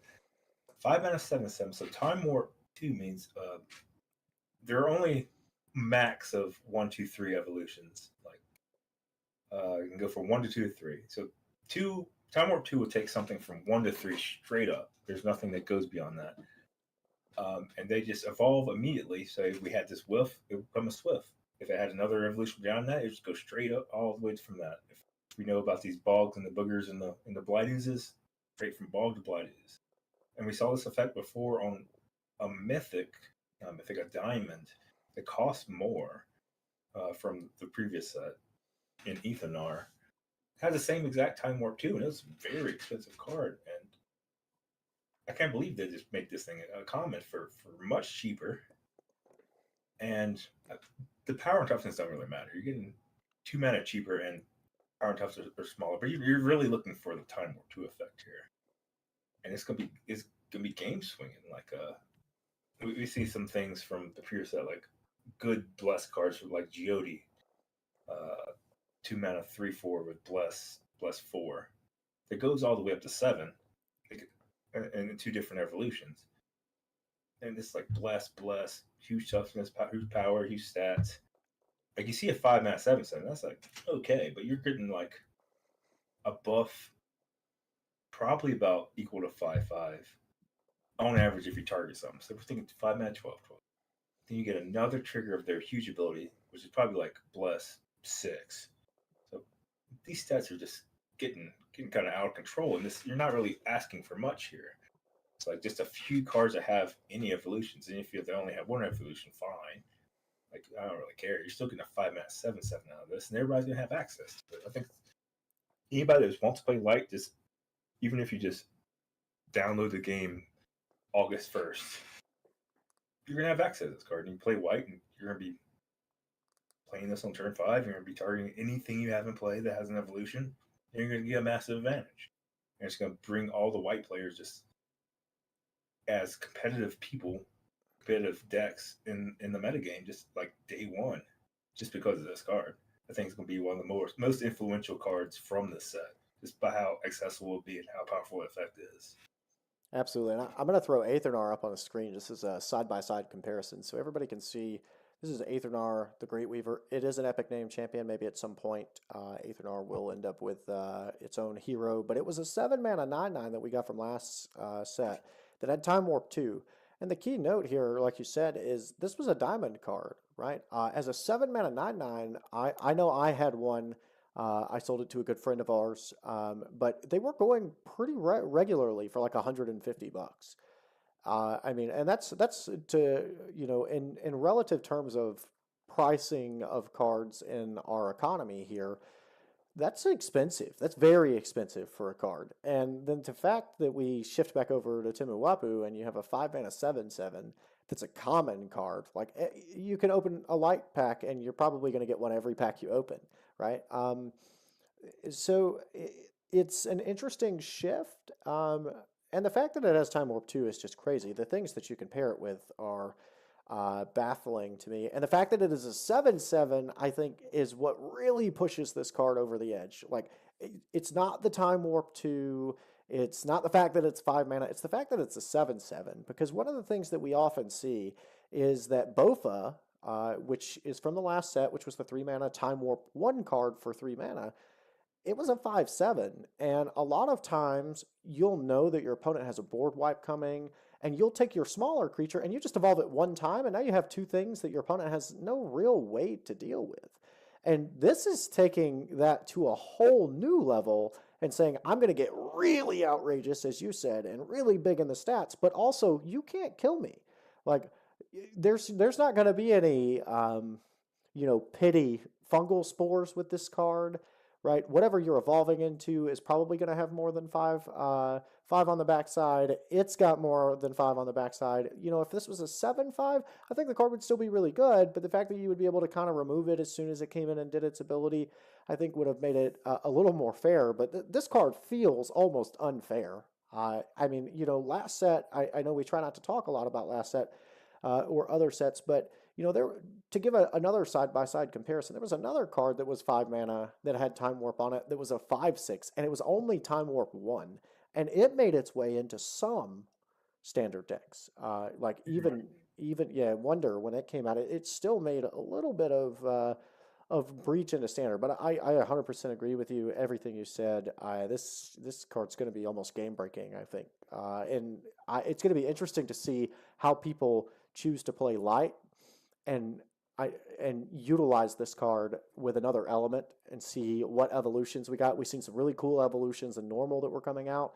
We've done all of the other elements. The possibilities are almost endless with this card. It's just amazing. So we see Aethernar there again on the screen for everybody. We'll skip right over to Christo.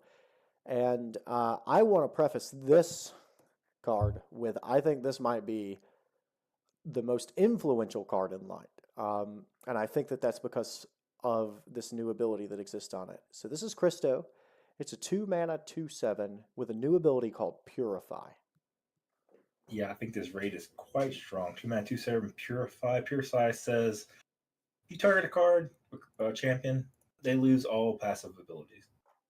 So if it had Aegis on it, that's gone. If it had an ability that would die, a trigger when it dies, like a Shatter, that would be gone. As abilities that would trigger off anything like a Wildfire or Rising Waters, yeah, all that stuff's gone. At this rate, a 2 mana 2/7, that is a good creature just coming down. I mean, you could hit there. If you hit like some of the smaller eggs from previous sets, like a black or a perp, the ones, that card's just gone. You destroy it. You don't care if they have a 0/1. You just destroyed their card. If it comes on something like, say, Timberfawn, a 3 mana or 2 mana 3/5 with Shatter, that card's close to gone. You probably broke even. You have a 2/7 there with 3/5. But I think really just destroying their eggs and having the flexibility to just mess with their game plan with just such a cheap card, and a cheap card that comes with a evolution too. I think it's going to hit a lot of light decks. I think it's going to be in actually all light decks after Gen 5 comes out. So in my mind, when I think about early cards that I want to play, I say, one, is the rate that I'm getting good for the mana that I'm casting, right? So I'm paying 2 mana, I'm getting a 2/7. as you mentioned. The rate is fantastic. It's a great rate.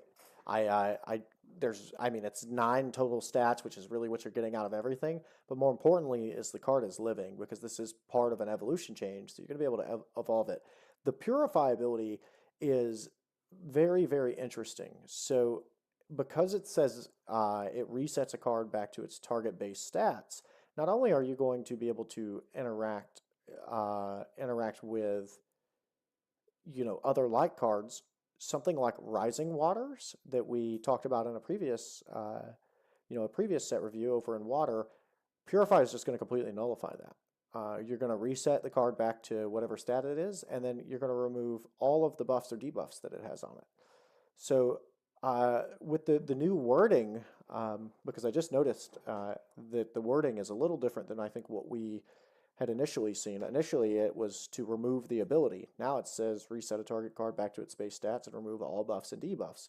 So you can also use this on your own creatures if they get cursed. I don't know if this will restore health after an attack. It'll obviously take some testing. But the fact that this evolves, and it's on a 2-mana, 2/7 body, it's like almost always going to live past its first turn that it's played. So then it evolves into a little bigger version. We have Crystal Roar, which is a 5-mana 7/9 with Purify. Yeah, it's come to a great evolution, but just going on to the recent update. Yeah, it used to say it removes basically the text from a card. This is basically saying it heals your card. So say if you have a different 2/7 in the Cristo, you can add 5 damage on this. That the new Purify would kind of reset it back to where it was. Removes all buffs and debuffs, which is kind of cool. I like that as well. I like the chain just in general, whether Purify does this or that, because it just comes off a card that we're not going to change the base stats of Cristo. It just will live. It will live. And you can play this on turn 3. It's a 7/9. 7/9 on turn 3 is going to be great. And Purify, no matter what Purify does, will be impactful for whatever's going on turn 3. Or you can play on turn 5 and it'll impact the board too. Well, and again, I haven't done our normal video disclaimer, but full disclaimer: all of these things are subject to change before the set comes out. We were informed that they were still actively making some changes. So just because today it says reset a target card and put its base stats back and remove all buffs and debuffs does not mean that that's what it's going to say when it comes out. The likelihood is I believe that this changed from the last time that we read the card to now, so this will probably be a locked-in ability. But just as a general disclaimer, there may be some small, subtle changes or some larger changes that happen to any of the cards that we've reviewed. But the fact that it says removes all buffs and debuffs, I don't necessarily want to do a deep dive on that, but it'll be interesting to find out what they consider to be a buff and debuff. I think some interpretations inside of the game have not necessarily been the same as other TCGs that we've played. So to me, a buff could be any card that has an ability. Is Wildfire considered a buff? Right? It's just something that a card has that's attached to it. So would you be able to remove that, or would you keep your Wildfire ability? I don't know. It'll be very interesting to kind of see what happens with that. I'm assuming debuff would be something like Blizzard or Curse. You would be able to remove those. But I think without Cool. further, yeah, absolutely. To be able to remove Blizzard, I think that would be, in terms of something for light, I think that would be good. But I think that's also something that we'll have to verify through some testing, and maybe we'll put something out a little later about that, because I think this is one of the more complex abilities that has been released. But keeping it moving, we have Mummy, which is a 4-mana 6/9 with Elemental Aegis. Pretty good size here. 4-mana 6/9, pretty nice. Elemental Aegis coming off. Well, we'll go into Elemental Aegis right quick. It has its own stack of Aegis, and you get another stack for every light creature they have in play. Opposing to what we saw in Whiff that has a high power, low toughness, I don't particularly love having Aegis on cards that have high toughness, because that's just basically what Aegis does. It removes all damage from a particular source in one shot. but the stats are kind of big. I mean, it's pretty big. It's a 6'9". Like you kind of see like 7'9", 8'9" for this cost. It's coming with that natural Aegis plus more chance of getting Aegis based on the number of light creatures you have. I think you can get a couple of stacks from this, and this will be like a threat that you have to deal with outside of combat. So let me ask you a question, kind of just in regards to this for the viewership. So something that I have seen, and again, we try to keep our videos in tune with what we have here, but comparatively, I have noticed throughout the set review that there are some cards like this. This is a 4-mana 6/9 Elemental Aegis. Uh, if you were comparatively looking at previous 4-mana Elemental Aegis cards, this rate compared to some of the other ones that we've seen, I think isn't as good. Kind of as you have said, this has got 9 in the toughness. I think Light has another Elemental Aegis guy that's like 8/5 that already exists at 4-mana cross on. So comparatively, I don't know if this sees play over that. And, I think even furthermore, this doesn't have an evolution chain. So you're really you're playing it at face value. There's no chance to recoup any of your resources. You're really just hoping that, you're getting some value out of the multiple elemental Aegis stacks. The fact that it has 9 toughness means it's practically unkillable. But kind of as you said, I think you would rather have this be a 9/6 versus a 6/9, right? Because you're getting your value out of being able to either clear your opponent's board by attacking with it or getting some damage across and forcing your opponent to attack into it. And you want to make sure that you're killing whatever is getting attacked. And we've seen this whole set has been kind of littered with some big toughness champions throughout it. So I'm not so sure how I feel about that. But I had just kind of noticed that we'd gotten a lot of cards with some similar abilities to cards that had already been printed. And this is one that I don't feel would be played. And I don't know. Especially not in Light. I don't know that it's in line with what you're trying to do. Although combining it with some Bless could make it very good. I think that would be a good way to do that, right? If you were to play some Bless and power it up. But we'll move on to another Purify card here. And this one does not have an evolution chain, but is only one mana. So we have Phoenix, 1 mana, 2/1 with Purify. It's interesting. I think it's worse than the Christo. You want to play these Purify cards when you have good targets. Just playing a 1 mana 2/1 isn't really what you want to be doing. So I think it's worse than the previous Purify cards we've seen so far. And even though it looks like you want to get on the board and kind of affect things early, I think I'd avoid this one. Yeah, I'm of the same volition. I just think the 2 mana 2/7 is a much better body. So next up we've got Magia, and this is a 5 mana 3/7 Singularity card. We have not talked about Singularity. Huge card. Used to be only in Cosmic / Normal, the Singularity effect. So at the beginning of your turn, after you had a turn cycle, if this card lives, it destroys every champion in play and gives +4/+4 to Magia. An enormous effect on a single word here.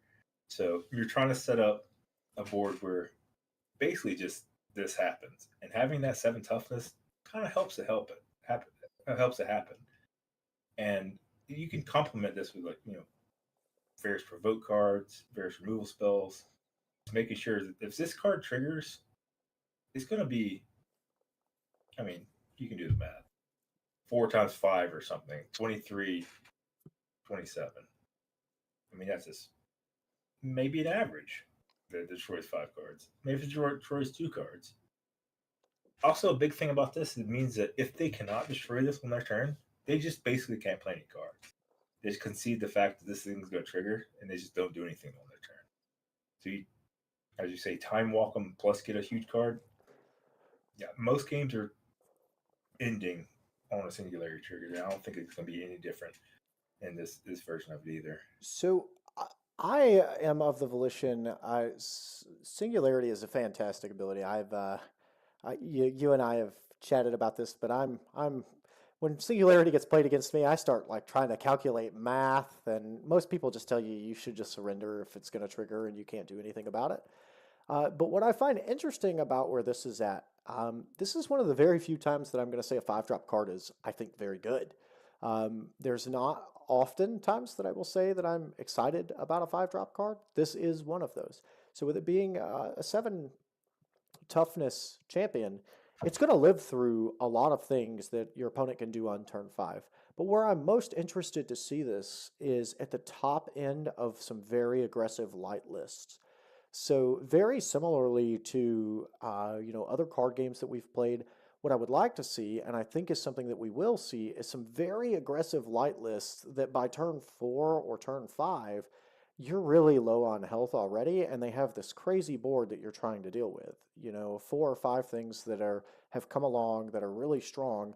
And then if I'm sitting across the table and I see that, and then my opponent plays Magia, right? Now I'm going, I also now have to deal with this threat. And if I don't deal with this threat, I'm probably just losing the game if it triggers. So now instead of them being able to deal with the things that you already have on the board, this is closing the game out because now you're forcing your opponent with their limited mana, their 5 or 6 mana, to deal with your threat here to allow the rest of your board to get through. Or they deal with the threat, or they don't deal with the threat and it blows up and then you die. So that's where I'm most excited to see it, is where it's at the closer to the top end of most decks, where maybe it goes from like this to maybe like an 8 mana play from there, and you're just you're being super aggressive. That's where I think that this card is really going to shine, where you're forcing your opponent to make some tough decisions on what they're trying to deal with. Yeah, you pretty much trying to splinter your threats.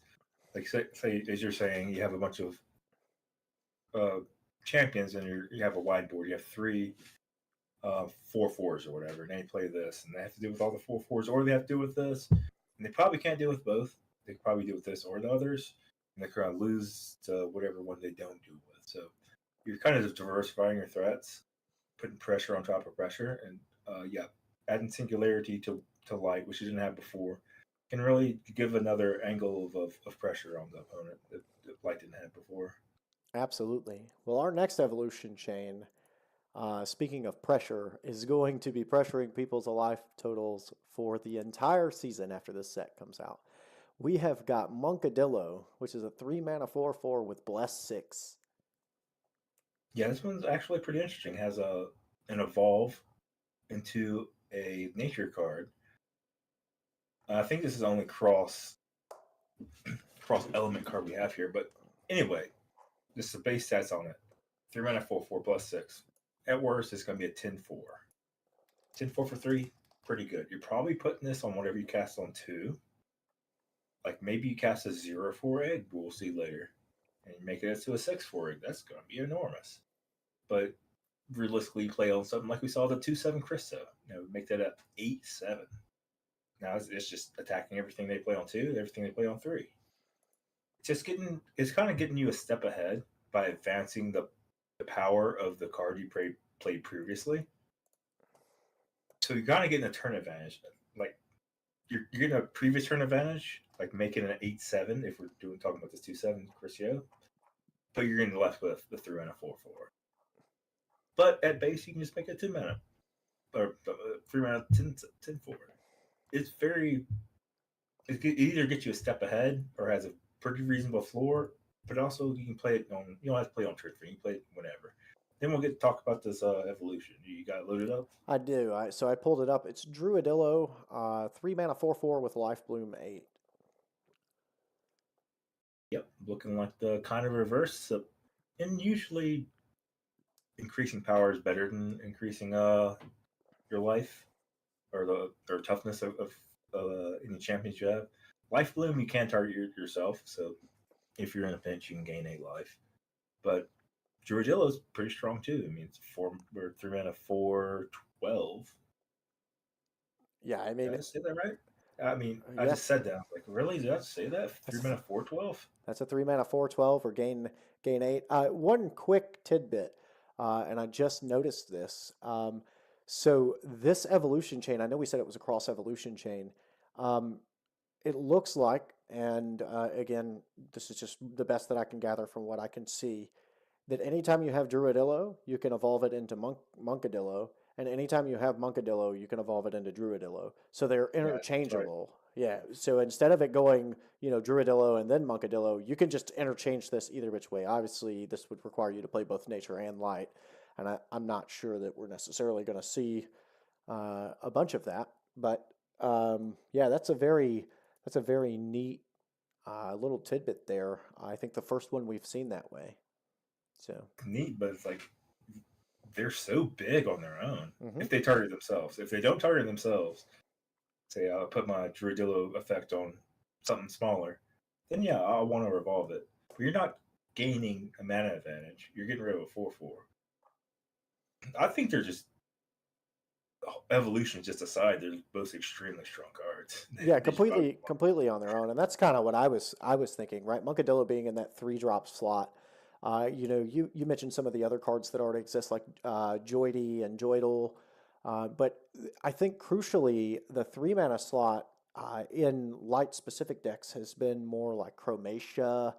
I can't think of very many other like great 3-mana light cards that are continuing to like put pressure on your opponent. Like you're going from Ankia or Joidy into usually your three. From what I've seen has been like you're playing 2 cards. Sometimes it's like a 1 and a 2-drop. But Monkadillo slots in very nicely, I think, into a lot of those lists. Just in terms of the fact that you're going to get a 3-mana 4/4 that could be, as you said, a 10/4, but you can also just bless another one of your creatures and just get immediate impact value out of it on turn 3, and then you roll kind of right into your turn 4s and 5s. Very interesting. I wonder, and I'd like to hear your thoughts before we move on to the next card. If I were to time warp to this or both of this, how would that? So time warp 2 would be interesting. Would it go Monkadillo back to Monkadillo since technically it can evolve interchangeably? So would you just get a rebuff on the Bless 6? So I would be interested to see that. But also, if I'm not playing nature, can I both of this and get the other side of it? I assume you would be able to, right? I would assume if you both it, if something time warp is at 1, I assume it go to the next step. Time warp 2, we'd have to see. Yeah, that I think we'll leave that one up to maybe some play testing to do later. Good card, great conversation. So moving forward, we've got another big blesser. We've got Aquifer, and this is a 6-mana 5/6, albeit not a great body, but it has bless 10. Yeah, Bustin's a big number. Give 10 power to any creature, including this one. It can be a 6-mana deal an extra 10 to the opponent. The number is so big that you probably want to go put it on something and go straight to the opponent. A lot of these blessed creatures, if they're smaller numbers, like 3, 4, 5, you kind of size it on something small and then kind of trade it off with a good trade. I mean, you put like bless 5 on a 1/1 and tack another 6 off to the creature and make a good trade there. But its numbers is so big, I think it's just a really aggressive card where you just mostly just want to go face with it. You having a 15/6, that's a radar, right? That's a thing you can do. But I really want to be pretty proactive with this, and I mean, just put on literally anything and get them for an extra 10, and hopefully you win the damage race from there. Yeah, and if you're not winning the damage race, 10 extra damage, I think is probably going to shift it back into your favor given the way that matches are played. Again, I think you said most of that pretty well. So we'll just move right into the next evolution chain. We've got Laga, who is a 2-mana 5/4, great rate for a 2-mana card, I think, and it has that Purify ability that we were talking about earlier. Yeah, this isn't the third beer champion we've covered here. But yeah, Purify, either whether it removes kind of the text from something or it restores while removing debuffs or buffs. I think it's a fantastic rate here. 2 mana for a 5/4 with a good effect and with a good evolution. I think it's gonna see some play. Absolutely. And if you don't like Laga, we've got Pilsner for you. So we're getting all of the different brewskis out here this set. So instead of elemental warfare, maybe we should be in the brewery warfare. But we've got a 4-mana 4-mana 6/6. It's got Retribution 4, evolves off of our Laga. What are your thoughts on this one? I thought beer drinkers evolved from drinking pilsners to lagers, but that's a whole different conversation. We're going from Laga 2-drop, a 5/4, to a 4-mana 6/6 retribution, which is a sizable effect and a sizable power and toughness here. That's retribution 4. It's a size of toughness where you can reasonably get it killed if you want to get it killed, and if you're dealing 6 to something in attack, the retribution 4 is going to sweep away the creature you attacked, plus a sizable amount on their board. Kind of like what's going on here. You get a good amount of value from the previous Laga, and you're going into something that's going to be a threat, and be a threat to die, and be a threat that when it dies, it's going to take a lot along with it. Yeah, I think absolutely. it's legit. The body seems fine.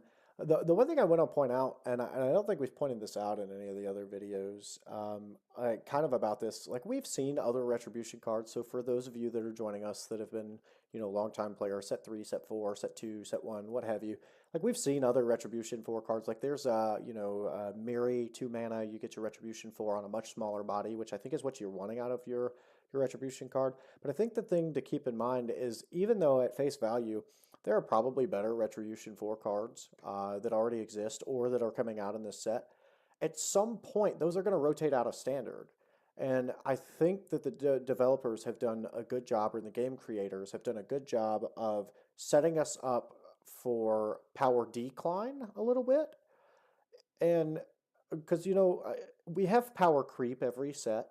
Where things just inherently get a little bit stronger every set to kind of counteract some of this stuff. I think the thing to keep in mind though is that since we have a rotation, eventually those 2 and 3 mana Retribution 4 cards are going to go away, and that I think is going to give some cards like Pilsner some inherent value where you go, well, now this is the next best option. I have a 4-mana 6/6 that has Retribution 4. So it'll be interesting to see how that plays, but just to try to keep in mind if there are cards that you're seeing that don't look as strong as stuff that we have printed now, just remember that those things are going to rotate out at some point. And then we'll move right on into Rufus here. We have another Light of Aldrich card. This one I think could potentially see some play. It's got a nice evolution line, but it is a 3-mana 4/6 with Light of Aldrich. Yeah, we saw a 3-mana Light of Aldrich and a 5/5 in Chromatia and Gen 4. I think this is actually stronger because, again, I guess at that critical point of between 5 toughness and 6 toughness. So you're kind of getting through the sweepers where you otherwise wouldn't. And the previous card, Chromatia, didn't have a good evolution that kind of fit the pattern where you want to be playing it. And I think having a 3-mana 4/6 with Light of Aldrich going into Raccoonus, which also has Light of Aldrich, is going to fit into the game plans that want Light of Aldrich in general. Absolutely, right. Just in general, that having that 6 toughness, I think, is what makes this evolution chain work.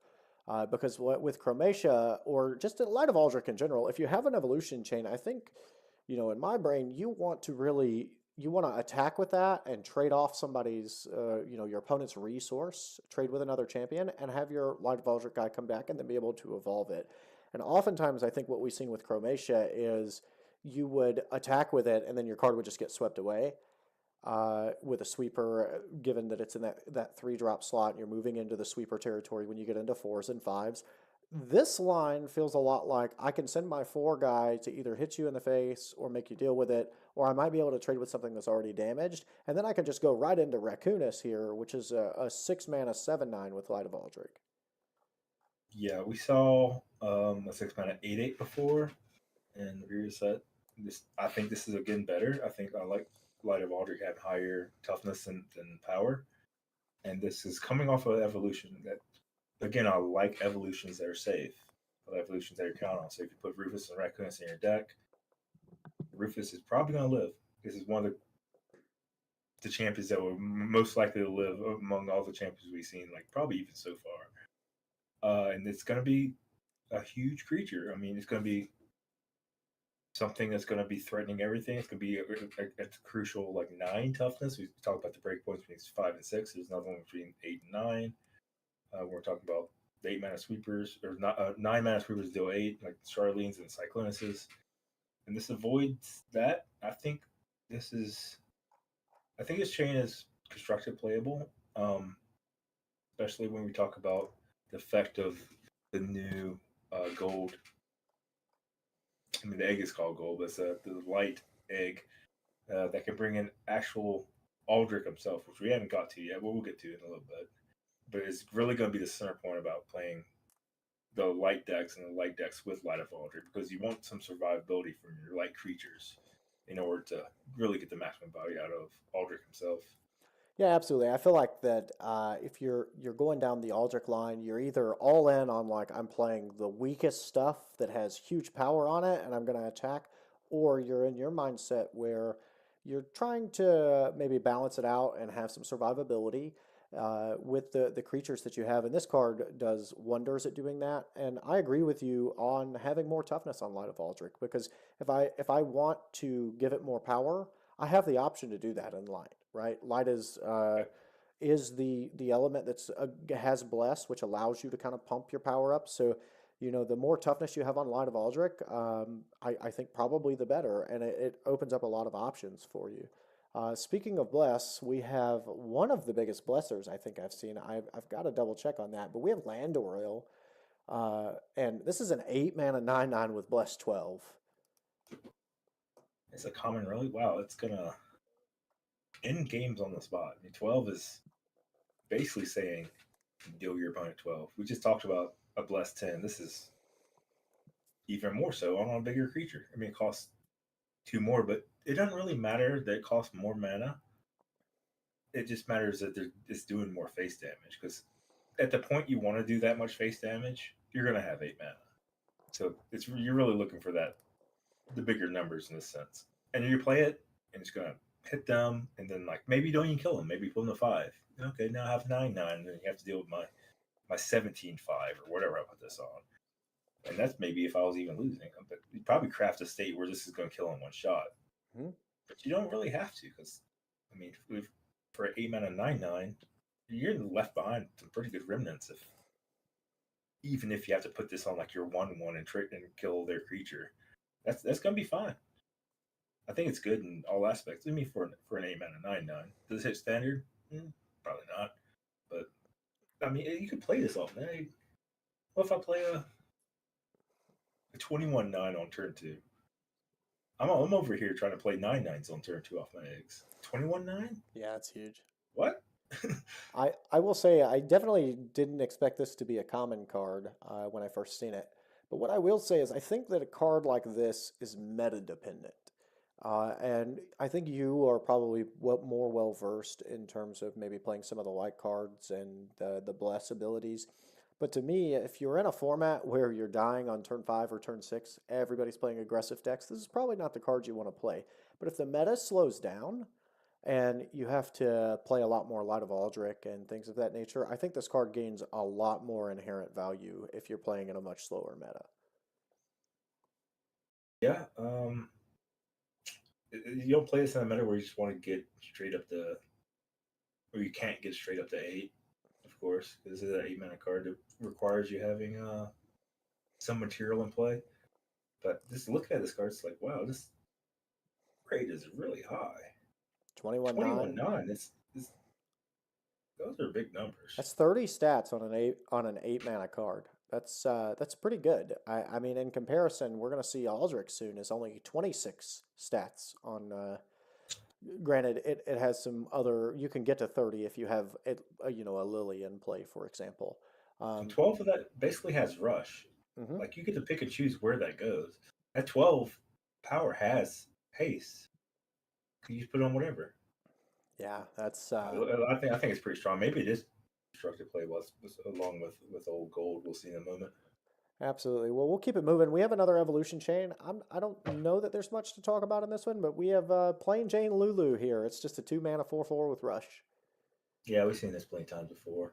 2-mana 4/4 rush, basically the baseline, and going into the evolution is kind of what we're looking for here. Yeah, and we've got Lulu Safar, which is a 4-mana 6/6 Elemental Fury. I think Elemental Fury is one of the worst.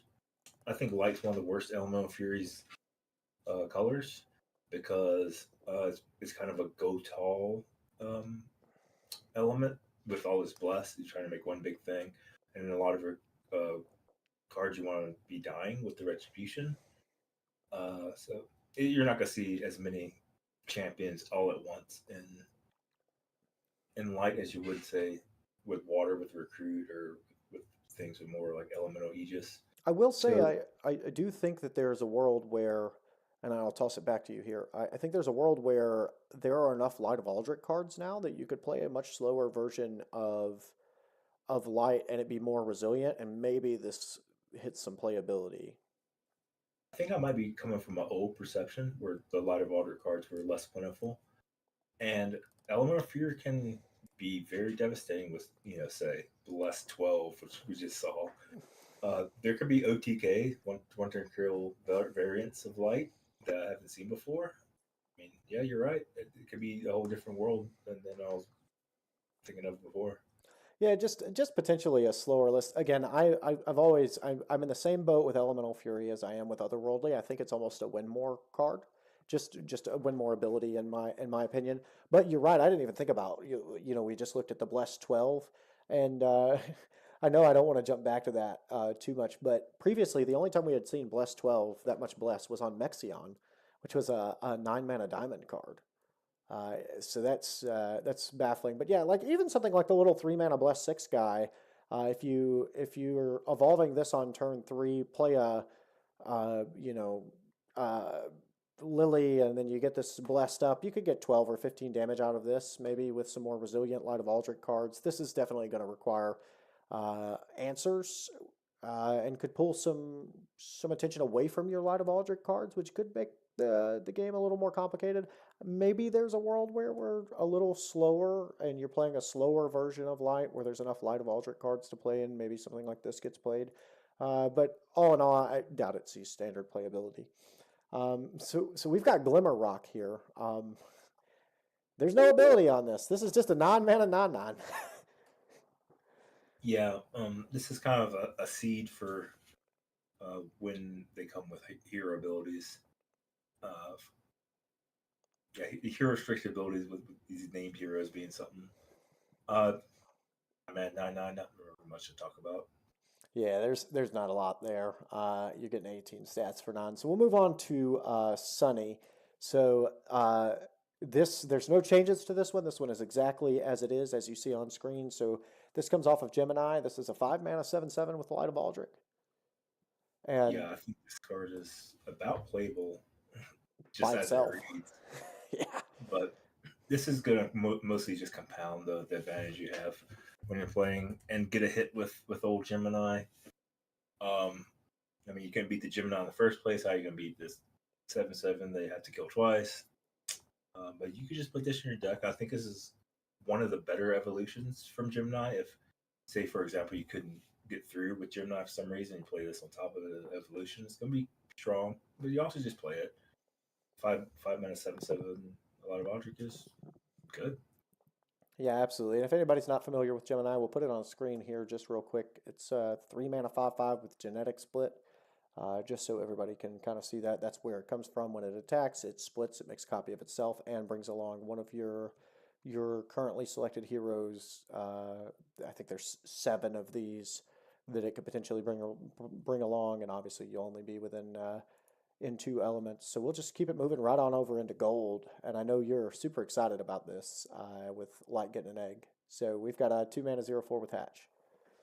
Yeah, so the previous eggs were 1-mana 0/1s, but Light didn't have one before going into this set, just at all. Didn't have one of those 1-mana 0/1s in standard anyway. So this is one of the most important eggs because, I mean, all of the other elements could do something, but now we can have a chance to do something. So let's go right into the Aldrich right quick. Absolutely. We'll flip over and look at Aldrich. The card to put out with an egg. Yeah, So let's look at it. 8-mana 9/9 Holy War. Holy War means all your light cards, including this one, get +4/+4 in Rush. So this is baseline 13/13 Rush creature that you want to get out pretty fast. If you get out on turn 3 with a gold, it's going to buff all your light cards you have and hit them for a ton of damage. Pounding people for a ton of damage early is good. and it's also good late. So the card itself is fine to play on turn 8. What was really that this set 5 Element Warfare is bringing is some really good Aegis cards that are cheap and whiff, and some really good Element Aegis cards. Oh, and also the Light of Water cards in the Absolutely. name, of course. And Um, just real quick, touching on this, this is an epic named hero, so I do expect, and just from the rumblings that I've heard, I expect that he's going to be one of the first couple of heroes to come out. So there, I'm assuming he'll get his own active and passive abilities as well. that's going to be pretty nice in a light focused deck. I'm a big light player myself. Can't say how much I'm looking forward to it. So we'll move on to the next one, and now we have what I think is probably the best divine protection card in the set, and this is Keems or Cheems, I guess, whichever way you would like to say it. It's Cheems the Divine. It is an epic named hero, so I would expect a hero to come out with it. It's a 5-mana 3/3. Yeah, our other divine protection card was a 6-mana 9/9, and you may be right that the mana matters a lot more than the overall stats, because you can loop this better with divine protection, just because it's cheaper and it comes out faster. And if you pair this with the raise dead or any bounce spells or something, if you bounce, you have to recast it, of course. But if you raise dead, you're doing your raise dead loops a turn earlier. You could be completely right that if you want to cheese somebody out, the other one's called cheeses. Yeah, Jesus. Wow, and this is Cheems, but I think the major tipping point between this one and Jesus is the fact that this one is a 3/3. I'll also point out that this is the light elements crafted card, so you will only be able to get this from crafting light packs, which makes the pull rate on this much harder. But the fact that it's a 3/3 makes it much easier to die than the 9/9, and the divine protection, I guess, ability is fine just in amongst itself. But if I'm building a deck around it, I want something that I can ram into your stuff, put in the yard, and bring back to get another trigger on that. And I find that having a 9/9, I feel like, and the audience may or may not know what I'm talking about here, but Satana was another card that was very much like that. It was a 9/9 with Smoldering, which when it died, it brought in 3 of another card that had Wildfire 2 on it, Lucy. But the problem I had with it is you could never get it to die. You would get it and then it would either get quantum shifted or taken. Like you could never get it to work for yourself. I built an entire list around putting it in play off of Anj on turn 2. And then I realized this was a terrible idea. It's just getting taken away from me. I could never get it to die. Like, cool, I got a 9/9, but I'm getting beaten every other facet of the game. So when I think about something that I have an ability that I want to be able to use, that requires, if I'm for this specific ability, right? We want to abuse the ability. I would think would be the way that you would want to try to play this. And when I say the word abuse, I mean I want to cast it a bunch of times. So I want to be able to kill the card or have the card be able to ram into something and die. And I just think that having a 9/9 makes that much less optimal. On top of the fact that this is 3/3, as you mentioned, it's 5 mana, so you're getting those loops 1 turn earlier, so you can play this into Viperus the next turn, which is a 6 mana raise dead for 2. And you can really start that chain 1 turn earlier. You're almost always going to be able to attack your 3/3 into something and it die. And if you're worried about getting extra damage across, right, there's always Bless. There's other ways that you can kind of go about the way that looks. But yeah, I think this is probably the better of the divine protection cards in my mind. yeah, I feel you. Yeah, it's one of the rare instances where more toughness is or worse. Yeah, I really wish they would have made Satana just a 9-mana 1/1. I would have been so much happier with that, for it to just be a 1/1 instead of a 9/9. But we'll move over on into Retributo. And this is a 5-mana 9/9, great rate with Retribution 6. Yeah, this is basically the Retribution Angel. Well, every ability has like a 9/9 that costs 4 or 5. Retribution 6, pretty good. I mean, maybe you'd want to have less toughness, like you were saying, so it die more and get the trigger off. But I think I'm happy just having a 5-mana 9/9, and when it dies, because I'm going aggro with this. I'm not really caring if it dies or when it dies. I think the raise is so good. I'm trying to pound my opponent with it. Yeah, I think compared to other Retribution 6 cards that we've seen, this is better. So we've seen another Retribution 6 card in the last set, but I often found the problem with it was it wasn't threatening enough, as it was a 6/9 body. I believe it was 6/9 or 6/8. And it never really seen standard play. But with this is more like I'm getting a 9/9 for 5, and I'm gonna bash you with it. I'm gonna beat you with it. And if you do finally deal with my threat, by the way, I'm gonna wipe your board too, because that Retribution 6 is really key. Because now we're getting into the things that are right there above that threshold that everybody's playing around. Everybody's trying to get to 6 toughness, and there are a lot of cards that are really good that have 6. Booger, Fungaroth, right? Like the list goes on, and this is basically saying, well, I'm playing this in an aggressive list, and by the way, when you get rid of it, I'm going to get even more value out of it because I'm going to make sure that I wipe your board behind it or very close to it. So I 100% agree with you. I think this one is just fine exactly the way that it is. I don't think it necessarily having a smaller toughness. I guess it could be like a 9/5 or a 9/6 if you were trying to be optimal. But as a 9/9, I think I'm okay with that because I think you're playing this in a lot more aggressive lists. So now we've got another Purify card and quite a lot of diamonds here too. So this is Kami-san, and this is a 5-mana 9/9 Purify. Yeah, just like the previous card, it has a great rate.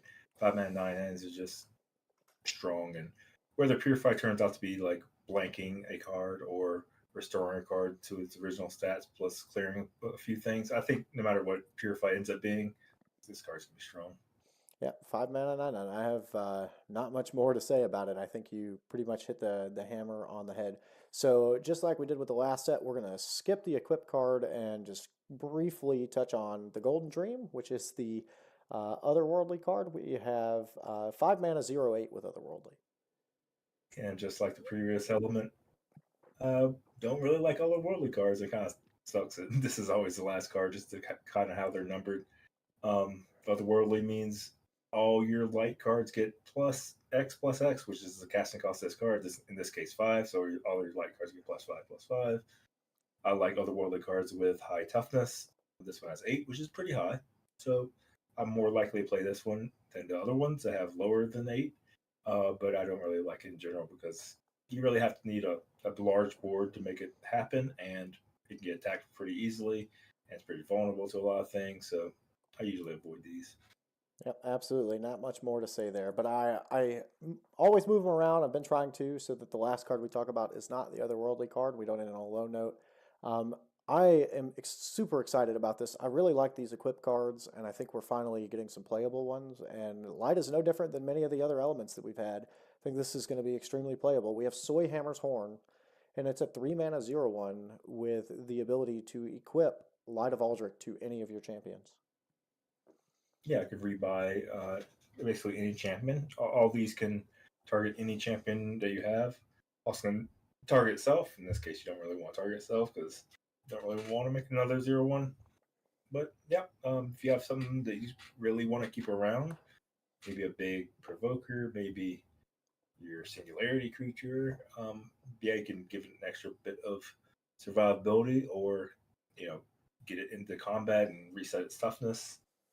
Some applications, I think its cast cost a little bit too high, but maybe you have something to say about that. I think if it was 2 or 1 mana, it would be super exploitable with Aldrich himself. We previously talked about him here. But if it was 2 or 1, there's some weird world where like you go turn 2 egg or turn 1 egg, and then you go like Aldrich, and then you give it Light of Aldrich, and you kind of just have this unkillable Aldrich. I think 3 it might be too much. 2 would probably, in my mind, be fine. I'm just very excited to see what the application of this looks like. I'm all about trying to break the game. And so what happens when we equip Light of Aldrich on a Light of Aldrich, right? If I give the horn to a Light of Aldrich guy, do I get 2 stacks of Light of Aldrich? Is my guy, is he going to be able to live through 3 deaths effectively? What if I give Light of Aldrich to Retribution 6? Does every time go to the graveyard? Do I get retribution and then it comes back and I get retribution again if it dies? How does that work? I'm all about trying to find like neat and innovative ways to see how these abilities work, and this is no different. I'd really like to see what happens when you equip it with different things. Right? What if I equip it to a Blesser? Okay, when it dies and comes back with Light of Aldrich, do I get Bless again? Do I get a re-enter the battlefield ability? I don't believe so. I don't think it. I think it's a death prevention effect rather than And that's relief come back. that's always been my question, because I believe previous Light of Aldrich, do they trigger on Valmoth or Valgrub, the Soul Reaper, the Soul Reaper No, ability? I don't believe they triggered Soul Reaper nor like Wildfire stuff. That's interesting. I thought Light of Aldrich did Wildfire. I thought that was the case, but I didn't think that it did Valgrub, which is interesting. But it'll be interesting to kind of see how this plays out. I do think that um, there's some applicability with some of the other elements. For example, giving this, and this is just one off the top of my head, giving this to a creature with infinite strike, for example. If there is a creature that can attack your opponent's creature, you can kind of clear a board out, trade your guy out, and then your guy comes back, and maybe you're able to do it again the next turn. It's also just good at keeping big bodies around, right? Or anybody around for that matter. And if there's something that you really want to try to hit an evolution chain into, it's great. But I also think it has some applicability if you're playing a slower version with Aldrich, where you've given Light of Aldrich to something to kind of stick around. You and I were talking about maybe a slower light list where you're playing a bunch of Light of Aldrichs, and then you get into like these big Bless 12 cards, but then you're also trying to keep stuff around for Aldrich. Well, this on its own is the same as a Lily, right? It turns into a 4/5 with Aldrich on the board. So if you've played it in a previous turn to keep something else around, it's probably still on the board. It probably hasn't been attacked. Aldrich's going to give it some inherent value and turn it into a 4/5. You get your 13/13 out of Aldrich, and it's probably kept around something else as well. With that, we are at the close of Light, and as always, we try to go through and we try to give a rating to the overall element and just kind of see what our thoughts are. So, as per the usual, I'd like to know what your thoughts are. So when we started, I really liked the whiff and Swift chain. I think the 2-drop and whiff as 6/2 for 2 is good start for like an aggressive light deck. The huge is huge for a greed creature. 4-mana 7/6 greed or 9. I just read it upside down. 4-mana 7/9 greed. Cheese. 1-mana 4 toughness 1 power retribution 2. Lost ability. Don't really know where it fits. Time Warpoo, the most powerful card I've ever seen for a common. But it's gonna be tough to use because like Geody's only good 2-drop to do before then.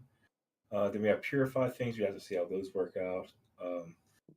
We have to see how useful Light of Aldrich is coming up with Aldrich himself. He has more applicability along with the gold, the first white egg in standard. And we don't really know how Divine Protection is going to really affect things. The like light, dark, rebuy the light, Divine Protection thing is going to be a cheesy like win condition or not. I will say a little bit lower than others, about 6. Did you say a 6? Wow, I think I'm going to be a little bit higher than you. I thought I would be lower than you on Light, but I will say I think I'm in pretty much agreement with everything that you said there. One of the things I would like to have seen would have been just more Light cards in general. I think when we did our count, Light had 30, and I think every other element had at least 35. Some had 40, so we were a little short. I also thought that the ratio of diamonds to just card numbers in general, like 33% of the cards being diamond, is pretty strong. It was probably a little bit more than I wanted to see. I think just in terms of sheer numbers, But in terms of playability, I think it's gotten people excited. I think there's a good number of cards that are playable. I think I'm somewhere in a 7.5 range, so I think that puts us around a 6.75 for light. Sure. Yeah. Yeah. See how it works out. I'm a big light guy, but light has its weaknesses. It doesn't really have as much removal as I like, and you have to kind of lean on retribution. So it tends to be a weaker color, but a lot of these cards have pretty push stats, so that may just make up for it. Absolutely. Well, with that, that's going to wrap up our light review.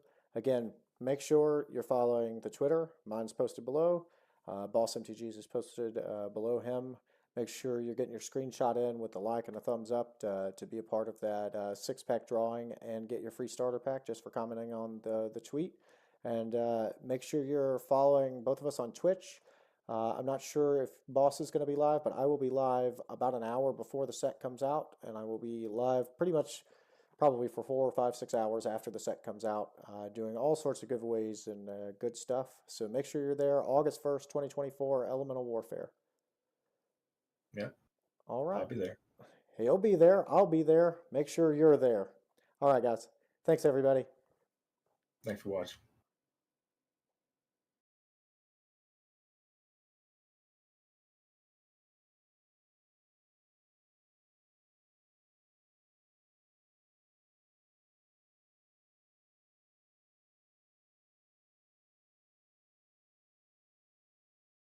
And today we're going to do the Air Element review for the new set that's coming out on August 1st for Elemental Warfare. I'm super excited. There's a lot of new abilities here. What do you any openers for this one, Boss? I think this is probably one of your more favorite elements, I think, that's coming out. Yeah, we're going to get into Tempest, which is a very kind of haymaker ability, and it's on a ton of cards. Tempest is going to be whenever you play that champion, it returns all your other champions. It gives the Tempest card +1/+2. So you're going to be able to rebuy a lot of good enter the battlefield kind of abilities and make a huge creature. And this is going to be kind of what Air is going to be doing in Elemental Warfare. All right, well, before we get started, just really quickly, underneath my name and underneath Boss's name, you can see both of our Twitters are posted. There is a tweet that is pinned to my Twitter profile. I believe Boss has retweeted it, but we're giving away 6 packs of Elemental Warfare to one lucky person who goes on any of our videos that are on the Champions YouTube page and just screenshots that they've liked the video. And then you just take that screenshot and you go reply to my tweet with that screenshot and your in-game name. And then I will send you a starter pack and you'll get put into a drawing. As soon as the server comes back up live, I'm going to go live and then I will draw that name live on Twitter. So don't live on Twitch, excuse me. Make sure you don't miss out on that. I will announce it on Twitter in case somebody's not in the stream. But make sure you go do that. And I guess without further ado, let's get right into Tempest. We're going to start with our first card, which is Koof. It's a 3-mana 5/3 with the Tempest ability. Yeah, we keep diving into one of the strongest cards in the beginning of the video, which is pretty good. So you get 3-mana 5/3 with Tempest. When you play the Tempest, you probably want to get at least one more creature from whatever you have into your hand. So I can see this as like a baseline 6/5 for 3. That's okay. There are a couple cards you want to be Tempesting back. We'll get into them later. One is Flutter, which is a cheap Windsinker, and one is Rune Skimmy, cheap equipment for Air. But there are plenty of other things you can figure out to want to bring back with your Koof and rebuy it and make a 6/5 or maybe even bigger, a 7/7. Playing it baseline, probably don't want to be doing that. You're gonna play this in a Tempest deck and with a lot of cheap things and with intention of replaying your cheap things. Yeah, absolutely. I agree. We keep starting videos with like super strong like evolution chains or just really strong cards. It's interesting kind of how that's played out. Well, we'll keep it moving here. We'll go right into Slickor. Standalone with no evolution chain. This is a 3-mana 6/5 with Windseeker. Yeah, very comparable to Strawbash, which was a 5/6 Windseeker from set 3. It has more power, less toughness. I think it's a little bit weaker because it doesn't have an evolution chain, and it is at that that break point of 5 toughness where you rather have 6. So you can get around Sanger, Earthquake 5, and Fungal Spores. But it will see play, especially when, Straw Bash and stuff leaves standard. But right now, I think I just go with Straw Bash. Yeah, I think having that 6 toughness and having the ability to evolve in Windseeker again is just really good on Straw Bash. I'm not sure how much this will see play, but like you said, and we've talked about in many other videos, eventually those cards are going to rotate out. And Straw Bash and Berry Crane, I think, where some of the other videos we've talked about where things are going to rotate out that came from last set, those came from 2 sets ago. So I think this gets brought to the forefront much faster than, maybe some other cards. So we'll move into our first evolution line, and this is an interesting one. I kind of like what they've done, but we'll start with Squark. This is 2 mana 1/3 with Thunderbolt 2. I believe we've seen another card that looks like this. Yeah, this is very small. We saw Furry, which is 2 mana 2/3, with Thunderbolt 1. So this is going to do more damage. Optimally, you want to play it when they have like 5 creatures and you deal 10 damage. It's kind of an awkward spot because you want to play it early. So maybe it's only going to do 2 to 4 damage. And it's kind of small before you get into your Screech. But if you're making your deck for, Thunderbolting them and rushing them and trying to do a bunch of face damage, I can see the combo working out. It's not really a threatening creature other than your ability to either buff it, evolution it, or have the Screech. But I like the rate on it. It can be played, turn 6, whatever, when they have 5 creatures, then you deal them 10. But you also can just play turn 2 and maybe deal them 2 or 4. Just hope to get the Screech out. I think it's pretty versatile because it is cheap on its cost, but also very powerful when it's later on in the game as the game develops. It's hard to see how it will work out because the body is small, but its effect is pretty strong, I think.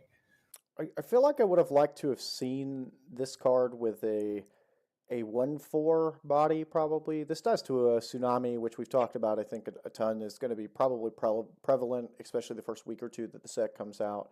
And ultimately, you really want it to live to get to the next chain of the evolution, which is Screech, right? This is a 5 mana 6/8, great rate with Rush. Yeah, we're seeing a 3 mana jump here. And the larger the jump on the evolution chain, the more you want to actually do work and make it happen. I think the stats are pretty good. Its 6 is enough to threaten the opponent's life total while also being big enough, along with the 8 toughness, to attack something and try to get some board presence, like whittle down their board. So I like the stats on it, even if I'm just casting it for 5. You wouldn't want it without like a Squirt because it's not that good in standard. I think it's below rate in standard, but if you're playing both, yeah, I think it could be a decent card. Yeah, I think it's decent. Yeah, maybe in some sort of air, air fire list where you're thunderbolting, you're wildfiring, you're rushing, you're combusting, you're really just trying to smash the face. I think it's good, and a 6/8 on turn 3 right off of an evolution, I think is a good enough rate to possibly squeak into standard and actually see some playability. So we've got Flutter Rock up next. This is an 8 mana 8/9 with Stormcaller 4. Yeah, it's a very big thing. So Stormcaller is whenever you attack with this, all your air creatures, including itself, get +4/+4. In this case, it would be +X/+X. This is just a huge thing. If you probably get attacked with it, you probably win because you're probably playing a bunch of air cards and you're just going to overwhelm the opponent. With that said, it costs a good amount. 8 mana is a lot, so I think this is going to be relegated to limited or a pretty decent target actually to get an egg out and get out pretty early. So if I'm playing this, I want eggs in my standard deck for sure. Yeah, I think egging it out is probably what you're looking to do. To me, and this is my opinion, I think there are probably better things that you can egg out. If it had rush or something of that nature, if you could attack as soon as you got your egg out, maybe, but you're going to give your opponent a chance to answer it. And of course, they're going to have to answer it because I think it probably takes over the game if it does attack and you have any sort of board state. So probably relegated to limited, and that's, I think, just perfectly fine. Great limited card, probably something that you pick up and a nice bomb. So next up on our list, we've got Nyx, which is a 2 mana 3/5 with a very familiar ability that we've seen before, Lucky Gust. I really like this chain. 2 mana 3/5 with Lucky Gust. Lucky Gust means whenever it enters, you discard your hand and draw that many cards +1. So you're drawing a card, and you usually cast it when you have like some cards that aren't very good. Like maybe you have too many high drops, or maybe you're playing this card late and you have too many low drops in your hand, things like that. Or maybe somebody played a mud float on you, have some turdies in your hand. But 2 mana 3/5 just draw a card. That seems pretty nice. And it goes into a pretty good evolution here. Yeah, and then so that's going to be Nixia, which is a 5 mana 8/8 with Infinite Strike, and is our first diamond card here in Air. Yeah, Infinite Strike. You can attack and then you can attack any number of creatures they have, and then you can finish off your turn with attacking them. Yeah, this is quite good. It's one of the best Infinite Strikes we've seen. We've seen Astra played as an Infinite Striker a lot, along with Freezing, the Blizzard ability. I see this being played along with Water a good amount. I think this hits very hard. I mean, I would not be unhappy just to cast this for 5 mana, and I would be very happy to play this on turn 3 after I played a Nyx. If you don't have Nixie in your hand, you're a lot more likely to draw it off the Lucky Gusts from Nyx. So I could see this chain working out pretty well in Standard, especially along with Water and this Blizzards. Yeah, I'll be interested to see how this one transpires into Standard. I 5 mana 8/8 with Infinite Strike is great rate, and you know, like you said, the +1 on the Lucky Gust is just fine. Like you're probably casting it at any point in the game, so it'd be very interesting to see kind of how that one plays out. So now we've got another Tempest card here. This is Muff.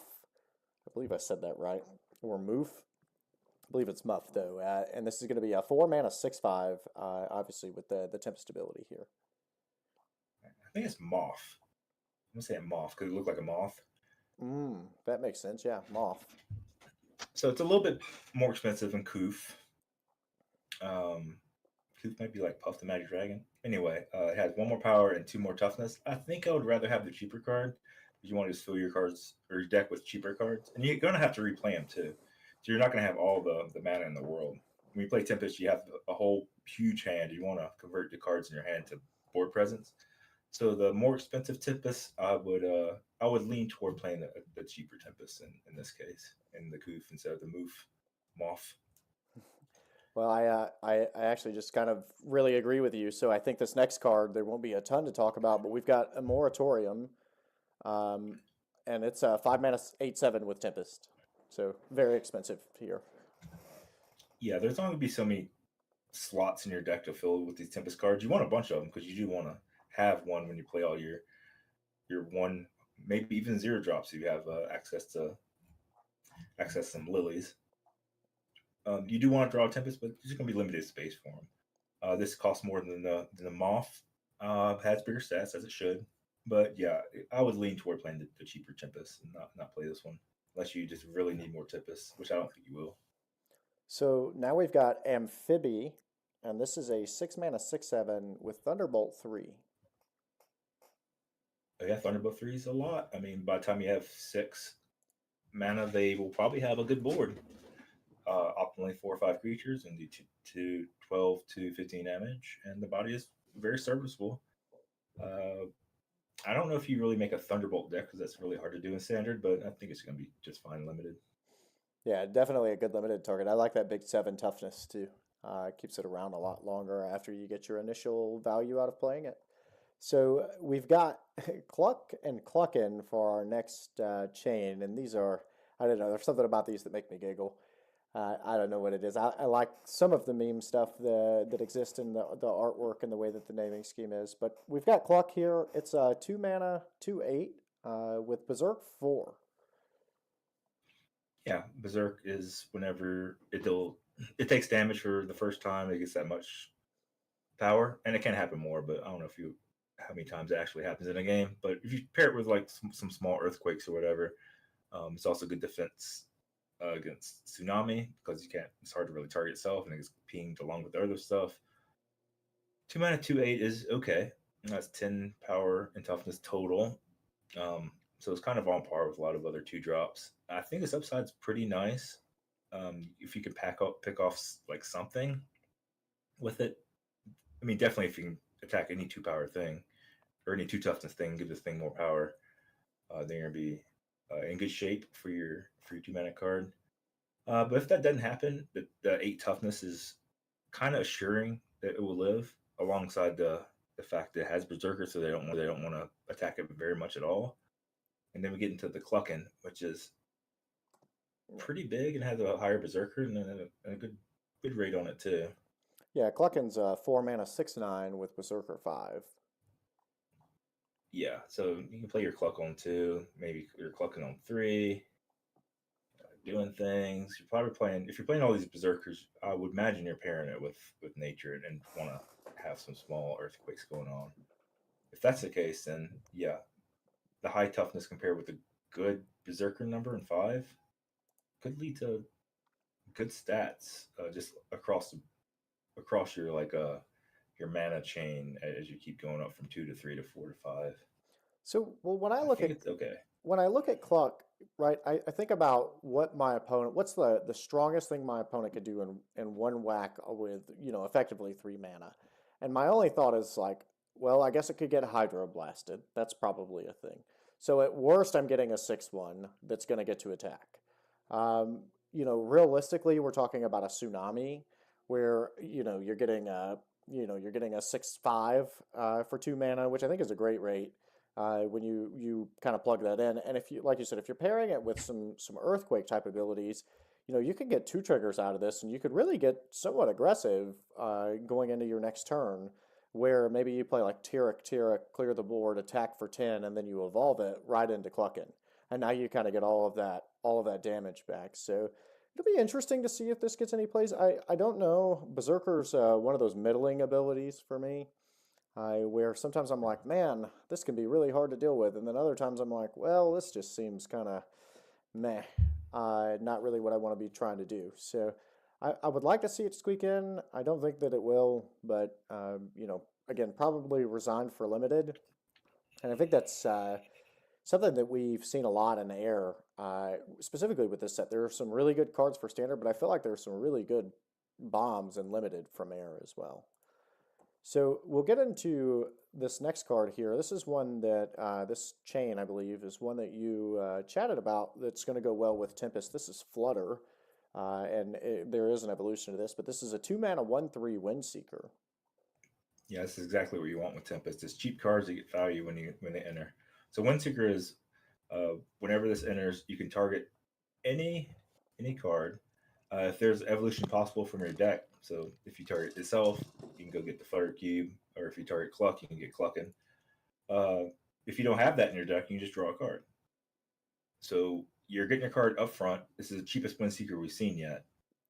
And with Windseeker, the most of the value comes from not its body, it's from the effect that you can kind of guarantee to a reasonable amount that you can evolve cards you have in play as long as the evolution's in your deck. So Windseeker really smooths out your deck. It really gets that tempo advantage of the evolutions that it brings. So I wouldn't even worry about the small size of the card here. I think it's just going to be sweet. And at worst, you just target itself into the Flutter Cube. Absolutely. So one of the things I want to mention about Windseeker, and a lot of people I don't think know that it works this way, but let's say we play the Flutter and we target something like a Blightooze that's on our side of the field. So obviously there's no evolution to Blightooze, your Windseeker will actually just go and get you another random dark card. So it will get you the type of element that you've targeted out of your deck. So instead of, even though it's the text on the card actually says it will just get a draw, it says otherwise just draw a card or a random card, Windseeker works in such a fashion that if I count my cards and I'm later in the game, if I go target a Blightooze and I know that the only 2 cards I have left in my deck are Booger, for example, it will just go and pull your Booger because you targeted another dark card. So there are some very strategic things that can be done. It's one of my more favorite abilities, but I think there are some very strategic things and interesting decision points that Windseeker allows you to have. And then when you talk about Tempest, where you're going to be able to bounce it and replay it and do it again, it's going to make for some very interesting pivot points, I think, in games. But going into the evolution here that you spoke about, Flutter Cube, we've got a 4 mana 4/7 with Windseeker. Yeah, I think the cheaper the Windseekers, the better because you want to have the extra 1 mana to play your evolution on top of whatever you just targeted. So I like how it's cheaper than say the Straw Bash and the Barricade Chain is by 1 mana each respectively. The stats are smaller, but I don't really care because I'm really want to just get that synergy advantage of getting my evolution on top of the thing and being able to look into my deck and have that consistency. So I like Flutter Cube quite a lot, especially with Flutter. So I wanted to ask, just while we're on this chain and we've been on the topic of Tempest and things to bounce, is there a world, and I believe the answer is yes, but is there a world where Flutter Cube doesn't get put into a lot of decks and Flutter just gets played a lot due to the 2 mana difference that's there? Yeah, definitely. I mean, I would start by playing 2 Flutters and 1 Flutter Cube in my deck, but Flutter is just so efficient with Tempest, and it's just like one of the most efficient Windseeker cards ever printed. So Flutter is definitely going to see a lot more play. I would start with 1 Flutter Cube, but I could easily see that being cut if it wasn't efficient enough. Fair enough. So next up, we've got a 3 mana 5/5. I believe this is Geo, just Geo, and it has Aegis. Very pretty art. Yeah, good art. Not that great of a card, I don't think. I think it's a little bit below par for a 3 mana Aegis card. Um, yeah, I just don't like the stats here. I don't think you'll see any constructed play. Yeah, I'm of the same volition. We've seen much better things. 2 mana 4/5s with Aegis. Getting them in 1 turn cheaper. So not much more to say about that one, I think. So we got another diamond card here, and unlike many of the other cards that are similar to this Dracole that you're seeing on your screen, I think this is going to see play. And this is, Dracole's a 3 mana 4/6 with Elemental Fury. Yeah, Elemental Fury is a good attack an additional time for each other air champion you have. Every champion or every element has gotten an Elemental Fury of different sizes and different casting costs. Um, I don't know where this would see play. Maybe you do. I'm thinking like air is kind of a go tall kind of thing with Tempest, but that also will mean they'll have a lot of cheap things, cheap air cards. So maybe this will attack several times. That's I kind of mean, this my has to be in a dedicated air deck. Well, and that's kind of my thought process is that the Tempest decks are going to be playing a lot of cheap cards. And, this being a 3 mana Elemental Fury, we've seen some 2 mana stuff, is only part of the reason that I think that it'll see play. The other reason is that big 6 toughness. Like, this is something that you can play on 3. And one of the things that you see most often is you'll play an Elemental Fury card, and I've done this a ton with Water and a ton with like the Normie and the Normarath line. You'll play it and you're like, oh, I'm going to get to do the thing. And then it dies. Your Normie gets tsunami'd away. Your Draga, which is a 6/5, gets Fungarothed away. This is something that is going to be much harder to deal with, and I think it has more sticking power because of that big 6 toughness behind it. And there's a world where you get to go, oh, I don't have my Tempest card, but I have all of these other things. I get to play a card on 1. I'm, Windseekering on 2. I play this on 3, and we've kind of looked at a lot of the cards, but a lot of cards with a lot of toughness on the back end that are just very difficult to deal with. And then this is going to get, 1, 2, possibly 3 attacks in by the time that you get down to your turn 4 when eventually this could attack. So I do think that there's a world where this sees some play. I think it has the best potential of all of the cards, all of the Elemental Fury cards that we've seen probably to see some sort of play. And most of that is just because of the survivability. So next up we've got Butter Skull, and it's a 3 mana 3/8 with Whirlwind 8. It's a butterfly skeleton. That's kind of cool. Yeah, Whirlwind bounces anything with 8 toughness or less. Decent rate. It's going to bounce anything on turn 3 for sure. And it's going to bounce most things throughout the game. I mean, you have a couple of 9 toughness things in the game. That's kind of the max unless they try to make it even bigger on toughness. So it's going to bounce anything. I think it's fine. It doesn't have an evolution, which kind of is a drawback for it. It's not like we saw Bubby at 2 mana as a 2/3 to Whirlwind 5. It's probably what you want to be doing because it has that evolution chain and this doesn't. So it's just going to bounce like pretty much anything, but you're going to be left with 3 mana 3/3. And I don't know if that's good enough. Yeah, I was trying to think in my brain if maybe this could get played in some of the Tempest lists, but I think right now there are just better, cheaper Whirlwind targets that if you want to be able to play something and bounce it and then Tempest it back to your hand to be able to reuse the ability, there are probably just some better cards out there than this, and the body's just not something that I'm super thrilled with, right? I'm probably just playing Krug or Bubby or literally anything else that has more than 3 toughness. So, um, yeah, I guess we'll keep it moving right along. We're kind of flying through these a little bit. We've got Giga Rock. We've got another Stormcaller card that's a 4 mana 4/7 with Stormcaller 1. Yeah, I don't like this that much. I think the stats are just a little bit low. The Stormcaller is very low. You're trying to get paid for sculpting up a board to this can attack. I mean, it has 7 toughness, so it will survive more than other Stormcallers we've seen at this rate. But yeah, I don't think it all adds up to a card I won't put in my deck. Probably not. And I don't think we're seeing enough Stormcallers as of yet to make just a whole Stormcaller deck. Maybe there's a world where that happens, but I don't know. Just not really what I'm looking to do. So next up we've got Ghast. Ooh, yep. That's I believe that's how we're gonna say that. Ghastool. It's like Ghoul Ghast or Ghast Ghoul. It's a 3 mana 4/6 with Elemental Guard. Yeah, so this can't be targeted by direct effects from your opponent, nor can any of your other air creatures. This can be nice with Tempest a little bit because with Tempest you're gonna make one big creature you want to protect. I don't know if that's gonna come up that much enough to put a 3 mana 4/6 in my deck. I can see people trying it. I don't know if it'll be efficient enough.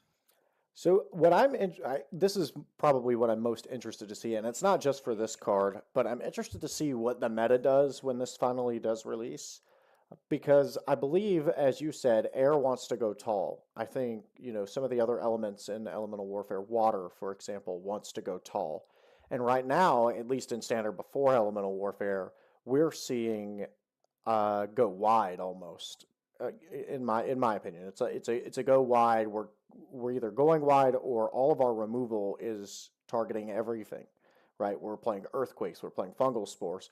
So the reason I mention this is if everything goes tall, the decks that are trying to play control or controlling or anti-meta are now going to move to things like obliterate and hex to be able to get rid of these things that are going tall. There's no longer going to be the earthquake focus, the fungal spores focus, and that's where I think this maybe could squeak into a standard deck or two. And the same across other elements that exist, where the meta kind of shifts and it's just all like buggers and blighdoos and we're hexing things and we're single target removing things, and then I think this probably sees some play. But if the meta stays the way it is and we're fungal sporing and earthquaking and tsunaming, this is not going to be. I don't think it'll see any play after that. So next up we've got Stinga. It's a standalone card. We've got a 2 mana 6/3 with Overkill. Yeah, it's one of the first 2 mana 6 power creatures. Is like I think it's like a 2 mana 6 power 6/2 with provoke honk something like that. Anyway, I like the rate a little bit here. It's not great, but I think it's fine. It's not really going aligned with what you want to be doing with air unless you're going toward that say Thunderbolt route. Because Overkill could be kind of nice. I mean, play this on 2 and you could attack over there, say White Lily and hit him for 5, especially if you have your Munes in play or Munes in your deck and things you want to really slim down their board to take advantage of. I think it's okay. In the very most aggressive of air decks, I can see it making a slot. But I mean, I just like the card. I don't know if it'll really see much in standard after the metagame develops a bit. But I mean, I like the card. I think it's cool. I liked was it Pixie from the last set? There was a 7/4 with Overkill, also in air. I really liked it. It just I could never find the right shell to really play it in. This is, I think, on par. You're only losing a power. You're getting to play it a turn earlier. You're getting the Overkill ability, and I feel like we're pushing air into a super aggressive,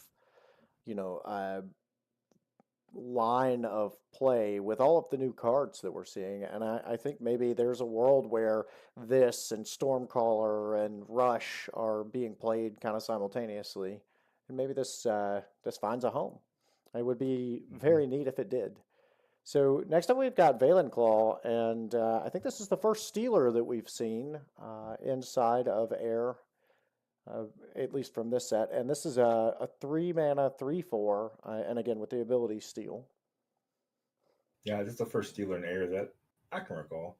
Yeah, Steel takes the top card of their deck and puts it in your hand. It's a little bit inefficient. There are better options just in normal, which most decks will have access in normal after the heroes are all laid out, all the named heroes.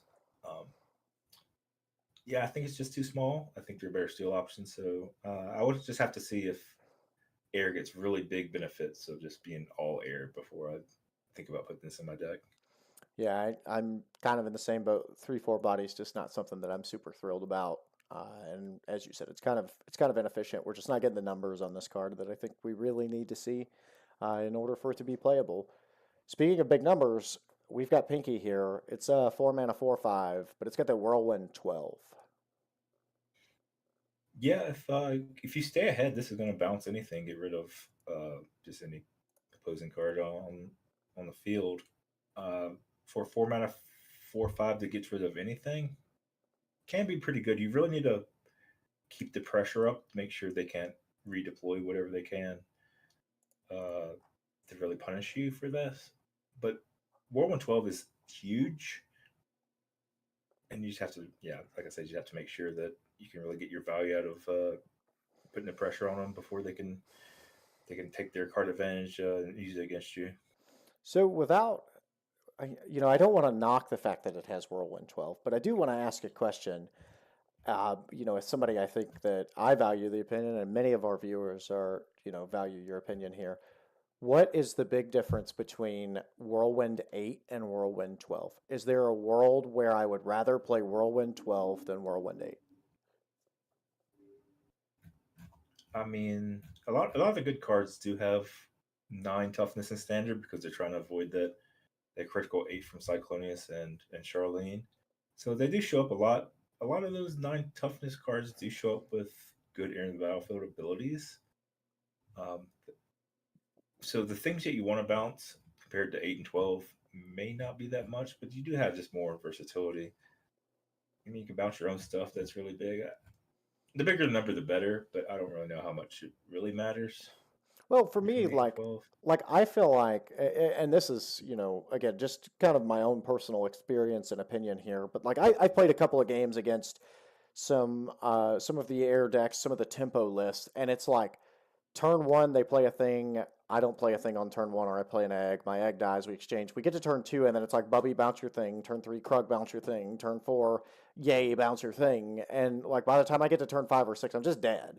Like I've played things, but my things have been inefficiently or efficiently bounced back to my hand. Like I haven't gained, gotten ahead on board from playing my things, and I've kind of been tempoed out of the game. And I feel like that's where Whirlwind is kind of at its best and where Whirlwind 12 might come in, you're talking about like some of the best things have over 9 toughness. Well, am I really trying to play Whirlwind in some form or shell, on turn 7, 8, 9? Or are you really trying to just get it in there at like turn 4 or 5, bounce a thing and get a huge tempo swing out of it? And that's why I kind of asked the question, is there a big difference between 8 and 12? Like, yes, 12 can help you bounce some of the really big things like, Urgok or Blightoos. And it never feels good to bounce any of those things. As you said, they have great enter the battlefield. As soon as they come in, they're getting a second trigger of a hex, of an obliterate, of a what is it, Cyclonius ability where you're dealing 8. I forget what it's called. But to me, I think I'd probably just rather have like the 3 mana that we've seen earlier in the element. But that's just my own personal preference, I guess. Yeah, it's an inefficient catch-all. If you want to catch all in your deck, you can play it, but there are better things you can play at that slot for sure. Well, next up we've got Window Marth, and I don't think we'll have a ton to say about this, but we've got a 6 mana 9/9 with Tempest, and I think we had kind of spoke about these. We really just want the cheaper Tempest cards. Yeah, this is the biggest Tempest card in the set, but also probably the one that will see the least amount of play, just because you want to replay all your cards you tempted back, and you got to be cheaper on your mana if you're going to play that effect in your deck. Well, next up, we have got Wispo, and unlike Valenclaw, our former Stealer, I do think that this card is going to see some play. It is a 3-mana 4/5, and it has Greed. Yeah, I mean, currently we have Pukey, which is a 2-mana 4/4 with Greed. Greed says you draw a card when it enters. If it's the only champion you have, you draw 2 cards instead. So, yeah, you're always going to get your card back for this. It's going to be coming out pretty early enough where maybe you don't have another champion to play to begin with. Doesn't have a chain. You may like it, but I think it's kind of pushed out just by the fact that Pukey in set 3 is just better. But, like always, when sets rotate out, cards like this can see some sunlight after a while. So the reason I think, and I think this one's going to see almost immediate playability, and the reason I say this isn't for probably any reason that anybody else has thought of or that you're thinking of at the moment, but a lot of our new entry players watch other people's videos and they look at deck lists, and one of the cheap meta deck lists that's been out that you see a lot on Ladder is, it's Storm Surge, is that what it is? Supercharge, excuse me, where you need cards in your hand, and they're playing the 3-mana 2/6 Greeter in their list right now, and I actually think this just kind of takes the place of that. I think that there's a world with the Stealer and some of the stuff that's you're already in this element where you can play normal, you can play this, and then maybe they can branch out and move away from nature and move into dark or something of that nature. So I do think that this will see some there will be at least one deck that's immediately benefited from this card coming out. Yeah, maybe. I guess to debate that, I think Fire has Greed as well, and also has more supercharged cards. So I would see Fire being paired with the previous supercharged cards more than this one. Well, the only reason I mention this is because Lightning had been merged into Air, so your Thunderillas and you're already playing the element that exists here. So maybe you move away from nature, you move into Fire. Maybe that brings in other cards. Just the fact that it's already in the right element is the only reason I think that it could see some immediate play. Yeah, good point. All right, moving on. It's a good little debate there. We've got our first zapper of the video. We have Chofa, and it's a 4-mana 6/6 with zap. It looks like the only zap in the set. So zap is when it enters, deals 2 damage to 2 different opposing enemies, including the player, and those are at random. So zap, it can be good if you really whittle down their targets and they have 2 toughness creatures, and even if they're low life. It's just sometimes it's hard to really make that happen. With that said, I think it's a fine card for limited. I mean, the rate is okay. 4-mana 6/6, you do 2 damage to 2 different things. It happens again whenever it attacks too. If it attacks the player, it happens again. If it attacks something else, I believe it has to survive the exchange, the combat to get the zap off. But maybe not always. Don't quote me on that. But it looks like it's just kind of okay. I kind of just like having a zap ability on a creature in the set. I think the card's okay, but it's not going to really make waves in Standard, I don't believe. Yeah, no waves to be made there. I do like the body, and I think it's one of the better zapping bodies that we've seen for the 4-mana department. I think the other 4-mana was like a 3/5 zapper. So I do like the body. I just don't think it's going to make a ton of waves. Maybe it'll squeak in. I guess that's to be determined. Let's see what everybody comes up with. So next up, we've got Freedom, and it's a 3-mana 4/4 with Stormcaller 1. Yeah, it looks pretty small. I think we see it just calls for a 4/3, like hoo. I don't know how many who's are in there. There's a lot of them. Anyway, they had Stormcaller 3. I think you just want the big Stormcaller numbers or bigger stats. You're not really getting either in this, so I think there are better options than what we see play. This card art is beautiful, of course, but yeah. I don't think it's going to see much. Don't think it'll see much. So next up on the list, we've got Venom, and this is a 3-mana 6/7 with Provoke. Yeah, quite interesting. One of the few, if any, provoke cards from air, and the stats are really big. I mean, we've seen like with Stone Guard and things like that just out of normal, like 3/9s for this. But this rate is really high. 3/9, 6/7, just kind of good on its own. It kind of forces everything to attack it. Provoke means you have to attack it and have to target everything onto opposing provoke cards before you can do anything else. I think this card is going to fit a good amount of roles, especially and an element doesn't really have access to this, doesn't have access to provoke, and an element that wants to go tall with the Tempest, you really want to kind of protect the Queen kind of thing. So I think it's gonna see some play. I think it's got nice.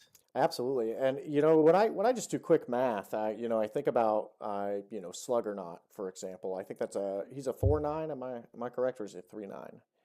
Stone Guard also, I believe, is a 3/9. So both of those are getting like 12 total stats, right? Your power and toughness added together. This one's getting 13. And you think about like some of the provokers we've seen from the last set. We had Hink, which was a 2-mana 6/2, but he evolved into Hinchhonk, which was an 8/4, only 12 number stats, right? 12 total stats for 4 mana. This is getting 13 for 3, and I think that rate is fantastic.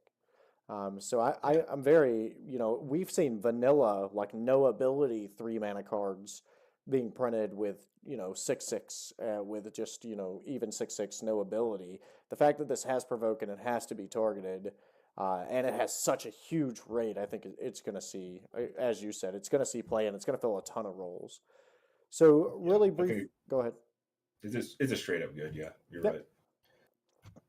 So really briefly, we can touch on Wendy. I don't want to dive too much into this, but as always, we've talked about this. This is Wendy. It's a 4-mana 5/8 with Windseeker, and this comes off of the Gemini genetic split ability, where it will pull one of the random elements. But we'll talk about the card kind of just on its face value, and I guess we'll go from there. Yeah, on face value is pretty decent. Is +1 power and +1 toughness compared to the Flutter Cube we saw. It doesn't come with that free like can Windseeker to itself kind of thing. You probably want to put this in your deck with Gemini, but it's not quite necessary. Cause I think the stats are just kind of decent. 4-mana 5/8 that either smooths out your evolution kind of plans or just draws you a card. It could see play. I mean, it could see play without Gemini. I think the stats are kind of decent. But of course, like all kind of cards that are pretty decent, I'm kind of like, about it's going to be good and limited. Yeah, absolutely. This card will 100% see play in limited. I just, I don't want to speak too much on the Wendy, but I want to point out, like, this is a great example. This is a 4-mana card with 13 total combined stats. And we're going, hey, this could see playability by itself.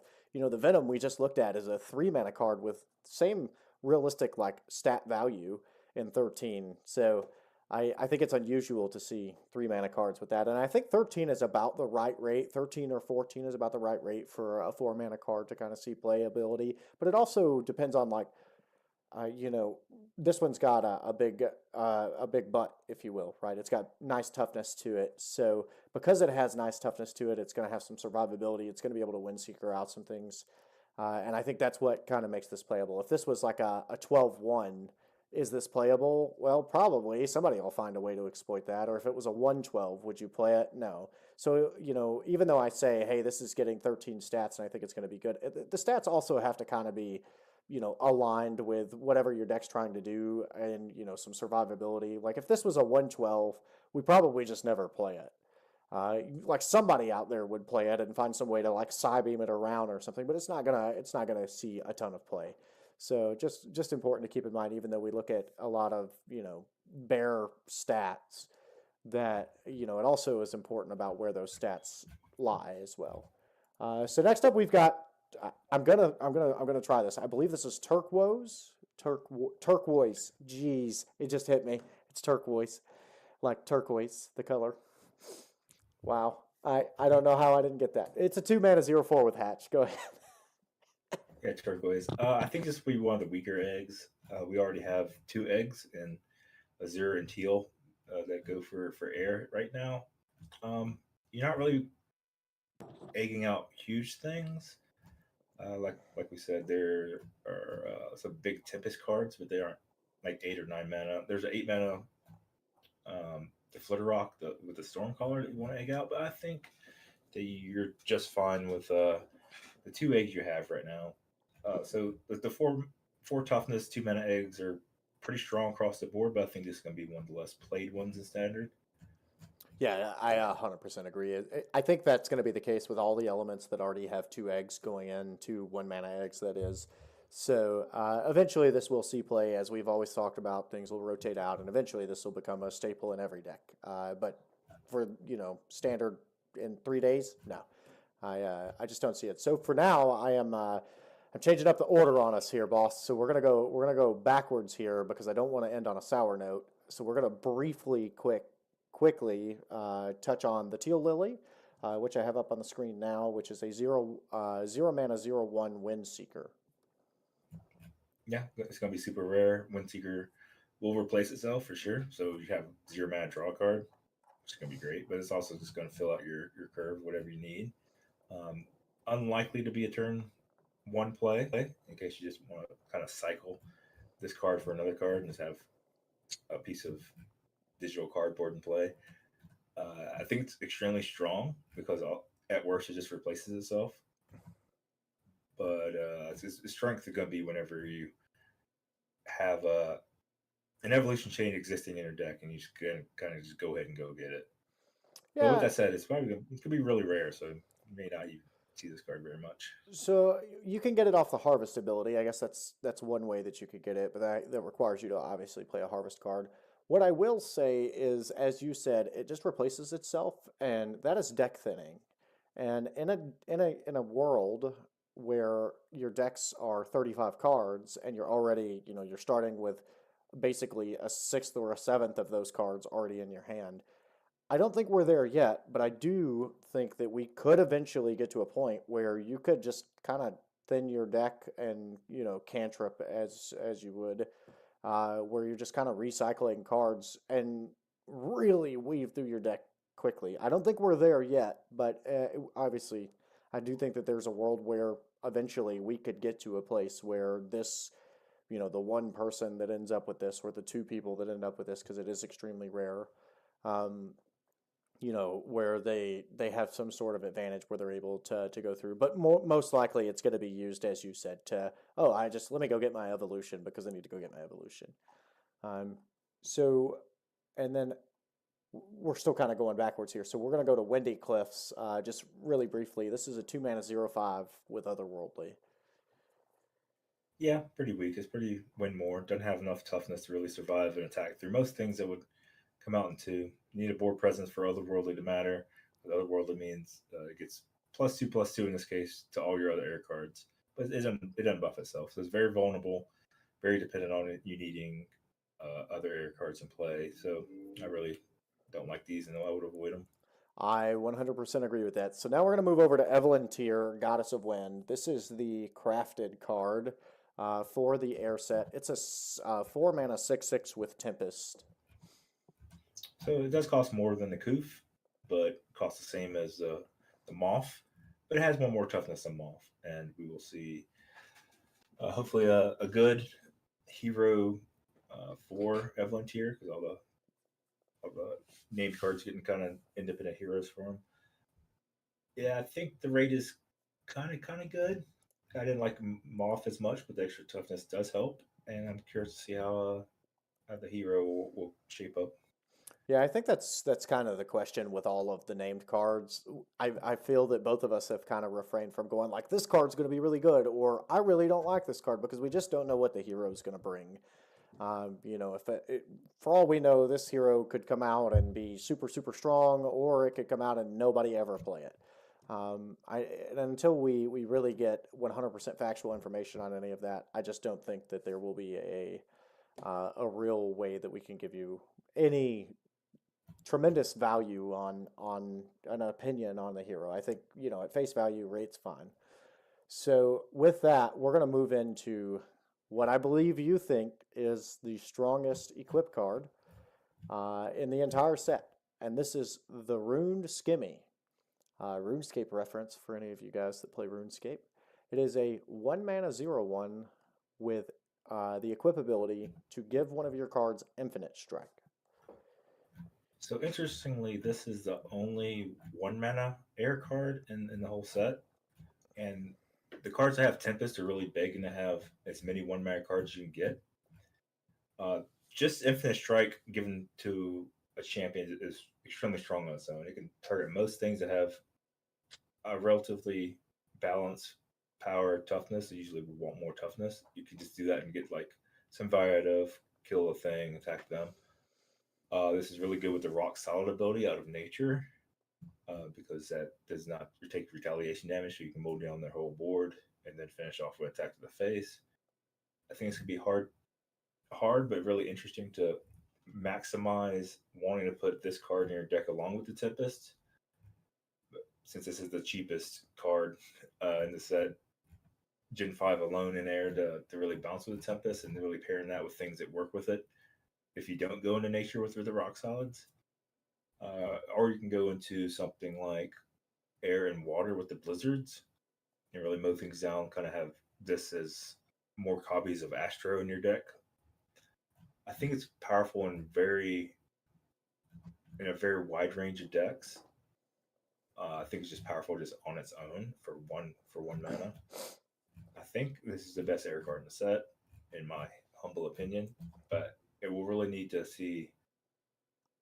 I think it can go into like the best decks if what I'm trying to say.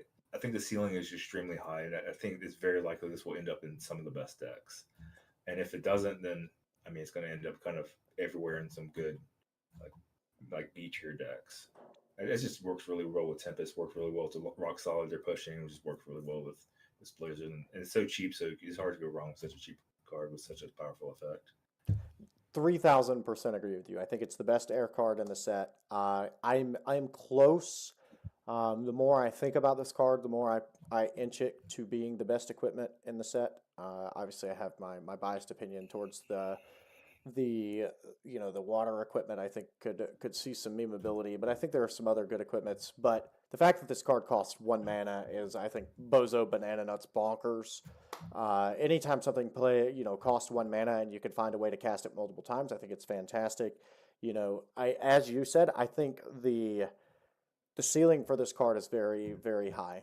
And what I will say is I believe that the best players find the best cards that have the highest ceiling, and in order to be successful, the people that are playing the game right now at the highest levels are maximizing the ceilings on very good cards. For example, eggs, being able to maximize those into Valgrubs, or what's the best shell to play my fungal spores or my booger. And I find that, kind of along the lines with what you said, this card's ceiling is fantastic, and the floor is not really that low, because the card I think is just good in general.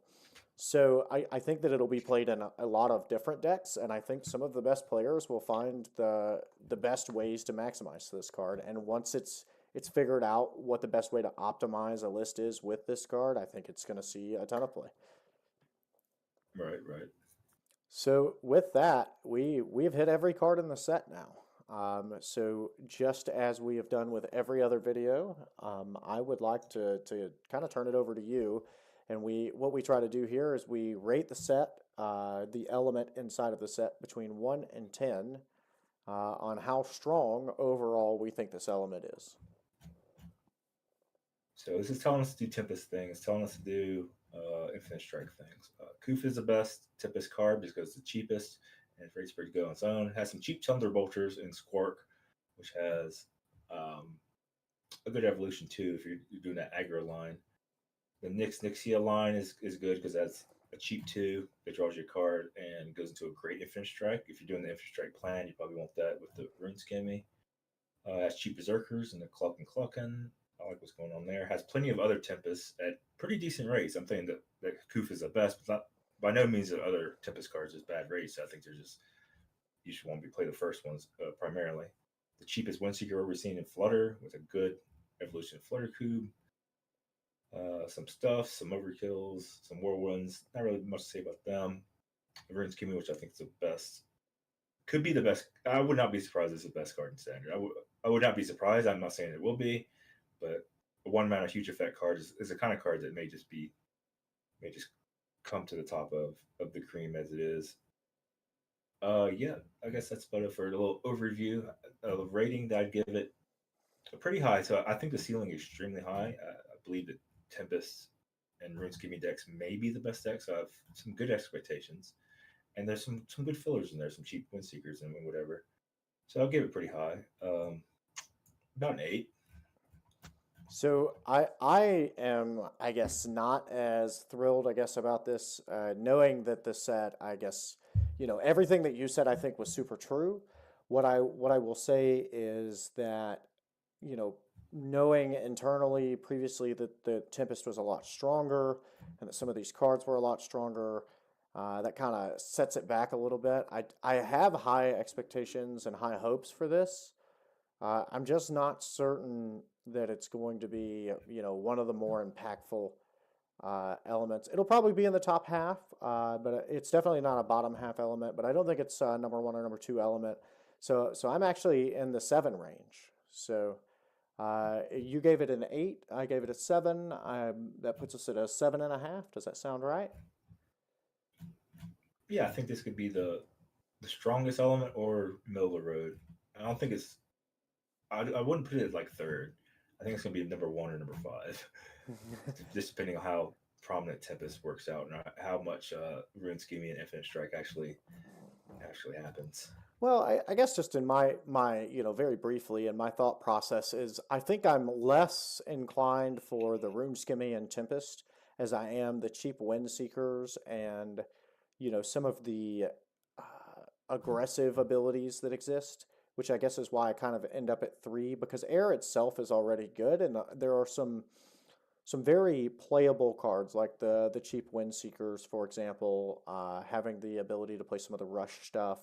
You're getting, Thunderbolts that I think are going to see a little bit of play, and just a couple of odd end things like that. So, with that being said, I don't think it's going to be number 1. Just because there will be people that build around Tempest. I just don't think that that's probably the best thing that you want to be looking to do right now. But I also don't think it's going to be 5 because I think there's enough cards in the set for Air that'll be playable in decks that already exist without needing new innovation. And I think that's kind of where my thought process lies on it. It could be completely true that water is the best because of Tufus, and that Tempest is only good because it's bouncing Tufus back over and over. Well, that's also possible too. Who knows? That's absolutely a very, very good theory crafting thing that you can do. But with that wraps up our review. Again, underneath my picture here and underneath Boss's picture, other way, Boss is over here. So underneath his picture are both of our Twitters. Make sure you go sign up for our 6-pack of Elemental Warfare giveaway that we're going to give away on set release day, which is August 1st, 2024. The server will go down for 24 hours prior to the set coming out and being live. I believe it'll open back up at 0000 UTC, which is 7 Central, 8 Eastern, 6 Mountain, and 5 Pacific. I think I did that right. So just check the Discord if you don't have it. All of those links should be underneath the video in the description. But yeah, so I'm Grimnot, and that's Boss MTG, and we appreciate you for watching our review of Air. Thanks, guys. Yep. Thanks, everyone.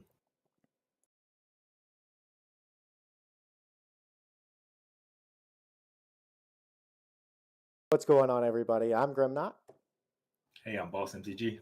And today we're going to rate what we think are your top 3 cards from each element. Pretty excited, I think, about the list that we've kind of come up with. We've, Boss had a great idea. I won't even take credit for this. He had a great idea. We're going to give, medals out to each of the cards. So we'll give out gold, silver, and bronze in kind of, a throw out to the Olympics that are going on right now across the world. So pretty excited about this. Just as a quick reminder, underneath my name and underneath Boss's name are both of our Twitters. We are doing a 6-pack Elemental Warfare giveaway.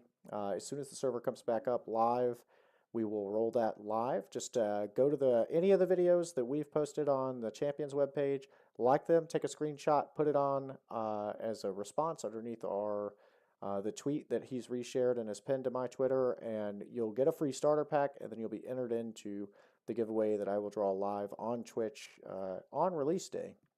So I guess without further ado, let's go ahead and get started. And we're going to start with air, and we're going to give out our first bronze medal. So we have Ruined Skimmy. Yeah, Ruined Skimmy getting the bronze here. Very powerful card, the cheapest card in air from Elemental Warfare, Generation 5. It's going to be a huge part of decks being paired with the Rock Solid mechanic from Nature. It's just a very good card on its own. It can get you can mow down opposing creatures while leaving your champion alive, and also leaving a 0/1 just card around. And it's one of the most powerful cards to bring back with Tempest. Tempest will be the next ability from, I think, the best Tempest card in air from Generation 5, which will be Koof. Yep, and we'll switch right over into Koof, who's going to get the silver medal. Yeah, Koof wins silver because Koof is the best Tempest card, only because of its cost. You want your Tempest cards to be cheap because you're going to be bouncing all of your other champions to your hand, so you want to have as much mana as possible to replay everything and don't get stuck with a ton of cards in your hand. But Tempest is going to be a real strong card, or a real strong mechanic in Elemental Warfare. And yeah, this gets the nod because it's the cheapest one and the best one in my opinion. And now we've got our gold medal finalist here in the form of Flutter. And this Windseeker, I think, is just going to wreak havoc. It's going to get played a ton. Yeah, super cheap. The cheapest Windseeker card we've ever seen in Champions. And yeah, I think being cheaper is just better. When in doubt, go for the cheaper card. And most of the power comes from not from its power, not from its toughness, but just because you want to have as much mana as possible to replay the Windseeker card you grab, the Evolution Chain you grab, and make sure you're just getting that tempo advantage just from playing Evolutions as fast as possible and getting stronger champions faster than your opponent. And this is going to make that happen stronger than any other card we ever seen from a Windseeker card. Absolutely, and who could go wrong with 2-mana draw a card? Love it. So moving into the next element, we're going to move into fire, and our bronze medalist here is Brony. Yeah, coming in a race at third place would be Brony, the cheapest combustion card we've seen outside of, well, Vroom, but I think the stats are more relevant than Vroom will be. This is actually a real creature, and it comes at a time when they will have something you want to combustion away.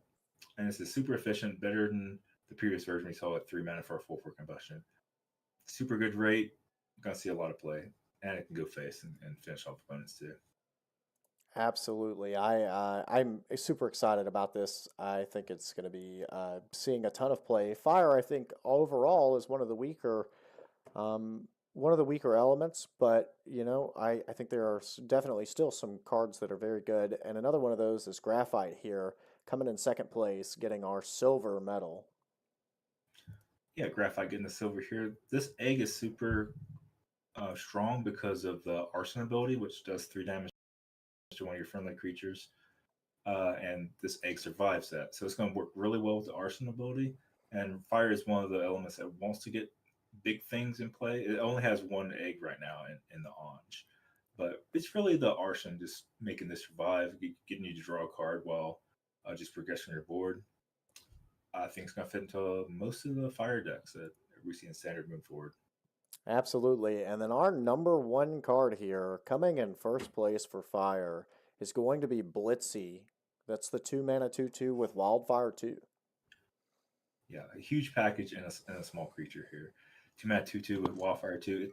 This is going to pair very well with the Tempest we seen out of air, and especially with the cheap Tempest card, or the cheap Windseeker card. Like, maybe you pair this with like Bubby instead of just bouncing the same Bubby. But you can pair this with Vantera too, and just for 1 mana do 2 damage Wildfire to anything. And it's going to be really good with the recruit ability we see out of Water Later. It could be really good with, say, Shatter we've seen previously, or even the one that makes all the Fonteras, the life Afterlife. I can't think of it. Afterlife, yeah, Afterlife. Yeah, this triggers after anything you put in play, and this is the cheapest thing we can yeah, this is the cheap rate of 2 casting costs with the 2 wildfires is kind of perfect. I think this is going to be the most impactful standard card from Fire. Yeah, absolutely. Like playing this and then following up with a Whippa, for example, the 1 mana or the 3 mana 1/1. You play that on turn 3. You're getting 6 wildfire damage plus 2/3/1 provoke bodies, a 1/1 body. You still have this 2/2. Everything's being protected. I think the value there is just insane, and I 100% agree. This is a fantastic card that is going to see a ton of play. And speaking of water, we're going to move into our third place finisher over here in water, and that is going to be Tidorus. Yeah, this is the best Rising Water card out of water. Rising Water is really strong mechanic, and whenever any card comes to play, including itself, gets +1/+1. This is the cheapest one. It comes off an evolution as well, which we'll get into. But got to give the bronze to the best Rising Water card out of this set. Absolutely. I think this card is almost going to be a staple in anything that is playing water. Whether you're building a deck around it or you're just playing another deck that has its previous evolution Tufus inside of it. I think this card. I think that at one point I thought that maybe this card should have been a diamond as well. Like this should have just been a whole diamond evolution chain. I think we're going to see some really bonkers banana things going on with Tidorus. And the first I like about Elemental Warfare right now is, even though I think this is going to be really good, I think the meta could shift, and then you can build decks around, oh, well, everybody's playing Tidorus and making big Rising Waters cards. Let me play some different stuff and kind of be able to tackle around it. But I do think your first week or two, this card is going to be on everybody's board and probably be everybody's worst nightmare until, everybody starts building around it. With that, we're going to move into the number 2 card here. This is our silver medalist. This is Whippa. It is a 3 mana 1/1 with recruit. Yeah, this is the best enabler in the set for a ton of abilities, including that wildfire card and including the Rising Waters we saw. For 3 mana, you get a 1/1, but you also get 2 3/1 provoking Nordies with it. So you get a huge amount of material that all count for wildfire and for Rising Waters. This is going to be a huge part of any synergistic deck that you make with Rising Waters or with wildfire, or just, really whatever. 2 3/1 provoker is going to be enormous. It's going to shift the game. It's going to protect anything you want to be protecting. It just has a ton of utility, and the rate is good too. Yeah, if it wasn't for the first place finisher, this would be my first place finisher for sure. I'm pretty close in the same boat. And if anybody hasn't guessed yet, if you don't know what the first place finisher is, I don't think there was much of a competition for this. But it is going to be your boy Tufus here. The 1 mana 1/1 tsunami, just insane value, and out of a 1 mana card, I think it's going to just see play all over the place. Yeah, one of the most efficient cards ever printed. Gets rid of things early if you need to. Gets rid of opposing eggs. You can fit it in any part of the curve. Play a turn 5, play a 4-drop plus this. Curves into the previous mentioned Tidorus. It's a great card to bounce with Tempest effects. It's just going to go in every deck. It's amazing. Yeah, we could talk about this card forever. What I will mention is for anybody out there that wants to get their hands on a Tufus, the box promo, I believe it was. So if you spend IMX, the first 100 boxes, so that's 36 packs that are bought, Tufus will have a promo. I definitely thought it should have been the case promo, just my opinion. I think Boss also agreed with that notion. It probably should have been the case promo. But if you want to get your hands on an easy Tufus, it's just one way that you could do it. So with that, we're going to move into Dark. And our first to take the podium here is going to be Sparky getting a bronze medal. Yeah, the rate's just good. 1 mana 3/4 with Shrouded, which means it can't be targeted until you attack with it first. This is a great equipment target. We didn't mention Madeline's Diary from Water, but things that get accumulative effects just on a creature that they can't get rid of. It's one of the best targets, probably the best target in the game, just to hook up. But even with that said, it has a good evolution chain, and it just has a good rate. Yeah, it's just a good card. Yeah, the rate on this card is fantastic. As you mentioned, Madeline's Diary. I do think that there is a meme deck that exists out there that is, some form of Dark and Water with Madeline's Diary.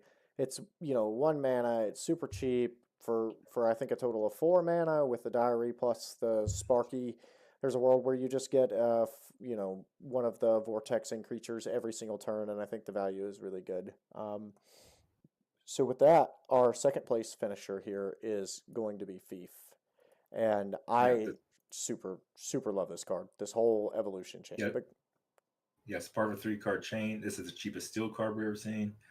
Steel cards are great when they come a part of a chain because you got the value from it up front, and you just keep going on and on.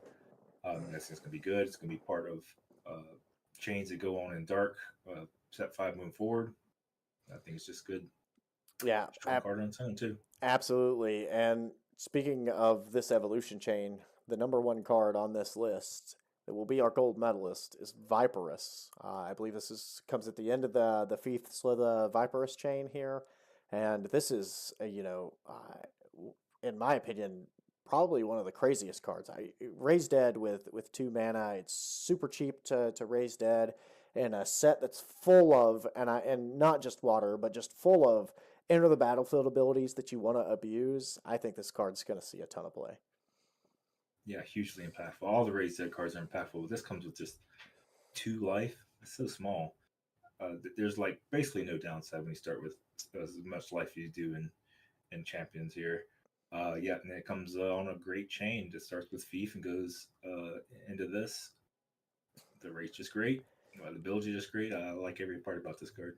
Yeah, I mean, playing a 6-mana 6/7 isn't great, but I would play a 6-mana 6/7 that raise deads too, right? We already play a 6-mana 9/9 that raise deads for 6. But then hitting this off of the chain where you go from steel to shrouded. So if you ever evolve your Thief, you're almost always guaranteed to evolve your Viperus. There's like very niche, minute ways that you're not evolving into it. It feels so good to evolve this card. So very interested in how that actually plays out. But we'll move on to normal now, and we've got Axe coming in here into the bronze medal position. Yeah, the obliterate mechanic is just so strong. We saw that previously, and I mean it's just coming at 1 mana cheaper. We saw a 6 mana 8/9 before, and now it's just coming a mana cheaper that anyone can get, anyone can play. It's gonna be a low rarity card. Just it fits into every deck. Unconditional removal. Yeah, it has a small toughness, but I mean you got your value out of it as soon as you play it. I Yeah. think it's just a lot in basically every normal deck.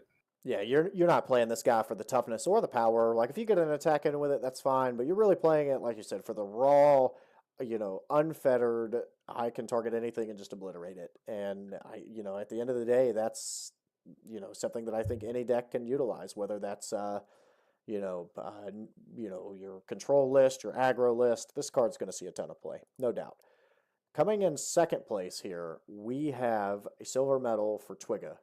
And this is the cheapest harvest card in the set. Yeah, it's basically 2 pieces of card for 1 card. You're going to draw something. You're going to draw any lily available out of the 7.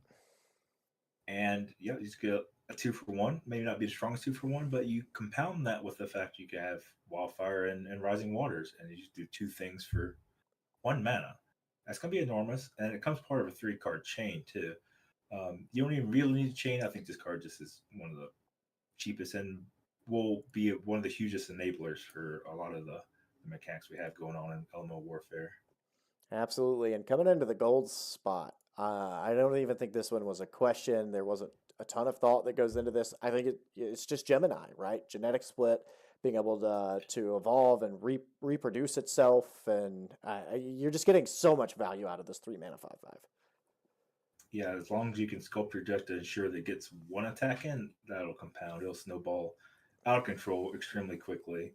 I think it will fit into every deck, of course, since normal can fit in most every deck outside of the heroes. But yeah, this is going to be one of the most influential cards in standard going into elemental warfare. Yeah, absolutely. So we're down to our last 2 elements, and the next one up is nature. And coming in here and the third place finisher getting a bronze medal is going to be Boris.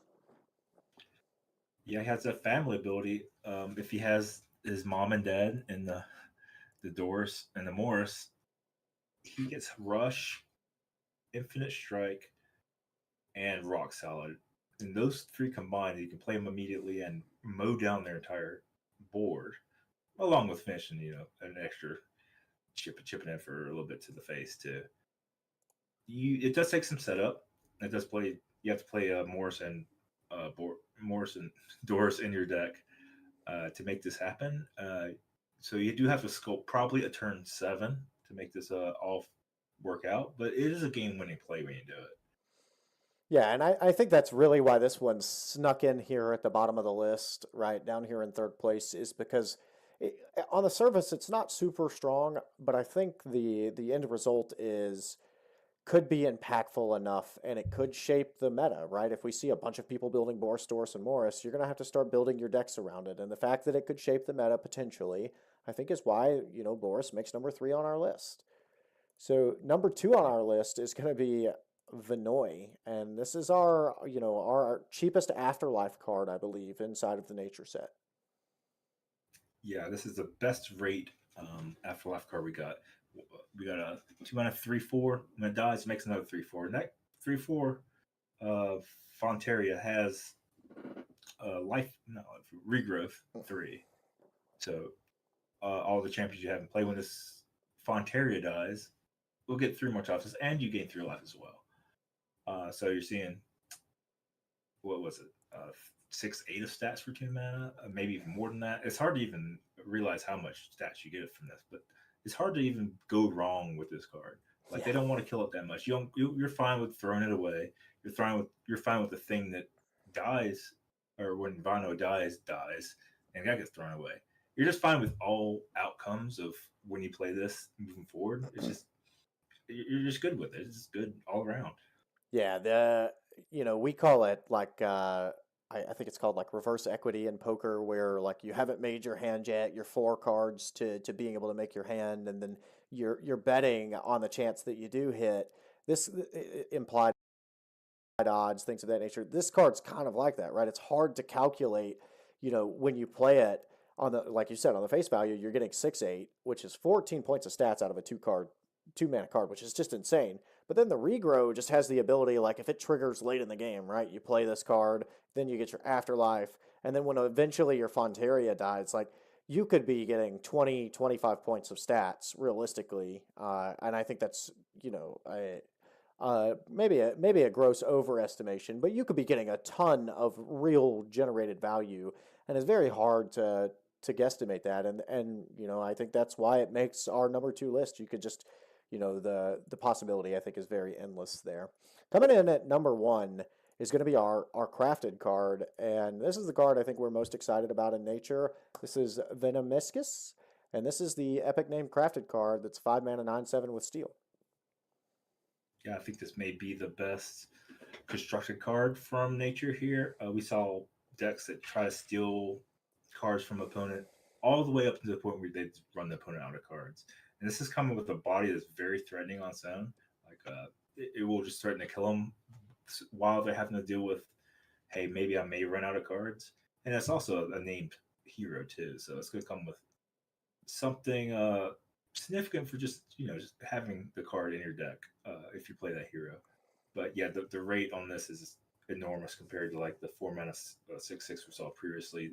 It's just huge, big enough to threaten a life total, big enough to live through most attacks, and you just get the card really up front. I think this card is really sweet. Yeah, I really love this card. It's going to be one of the cards I'm going to be looking to get when the set comes out. The fact that it replaces itself is like the number 1 great thing. Most of your other steel cards, you're like, yeah, cool. I got to draw a card. I thin I thin my opponent's deck, but maybe I find an answer, maybe I don't. But I've gained a 1-for-1 resource, and I've left a body behind. Well, this leaves behind an enormous body, a body like we have not seen for a card that is replacing itself. You take Berry Cane, for example. That's a card that replaces itself, that comes off of an evolution. That's a 6/9. And I don't know about you, but I've watched hundreds of games where people just get beat to death with a Berry Cane, where the 9 toughness is too much and the 6 power is enough to just kind of smash everything. This being a 9/7, it has a lot of the same features that Berry Cane does, except this comes in at a mana cheaper. you're getting 3 more power, you're accelerating the game, you're putting your opponent on a clock. It's, you're not fungal sporing this away. You're not, I guess the one, the only drawback that I've seen to this card is that it dies to Hydroblast, right? That's the only one that I've seen. That seven toughness can be interesting, but now you're kind of just theory crafting that the metagame is playing Hydroblast, which is something we don't see very often. So I think the card is fantastic. So we'll move right into our last element here, and this is light. And we're gonna give, we've agreed to give the bronze medal here to the Laga. This is the cheapest Purify card in the light set. It's 2 mana 5/4. Yeah, it's the most efficient one, I'd say. There's one that's a 1 mana 2/1, but Purify says the target loses all of the. Let me look this up. Yeah, I believe it's all buffs and debuffs is the way it's worded now. Yeah, it's reset a target card back to its base stats and remove all buffs and debuffs from it. Okay, yeah. So this is just getting rid of anything they buffed and debuffed to get it back to base stats. It's a good heal too. Good heal. Your bigger card took some damage, and now you can get it back. Its life back up. Yeah, this is the most efficient part, most efficient card of this effect, and it has a good chain too, up into like Pilsner, I think it is. But yeah, I think Purify is going to be pretty strong. It's pretty versatile. You can target their stuff, you can target your stuff. It's the biggest light mechanic in the set, and I'm looking forward to it. I think it's going to be pretty decent. Absolutely, I agree, and the 1 mana one is cheaper, and you do get the ability, but this one at least has a body and an evolution chain that I think keeps it around and makes it a little more playable than the other one that we've seen. So moving into our silver medalist, and we almost gave this one the gold, but gold is going to get the silver medal today. Yeah, I've been fighting to give the gold, but there's a better card. Gold is very strong because there's not a light egg at the moment in standard, and this will be the first one. And we really need to see Aldrich seeing some play, or just really any of the expensive light cards have an ability to have access to an egg. This is really buffs up the light element as a whole, and why I think it's one of the most important cards from the set for light.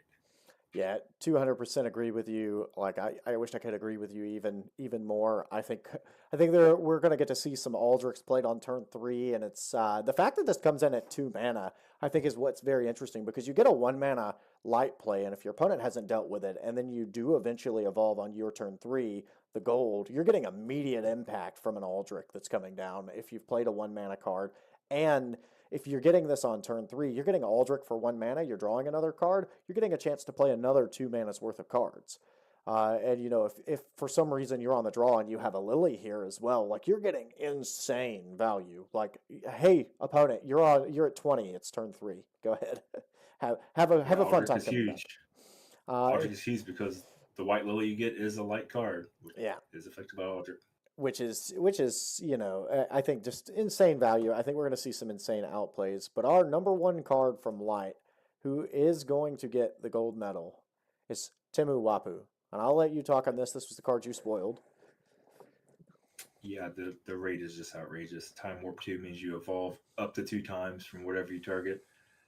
5 mana 7/7. You're going to get an enormous amount of stats just raw from whatever you target.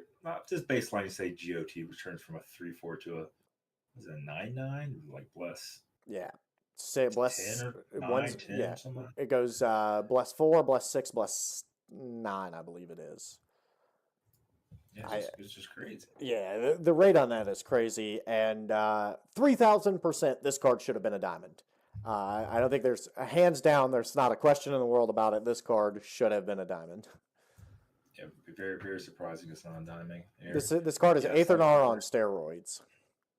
I mean, Aethernar was a diamond, and it's just gonna hit everything. As long as you fill your deck with a decent number of 2 mana champions that evolve twice. I mean, it's gonna be like the strongest thing you can play on turn 5 that you can possibly play on turn 5 going in set 5 here.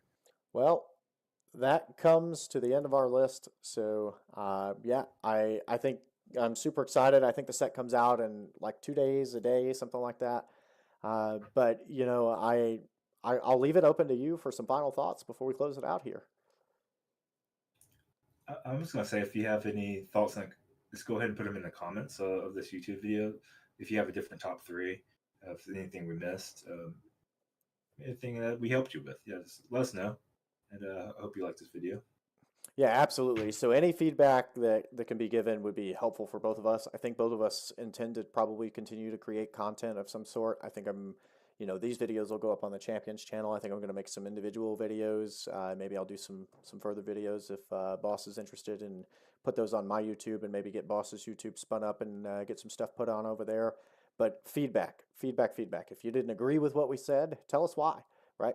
Post a comment, tell us why you didn't agree. If there was something we helped you with, as he said, let us know. If there was something we didn't help you with, or that you wanted to see that we didn't do, let us know, so that we can make sure that we incorporate that moving forward. This has been a great series for us to do. I've really enjoyed it.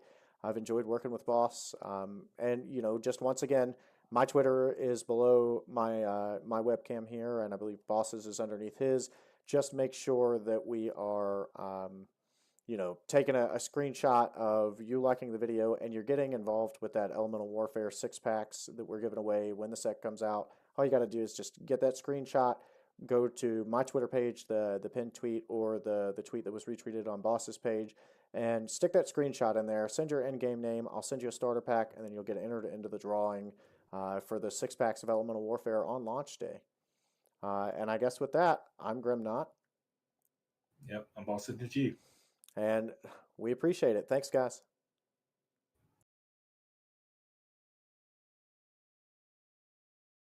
What's going on, everybody? I'm Grimnot. Hey, everybody, I'm Boss MTG.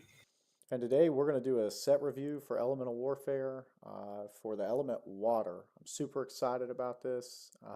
Definitely by far and away my favorite element. Real quick before we get into the video, I just want to throw this out there. So Boss and I are both going to be doing in conjunction here. We're doing a giveaway on Twitter. So I've made a post on my Twitter. I believe Boss has retweeted it. You can see our Twitters posted down underneath both of our images here. But we're giving away a 6-pack of Elemental Warfare on the day that it drops. I'm going to do a live on Twitter where I go through and I pick the winner. All you've got to do is you've got to like this video and take a screenshot of it, and then go underneath the post that I've posted that can be found on both of our Twitters, and stick your screenshot in there, and we'll put your names into a drawing, and then I'll do a live giveaway. So we'll give away 6-packs of Elemental Warfare just for liking our video and hanging out with us. So what are your thoughts on Water before we get into it too deep? Are you excited about this? A lot of good new mechanics. Rising Waters is sweet. Recruit is sweet. And a lot of the recurring abilities, as we get into, have also been kind of upgraded on some very strong cards. Absolutely. I'm super excited. I think about a lot of cards that are in here. There are obviously some cards, I think, just like every element, where we'll probably just zip through them, but there's going to be a lot to talk about. So without further ado, let's just go ahead and jump right in. And we'll start with our first card here. We've got Frosicle, which is a 3-mana 4/4 with Icicle 5. Solid mid-range cards. Icicle 5 just means whenever you play it, do 5 damage to anything you want. Could be the opponent's face, could be a creature. I would recommend hitting a creature, because about the time on turn 3, there'll be something that you can hit.